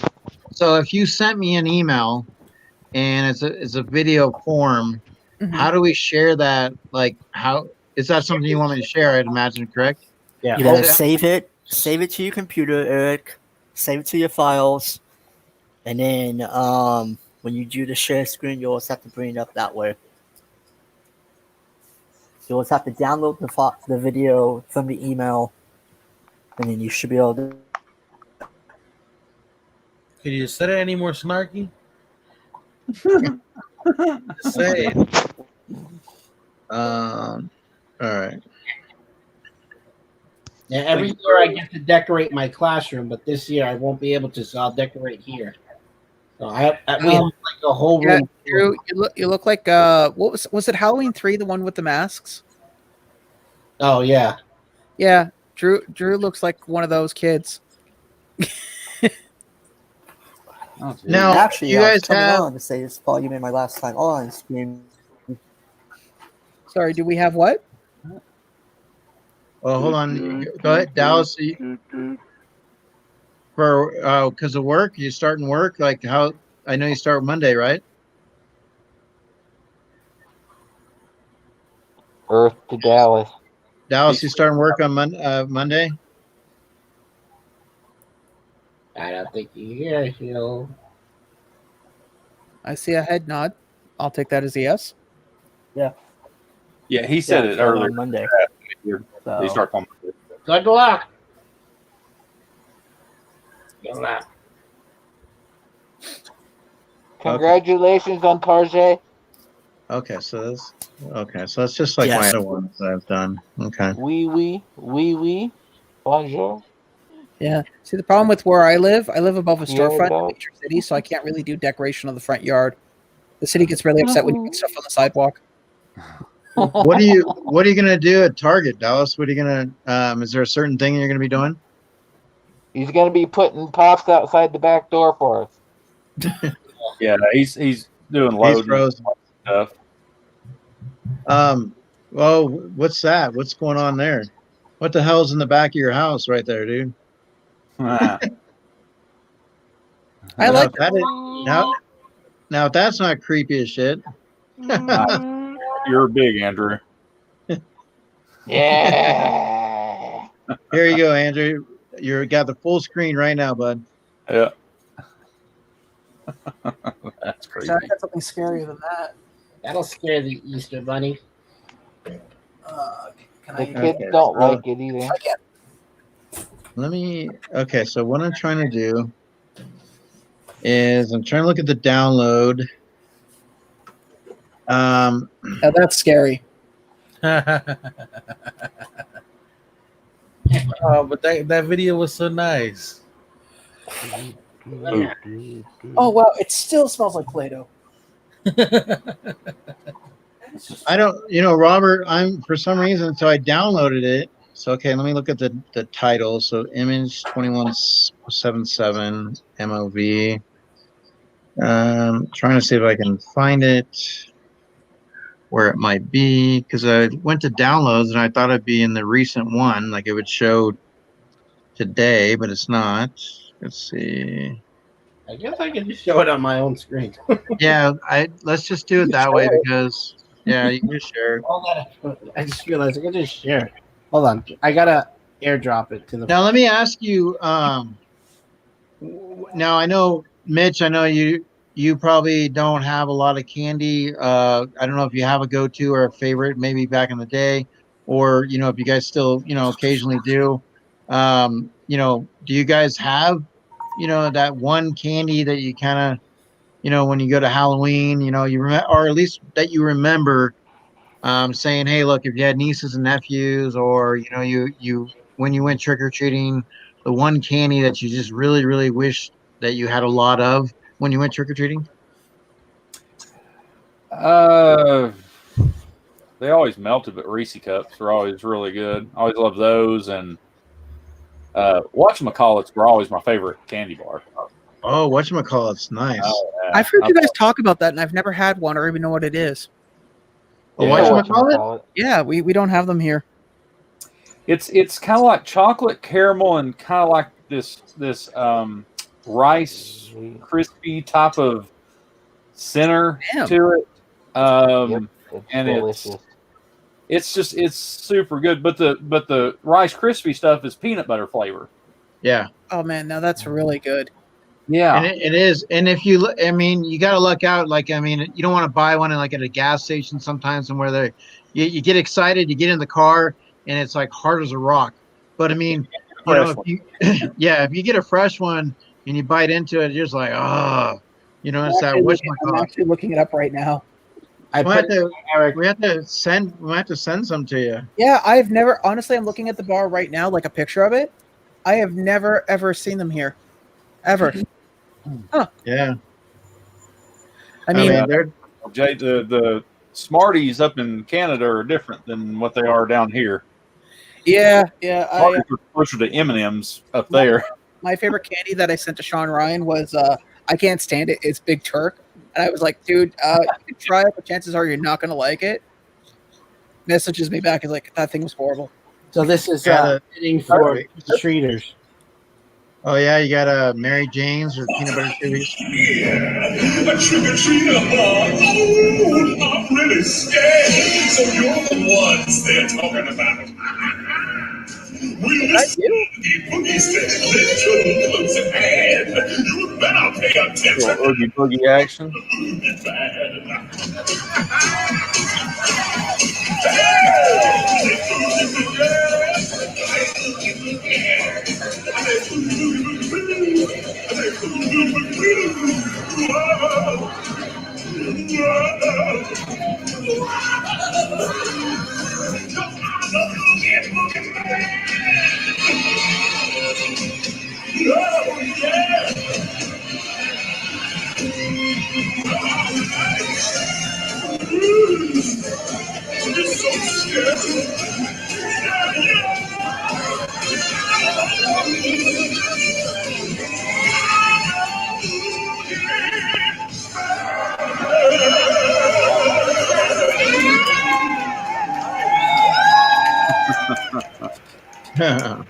Nice.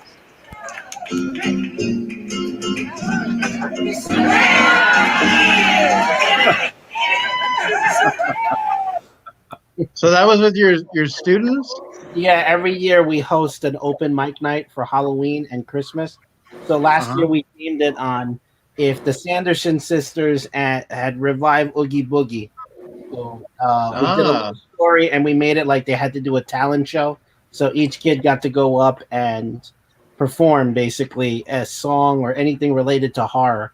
And then we did it. The year before we mixed it. We did one show, but we mixed and we did The Grinch and The Nightmare Before Christmas, and we merged it into one story. Well, if I didn't know any better, it really looked like you didn't enjoy being on stage. It didn't look like you were having fun. To the end, so everyone was like, Can you? I just asked. Could you see in that? Barely. Okay. At one point, when I jumped off the stage, I almost walked right into the mixer.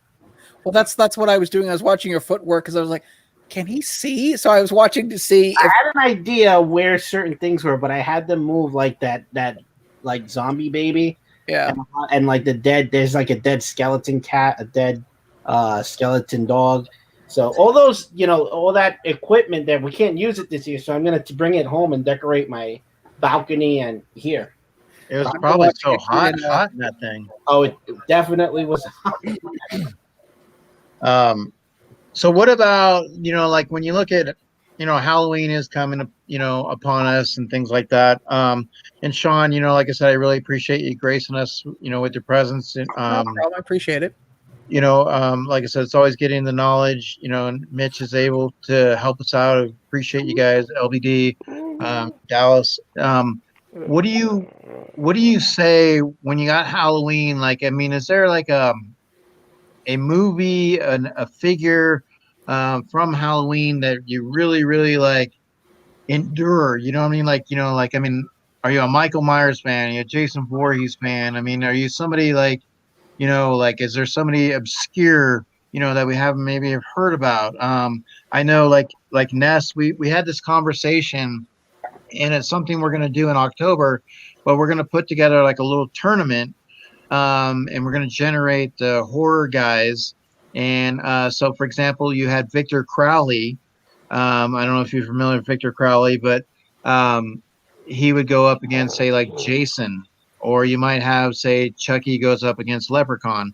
So we would end up pitting like in a tournament style. So you'd have an A bracket and a B bracket and just kind of see who might come out on top, and generate, we'll have the chat kind of make their picks and just kind of see where it might end up. So I might do like maybe if somebody in the chat ends up with the right person, that, they'll end up winning something. We'll figure out how we want to do that. But that would be in October. And just kind of go from there. So, do you have that favorite? I mean, as a horror fan, I mean, is there something that, you George Romero for me? What's that? Anything by George Romero. George Romero. He actually, I met the man 3 times. He actually moved to Canada and lived in Toronto. And so he used to do a lot of the local conventions. And without him, I don't think zombie. Well, not like they are now, but at least when he did his movies, they were, to me, they were legitimately scary. Even the original black and white Night of the Living Dead, not the remake that was made in the early '90s. That, as a child, scared the hell out of me. Yep. The idea of knowing that as human beings, we need to eat, sleep, and generally be mentally in a good place. And imagine constantly being hunted and knowing that there's nowhere you can go, and have to deal with the morality of having to take, in this case, a zombie out, which looks like a person, because your brain can't process that. All I can see is a person. Not only that, you're being in a house or in a place where you're trapped, and you're maybe with people that you don't know or trust. But that George Romero black and white, like I said, for me too, I saw it at a younger age, and it really gave me, nightmares and fits for a long time. But the flip side of it is, as I got older, like I love The Walking Dead, so zombies have something that, have always been a part of me. But one of the other movies that kind of gave me a hard time sometimes was Trilogy of Terror, the old Karen Black, Yep. that movie. So I mean, yeah, zombies now. Some of the zombie movies that have recently come out, have you enjoyed them? Like something like Zombieland, or recently in the last couple of years, has there been a zombie movie? I mean, obviously George Romero is George Romero, but has there been something that kind of has a good feel to it for you? I know this is going to seem kind of egotistical of me, but Shaun of the Dead. Okay. I love Shaun of the Dead. Well, one, because it spells its name exactly like mine, but it, in my eyes, that aside from the ineptitude of the heroes of the movie, it was a decent zombie movie. It was, legitimately. I think that movie did add to, not just because remember that came with the Dawn of the Dead remake, but I honestly think Shaun of the Dead helped re-spark the interest in zombies. Yeah, it's a shame that the. I would argue that if you didn't have that, you probably wouldn't have the hype of The Walking Dead. Okay, now I'm truly sorry, and I generally don't disagree with a lot of people on a lot of things, but no, not Warm Bodies. Warm Bodies was part of that. I want to say Hot Topic horror movie. Good night, Jay. Appreciate it, bud. I mean, because you had Warm Bodies, you had Twilight, you had. There's two others I can't even think of because my brain probably blocked them out for a good reason. But it was that genre of, hey, let's have a horror movie, but let's make the monster look sexy. Twilight's not a horror movie. Pardon? Twilight's not a horror movie. Don't. It is Don't. actually. When I saw how much money it would cost me to see it in theaters, that would scare me. Don't. Keep put in mind, Twilight. The idea of making the monster of the movie this angsty 20-year-old who constantly pouts and looks into the sideways into the camera like It's a teen drama book. Is what it is. It's a book for girls to read. Is what it is. Yeah. Now and the funny part is I had somebody take me to see Warm Bodies as a gift. And it's really hard to walk out of a movie and not shit on somebody's gift like that and go, gee, that was great. I had a great time. And meanwhile, in the back of the thing, Well, speaking of walking out of movies, I mean, the only movie I've ever walked out of, I walked out of Us. what movie? Sorry, Us. I walked out of Master of Disguise. In fact, it was a birthday gift to my mother, and I leaned over and said, "If we leave now, I will take you to anywhere you want to go." She's like, "I want to go to Swiss Chalet." Okay, let's go now. So now, zombie movies, like B-Side mentioned, Return of the Living Dead 3. He's talking about, goth girls and stuff like that. How do you feel about some of those Return of the Living Dead movies? Actually, I have the entire series in my bedroom. My favorite is probably the second one. Is that so? I'm trying to think That's back. the one with the cemetery where the two guys are running the medical supply place, and the guy goes, "Yeah, I got one of the barrels down in the basement." And in an amazing idea of let's kick the 30-year-old barrel that's slowly rotting, holding the zombie, because nothing bad could happen with that. Is that the other one too, where the zombie has a screwdriver and she's like, Get that damn screwdriver. Yeah. No, that. Oh, sorry. No, the first one was the cemetery. The second one was the housing complex. But yeah, they're in the house and they lop the head off, and the kid's got the belt and he puts the screwdriver through. That was also the same one where they ripped off Michael Jackson near the end when they're electrocuting them. You see the one in the red leather jacket, and it does like this really horrible parody version of a dance as it's being electrocuted and then falls to the ground. That's trash. That's Return of the Living Dead. Is that one? Yeah. That's the first one. You That's know, the first Return of the Living you know Dead. what's an underrated horror film? Tales from the Hood. Yeah. The first one or the second one? The first one, not the second. Okay. Original. I was That gonna say. That had some moments that I remember freaking me out. Especially We talked about this movie that I'm going to bring up for the idea of horror movies, just because because LBD gave me crap for mixing up the lead. One of the actresses in the movie was Dusk Till Dawn. Which one? Dusk Till Dawn. Oh, okay. Aside from the fact that knowing that Quentin Tarantino had a foot fetish and that whole scene in the movie was just servicing him, I think if you take that part out, it's a really decent horror movie. Take the part out with Selma Hayek. Yeah. He has a self-admitted foot fetish. That's why in a lot of his movies you'll see a lot of long shots. Why would you ever take that out of that Yeah, movie? why would you take Selma Hayek out of that movie? I didn't say take her out. I did take the scene out. She could still be in the movie. I mean, she's the main part of it. It'd be really awkward. But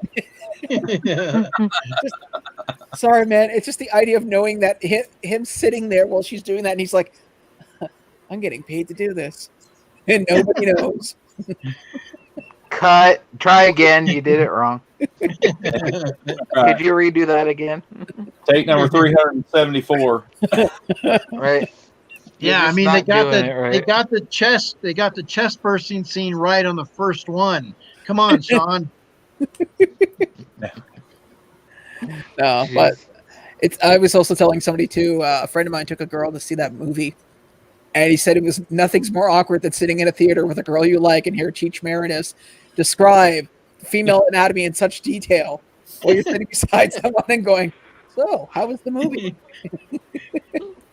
So B-side says, "Take it out." What? You're fired. We got all kinds of pussy. We got the hairy pussy. We got the bold pussy. Hey, I'm just saying. That's the movie, so. I know, man, but just the idea of if you're dating someone, you're leaning over, going, "So, what you think?" Well, And anybody tell me where? I forgot about that movie, Daybreakers. That's another good one. Which one? Sean, where's Quentin Tarantino from?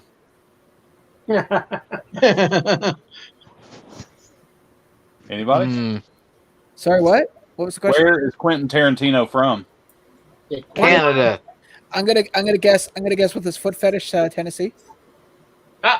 Knoxville, Tennessee. Oh wow. Mm-hmm. Everybody's from Knoxville, Tennessee. Yeah. Okay. On his bio. He's from here. The most serial killers and murderers in Canada all come from London. A majority of them come from London, Ontario, which is like 200 miles from us. So if you have aspirations, that's where you need to start out. All right. I know where I need to go. There was a movie Daybreakers. Ness says she really liked the movie Daybreakers. Daybreakers is good. B-sides, yes. Night Breed is How about very Little good. Shop of Horrors? Which I one? directed that as a play. It was fun. Yeah, there's two. There's black and white. What would you? I mean, so is there any movies that you would like to see them remake? Like, or at least come up with a different concept. Like a. How about Ghostbusters? They could do a remake of that, right? I'm kidding. I'm just being a Now, are you excited to see the new version of the Ghostbusters, the new movie that's supposed to be coming out? For the fact that it's a takeoff from where number 2, like it's continuing the story from number 2.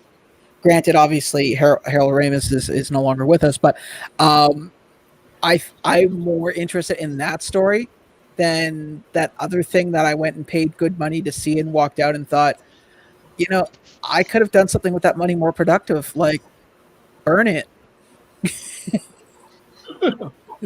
Like the fire would have been more entertaining. You mean you don't have all those pops? Come on. Man. Pardon? You mean you don't have all those pops? You know, unfortunately, I was going through some rough financial times, and I just couldn't get them. I mean, and unfortunately, I'm just never going to be able to have that whole set, and I'll have to make use of that. I would like to So try to remake. I would like to remake the creature from the Black Lagoon. all I gotta say is I already know what They I'm are. getting Christmas. Robert, they are. Wait, Yeah. hold on. What LBD? Said I know what I'm getting Sean for Christmas. A clown? Yeah, you do that. Thanks. Thanks. Yeah, Pay that shipping. I'll send you a clown. gift. I just may not necessarily be sure. I've never ever crapped on something somebody's given me, and there's been a lot of things in my life that I've received and went, oh god. Oh, Actually, I have a picture which I'm not going to show that's on my fridge of me with all my cousins. My grandmother in the early 90s bought me this ugly gray sweater with these leather stripes. So, and it wasn't like it was sewn onto the sweater. So it was like wool, leather. So not only was it cold, but it was itchy and cold. And I had to wear this thing several times until, sadly, I grew out of that sweater. Was it your pink bunny suit? I would have been happy with that, okay? I would have been fine with that. At least I would have had not to wear it in daytime, be like, I'm saying that's what you didn't want to wear. I had to wear it for the family. and it's funny, there's a picture of me in it, and my brother has a similar one. And I can remember him and I like looking at each other going, when can we get these damn things off? So you basically lived a Christmas story. Yeah. So would you do anything different? Let's say you're a young director and you're about to enter into the horror genre. How would you change things today? Like knowing some of the films that are out there, some of the ways that they've gone about, there's a franchise, things like that. Is there anything that you would do differently as a director with a film? Practical effects. Well, practical effects is definitely a big one. I think the other problem too is the fact that, and I don't know who will agree with me on this, but suspense and horror is practically dead because we show less. Everyone wants to see everything. Show less. Well, it's not the everything. It's the fact that we live in a society where people see horrible atrocities at the click of a mouse, and then you expect somebody to sit for an hour and a half and watch a scary movie and be genuinely afraid of it. And it's really difficult to do that. I mean, I'm not going to go into details of my life, but I've seen some pretty horrible things. And so now when I go and watch a horror movie, it's like... You're numb to it. Yeah, it's like, really? That's scary? The last time I legitimately was scared in a movie was the remake of Dawn of the Dead. Yeah, Dawn of the Dead. And that was a jump scare. And I was actually more pissed at myself that I was scared of the jump scare because I knew it was coming. The last movie that I enjoyed that made me jump was The Conjuring. And then before that was The Descent. But we need, like K&L said, we need original, unique horror films. A lot of stuff has been done, but playing on that suspense and thriller and psychological thriller that you get somewhat in the movie Rosemary's Baby. A really good horror movie that isn't really a horror movie is Cabin in the Woods. Yeah. That was good. That was good, Cabin in the Woods. Yeah. Who's got psychotic cannibal family? They got the whole board of like how all the kids like what they're gonna set off. I was gonna say I can name 5 movies that came out that were good in the last 5 years. The last 5. Midsummer, Hereditary. All right, Hereditary was pretty good. Autopsy of Jane Doe. I didn't see that one. Oh god, why is it blank on me? The Black Coat's Daughter. And then there's a new movie out on Shudder. It's called oh god, Monster Hunter, I think it's called. Yeah, I saw that on Netflix actually. Yeah, I watched that Veronica. Veronica? Veronica was. I thought it was kind of overhyped. I just watched it. Is what I was saying. Now, if you look back in the days, like I don't know if you remember, the cheesy ones like Food of the Gods, where you had the giant rats and chickens, and Ness said that she would like to see them remake some of the movies like about giant bugs. Obviously you had the movie Them, with the ants and things like that. Who knows? The tarantula. Eight-legged freaks.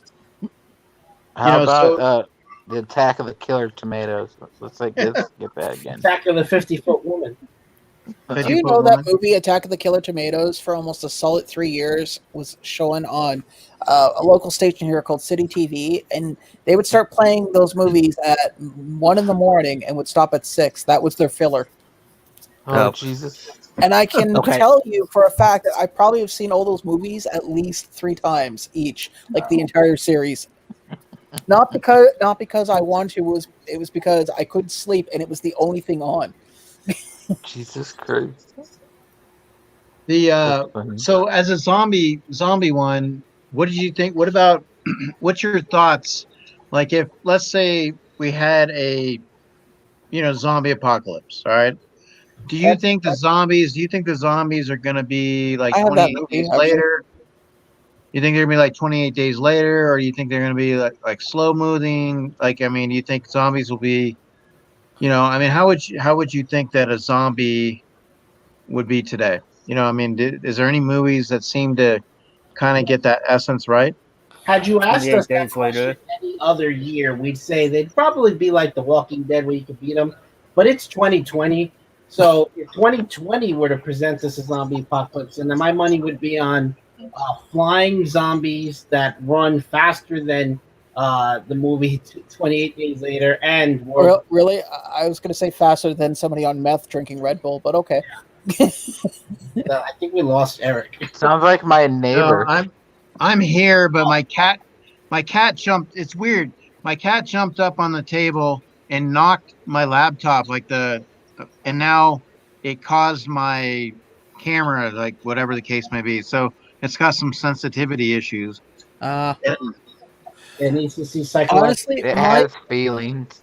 The best zombie movies are the ones where at the beginning you see 2 or 3 and you think, okay, that's not a problem, and then it quickly escalates. Because let's be honest, zombies are kind of like life's problems. If we have 1 or 2 problems of anybody here, we're like, yeah, we're cool, we're totally fine with it. And then when those problems become like 6 problems, 12, and 24, and 48, and then we realize, oh dear God, we're over our heads. That's my idea. That a zombie movie, or at least any movie, should be a representation of life and our insecurities and play on that. That's why I like zombies, because let's be honest, I think we've all had a problem or some little problem in our life. And we're like, yeah, we're fine. We'll just put it away. Like, greatest example, dishes. Okay, so I won't do the dishes. There's only 2 dishes. And then by day 4, there's like 30 there's like 30 dishes in the sink, and they're on the verge of sentience because something's rotting in there. Or like coronavirus. So we have from the chat, a question in regards. So what about the Hellraiser universe? Now, obviously in those movies, like sometimes they can be considered a kind of cheesy, but at the same time, Hellraiser is a good character. Would you say to expand the Hellraiser universe, would you like to see something like that? I think it would be cool. My problem with the Hellraiser universe, from all the ones that I've seen and all the other direct-to-movie ones, is Hellraiser, at least the first one, to me, the reason why it was scary is because body horror movies are in my mind are pretty. If you can relate to what's happening, it makes it more scary. And the more those movies went on, the less scary, the more outlandish they got, the less scarier they got. Okay, so what about the character? What about him as a character for Hellraiser, Pinhead? It's funny. I mean, now that I've seen, again, I'm going back several years now, so I'm trying to draw back on memory, but I see him more as a tragic character more than anything now. I mean, What and Mitch, just want to with you in Tennessee. Now you said this year you don't get to go to a lot of the horror nights and stuff like that. What are some? I mean, over the years that you did go, were there some that stood out? Were they always the same theme, or did they stand out differently each year? When you went to those, Horror Nights in Orlando. yeah. Oh yeah, every year there'd be different themes. Each year they would have different houses, and it would change every year. You'd have, anything from The Shining to Walking Dead to American Horror Story to, just anything you can think of. Poltergeist, just all kinds of different horror movies. Okay. They'd have different houses every year. And they switch the lineup. You can go to their website and actually look and see what houses they were going to have each year. House of a Thousand Corpses, Devil's Rejects. Wow. They did those. All kinds of really, really good ones. Okay. Did a lot of the Blumhouse movies. Yeah. The Blumhouse. Okay. Yeah. Probably the best house I think they've done so far that I got to see in person was probably the Cabin in the Woods house. Cabin in the Woods. Yeah, because they did it so you go underground into that whole area where all the creatures are held. Oh, okay. Yeah. Is there something from a horror house? I mean, obviously when you go there, you're going with a group of friends. You guys want to have fun. You're obviously looking to kind of get that scare. But I mean, do they deliver? I mean, with these places, I mean, are you in line and you already know what's going to happen because the pack of kids ahead or somebody's screaming? I mean, do they really deliver? I've never had an opportunity to be to one of these places, and I know that they do them also in Southern California, but I was just kind of curious from that standpoint. Like, I mean, do they deliver? I mean, is it something that is like, wow, like you walk out of there and you're just like, that thing was awesome. Oh yeah, they have a haunted barn here, and you drive up an old farm. Yeah, you drive up this driveway in an old farm, and there's corn on both sides, and it's pitch black. And you get back in there, and there's just parking everywhere, and it's in an old barn, and it's creepy. They got like a cement mixer that's under the floor that shakes the floor when you walk on it, and it's creepy. And there's clowns outside with chainsaws, and they're running around scaring people, and it's a good time.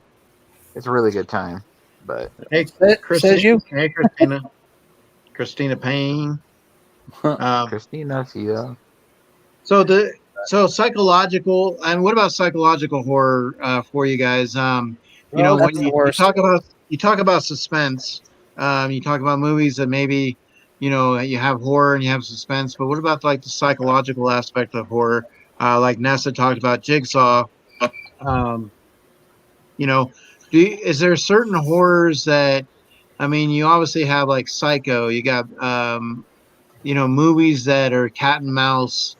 I know there was I was trying to think there was a movie that Sylvester Stallone was in, and I think it was Rutger Hauer that he played up. It was like a very cat and mouse thriller type. It wasn't really necessarily a horror, but you have also movies like The Hitcher, movies that just basically play out with your mind a little bit. I mean, do you enjoy that? Do you enjoy the gore? What type of horror, jump scares, what kind of horror do you like the most? I like true, like movies about true serial killers and their mind and what they did and things like that. Like there's a movie called Gacy, and then there's one called Dear Mr. Gacy. It's about this guy that goes to the prison and talks to John Wayne Gacy and pretty much gets his story. There's just a lot of that stuff I wouldn't say really scary, but it's real. It's true life, and it's like seeing into the mind of true life events that's happened. And I think that's more frightening than something that someone conjures up in their head and just makes. I think it's a little different. So Like Hmm. the faces that's of what I enjoy. That's funny, B-Soft. I was gonna say I would have to say the most scariest movies I've ever seen are like the body horror movies, like movies where. And I've never finished watching it, and I have no intentions to ever. Human Centipede would be a great example of that. Oh, Human Centipede, Huh. yeah. Yeah, I got about halfway into it and went, you know what? I'm good. I'm good. I don't need this. Have you ever seen Cannibal Holocaust? Yes, I have. That doesn't Okay. bother me. That's Okay. fine. I'm cool with that. But as soon as you start, I'm sure everyone here knows what the movie's about. Yeah. Once you start doing that, you know what? I have no problems at this point in time in my life tapping out and going, you know what? That's fine. You This ever is one see, hill I'm not going to climb. Have you ever seen August Underground? Sorry? August Underground? No. Okay. I don't think I've seen any of the movies you've mentioned yet, Dallas. He's mentioned all these obscure. You're not alone, Mitch. Hey, Mitch. Horror, true Remember horror. how I said you this is a college university town?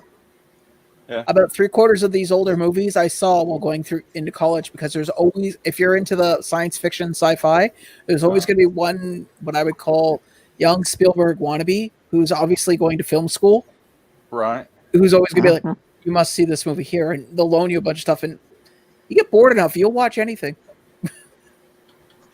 Except for Human Centipede. I've seen Yeah. Human Centipede. There's nothing wrong with Human Centipede. You just have to be Yeah, okay well, with seeing. says You you. just have to be like I okay said. with seeing ass and mouth. That's all it is. So, Well, that's the beauty with it is with horror. There's different types of genres. There's different types of realms of horror, and I mean, you're gonna like what you're gonna like, and some things can make you uneasy. Some things can be like, I don't really. This isn't really for me. And some movies you really get into, and that's the beauty of it. I mean, some people are freaked out by spiders. Some people are freaked out by a lot of different things. What on the film cameras, whatever the case may be, and but that's I think what draws us too. It's like you can be freaked out just by the sound of a chainsaw. And that is unnerving. I remember when I went to go see my dad in the summertime. I was like about 12, 13, and it was probably about midnight, and he came up the stairs with like a weed whacker thing, and it was like, all of a sudden you heard it, and you just like, I hadn't seen my dad in a while, so he just wanted to have a little bit of fun with, the horror and stuff like that, and it was fun because it was a memory that has always stayed with me. It was a connection from his horror to me handing that down. You know what I mean? And so that's what it's about sometimes. It's just people that enjoy horror, people that enjoy all types of horror, and that's the beauty of the discussion. So like I said, whatever films you like, whatever directions, characters, there's a lot to choose from. And like I said, some people see it from a different side, but that's the beauty of it because it's all about discussion. So. Other than that, like I said, guys, I know a lot of you guys on the East Coast, and I really appreciate you guys being here and supporting and hanging out. You guys are always welcome. Like Mitch earlier, he asked about coming on. You guys are always welcome to come on. Always an open invitation.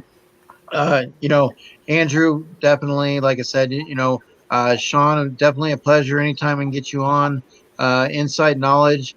LBD, it's always, with a shirt on or shirt off, you're always right there to take care of things. Hey, I can change it right now.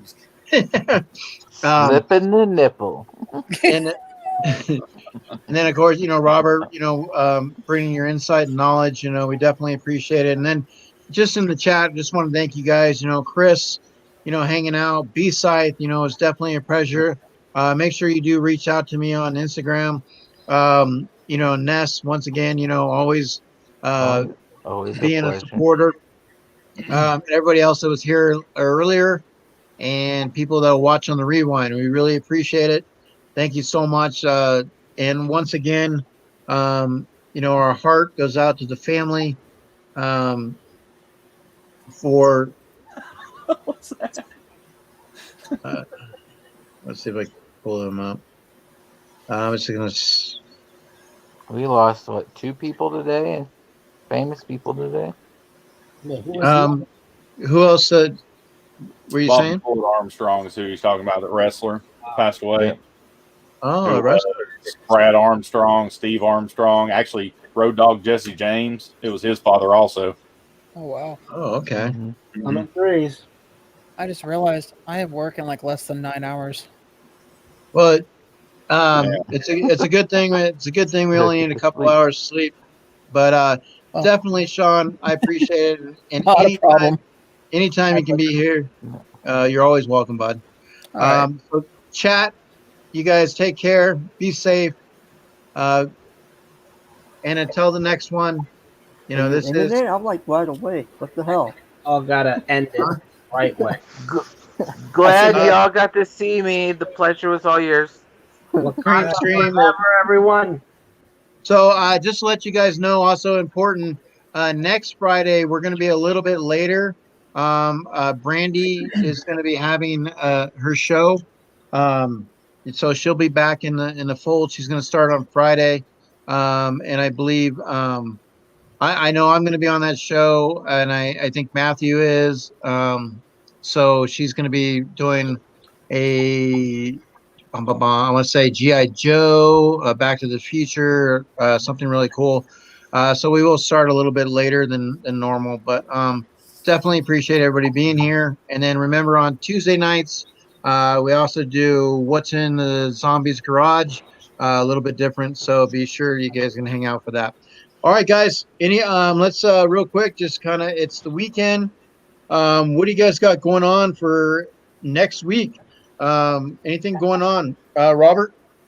I will be covering German expressionistic films, German expressionism. So Nosferatu, The Cabinet of Dr. Caligari, The Man Who Laughs, and Metropolis.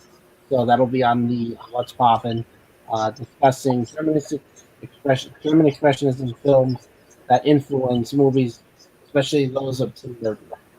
So that tune into the channel. And Charlie's almost done with his Instagram, where he's gonna need followers and all, but he'll be up soon, and I'll post his link on my own Instagram at Wabasource_rec. So you'll see Charlie and Pagliacci will fight on that Instagram post, but it's gonna mostly be Charlie. He's the popular one. All right. And so Sean, you have anything going on? Well, right now it's kind of up in the air. I'm looking to possibly do a chase roulette for Agent Venom. I ordered 6. 1 box came in, so I'm waiting for the next one. If not, it's going to be a Marvel Zombie pop review. And I currently right now have an Instagram giveaway set up for the Flocked. Sorry, I'm actually trying to pull up the Instagram for it now. A Flocked Mewtwo, because my goal, hopefully. Wait, I won that? I won that one? Yes, I've been looking get for. 12 more subscribers, so that way I can get myself up to 1,000 followers on Instagram. So that's my goal. Or if not, I'm going to be doing the draw anyways on Monday for that. So there'll be a lucky winner. Okay, so make sure you guys share. Get the word out.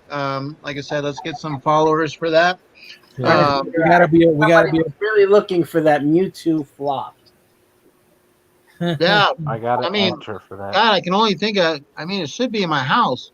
I can't find it yet. Well, I think I'm going to give it to the one person who really doesn't want it. Mitch, you can have it.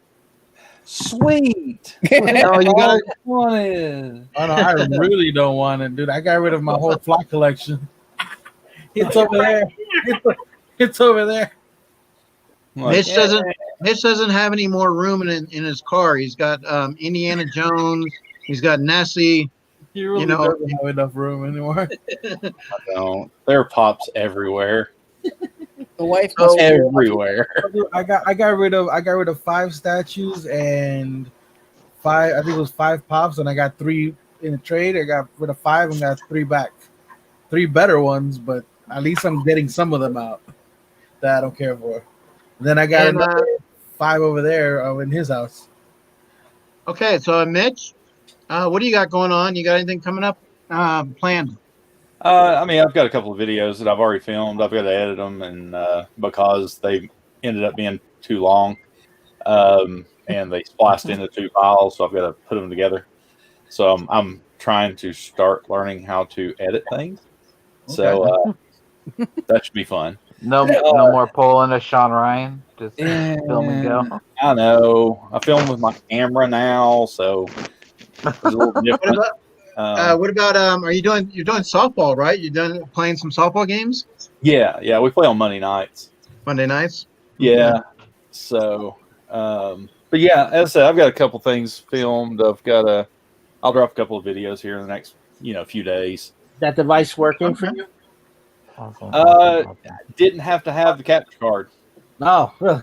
Yeah, I've got a capture card that I don't need, but there's software that Canon put out to. I use a USB cable that I charged my old Samsung phone with, and it all works. So I do have a question. If anybody can kind of help in some ways, though. Now I have Jackbox TV, okay, and I wanted, obviously Ross likes his Quiplash, but on this stream I've wanted to play the murder mystery game, but I'm having a hard time with, like, if I run it from my end on the computer, from people to hear it, so people to pick up the sound. So is there something that you guys might know of that I could kind of look for, or, any suggestions on how to get stuff like that on your stream to where, I know there's a little bit of lag sometimes, but at least to where somebody can hear it, Sounds like the browser you're using, the internet browser. Internet browser? Yeah, check to make sure you're using a browser where you can share. I thought Google Chrome was the best one to do it because you can share. Unless that's different. I'm not. I'll look in that then. Because when I do the quizzes, you never on my end, because I use Safari, and you never hear the music. So there's certain programs where it's but if I did it on Firefox, you'll hear it. So it's certain browsers allow certain things. I think I could be, Well, guys, I hate to be that party pooper, but I was only meant to be on for an hour and a half, and I got to get some sleep. So yeah, no problem. I'm just closing everybody out. So no all right, problem, well, it was a pleasure. Thank you again. Had a wonderful time, and be safe. Take care, bud. Take care, Talk bud. to you later, buddy. Good night, guys. See ya. All right, and winding it down. So, Andrew. Yeah. Andrew, do you have anything going on that you're looking for? Anything that you want to note? You're on the screen right now, so anything that I'm just gonna be with LBD on Sunday, so I don't know what LBD can explain what we're doing on Sunday because I don't even know. Okay. Other than that, I'm just waiting for that Batman to drop so I can sit outside Hot Topic for 3 hours before it opens. So that's about it. All right, perfect. And then, so Dallas, you got work coming up on Monday, correct? Yep. So anything that you want to talk about, add anything you want to say? I'm glad the stream's doing well. I'm probably not going to be on too much in the near future. It depends the way the schedule's going to be for work. I'm basically working 6 a.m. every morning. So, yeah, I can't be doing these late night. So it's it's gonna be, I know it's gonna be a little adjustment. I go back to work myself on Monday. The hard part is we're at school, and the kids are gonna be home on the computers, but they're wanting the teachers to be at the school in the classroom, which I'm just kind of like, okay, this is. I'm not really wanting to do it, but you got to do what you got to do. You know what I'm saying? If that's what your work wants you to do, that's what you got to do. So, well, Dallas, I do hope that you do get to, come in when you can. I wish you best of luck on your job because I know that's something that you have been looking at. We're looking at Spirit, but with Target, there's a lot of good things to come from. So, congratulations with that, and definitely, good luck with everything. And you always can come on anytime you want, Dallas. You know that. So, hopefully you will be able to have the opportunity to do that. So, and LBD. So I know you do things on Sunday, my man. So what have we got going on for Sunday?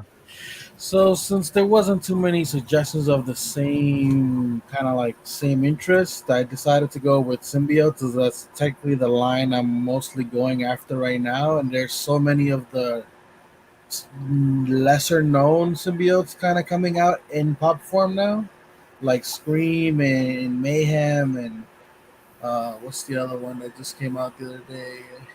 The Carl Unger one, Carnage. There's a whole bunch of them. There's Toxin. There's Toxin. There's already one of Toxin. I have him. Like so, I just decided to kind of go with the symbiote theme and kind of shed a little bit more light on that.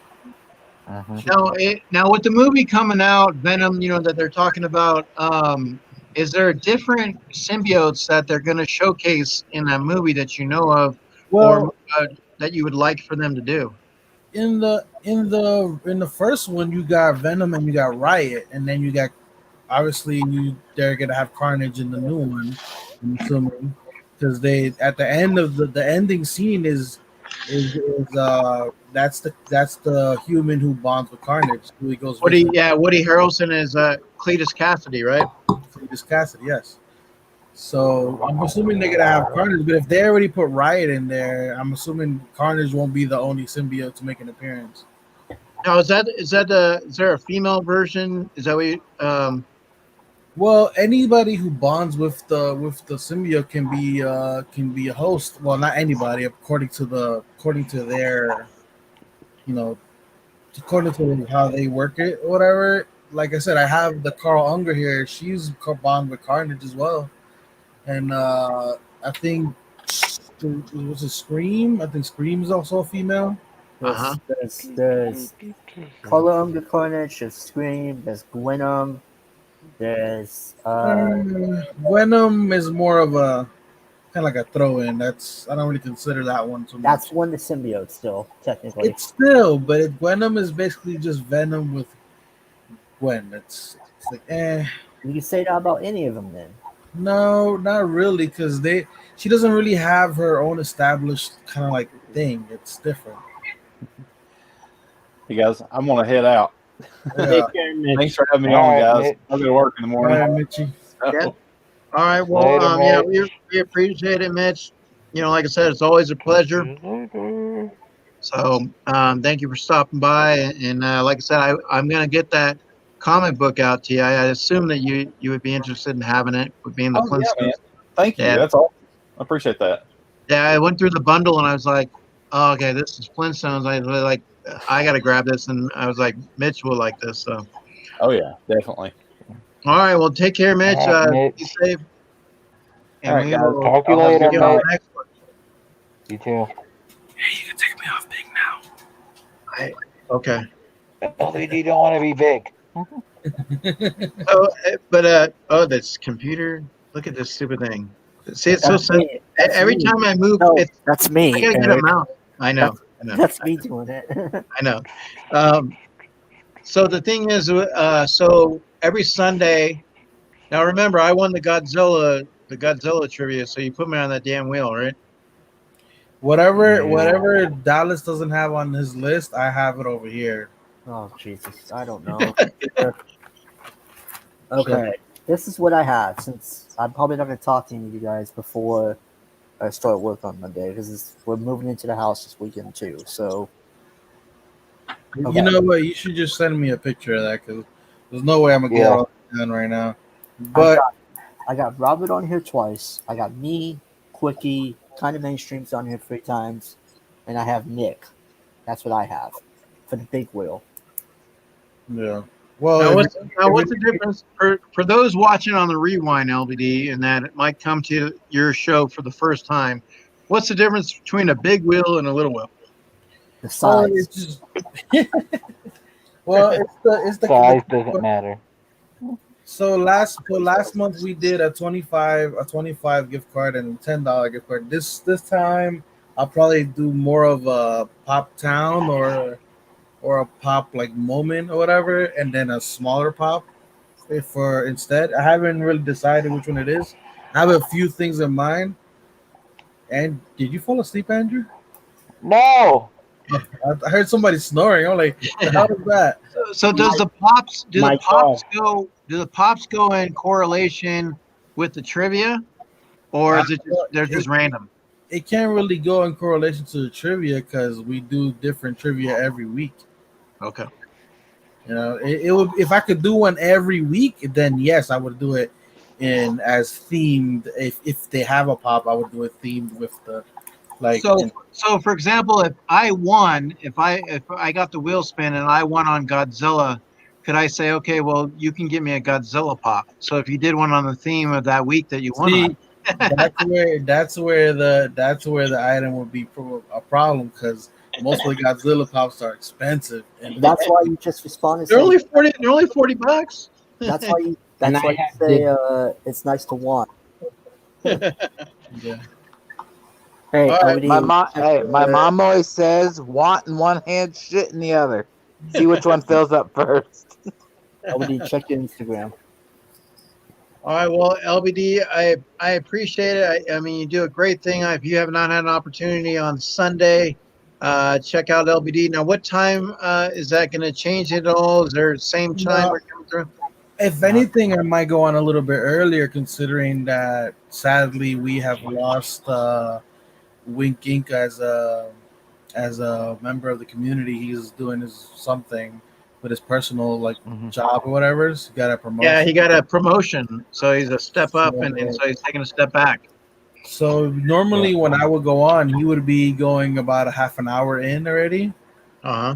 Now that that's kind of not going on, I might just go in a little bit earlier just so I'm not on so late and I don't crash into the luau as much. Well, you might also get some people that would normally be at the Wink Inc. You might now also pick up some people to go in that direction and looking for something to do on a Sunday, right?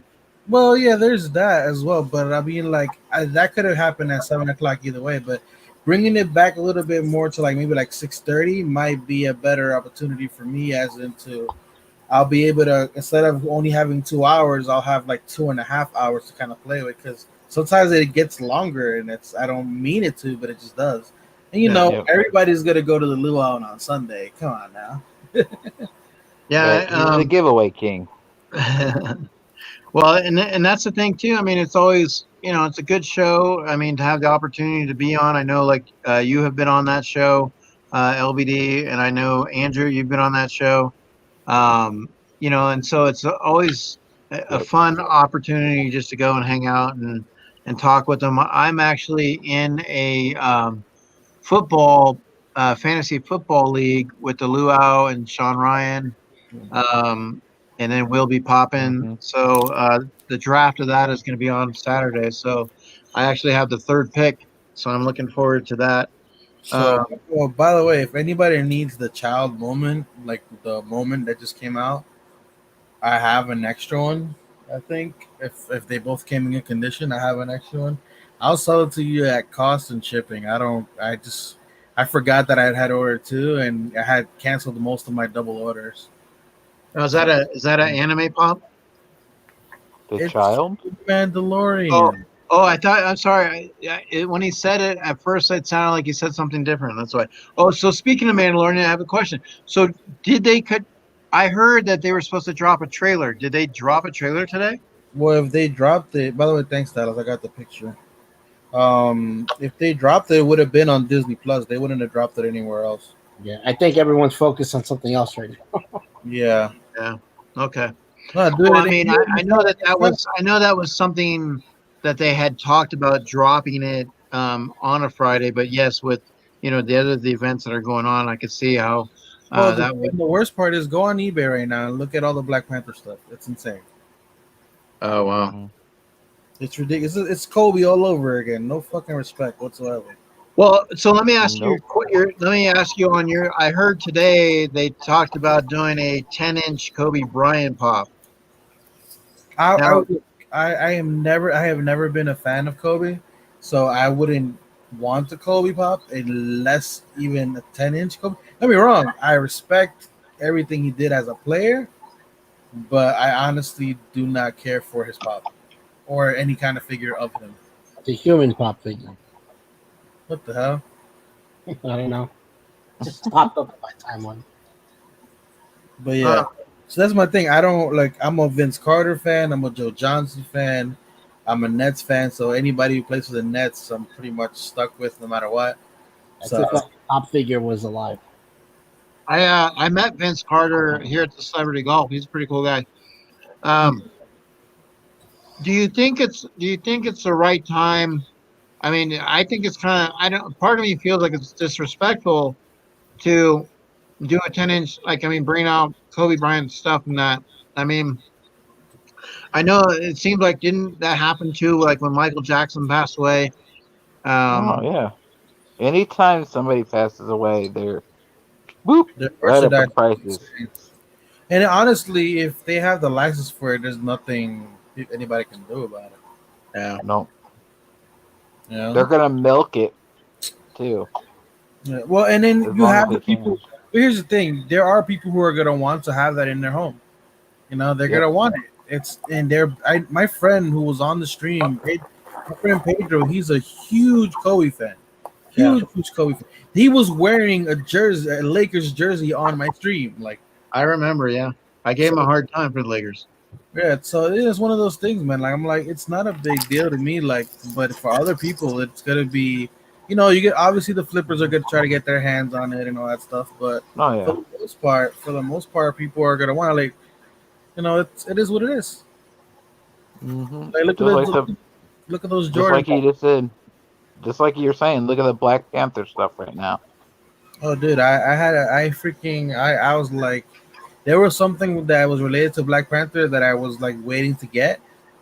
Mm-hmm. And it was like, and I'm talking about I was arguing with the guy because with shipping it was at 75, but with shipping he was gonna be like 80 something bucks. I was like, dude, I'm not gonna do that. I'm sorry. And now the thing that I wanted is up to like 90 something. Yeah. Plus shipping. I'm like, should have just settled. It's like it's gonna be like the whole Mitch and the Halloween Bakugo fig pin that is like he could have got it for 100 and whatever. Now it's like $700. Yeah, just like that pink chrome I almost had for 140. There you go. 150, and now it's $400 damn dollars. But Mitch got that pin. Mitch got that pin, right? No, he didn't get that. He got a not different the Halloween one. The Halloween. Halloween Bakugo is the one that he's missing. What is the that? only one. Did that just come out, or is it like? Oh, I gotta head out. Yeah. All right, man. We all kind of All right, guys. Take care. I was like, this is like Lord of the Rings ending. It's like, all right, we're gonna be guys. An extra 10,000 minutes now. So we appreciate it once again, everybody. Have a great weekend. Just smile and just be happy. There's always something to be happy for. Hopefully. Don't worry. Yep. Be happy. All right, guys. Take care. Thank you so much, chat. Bye.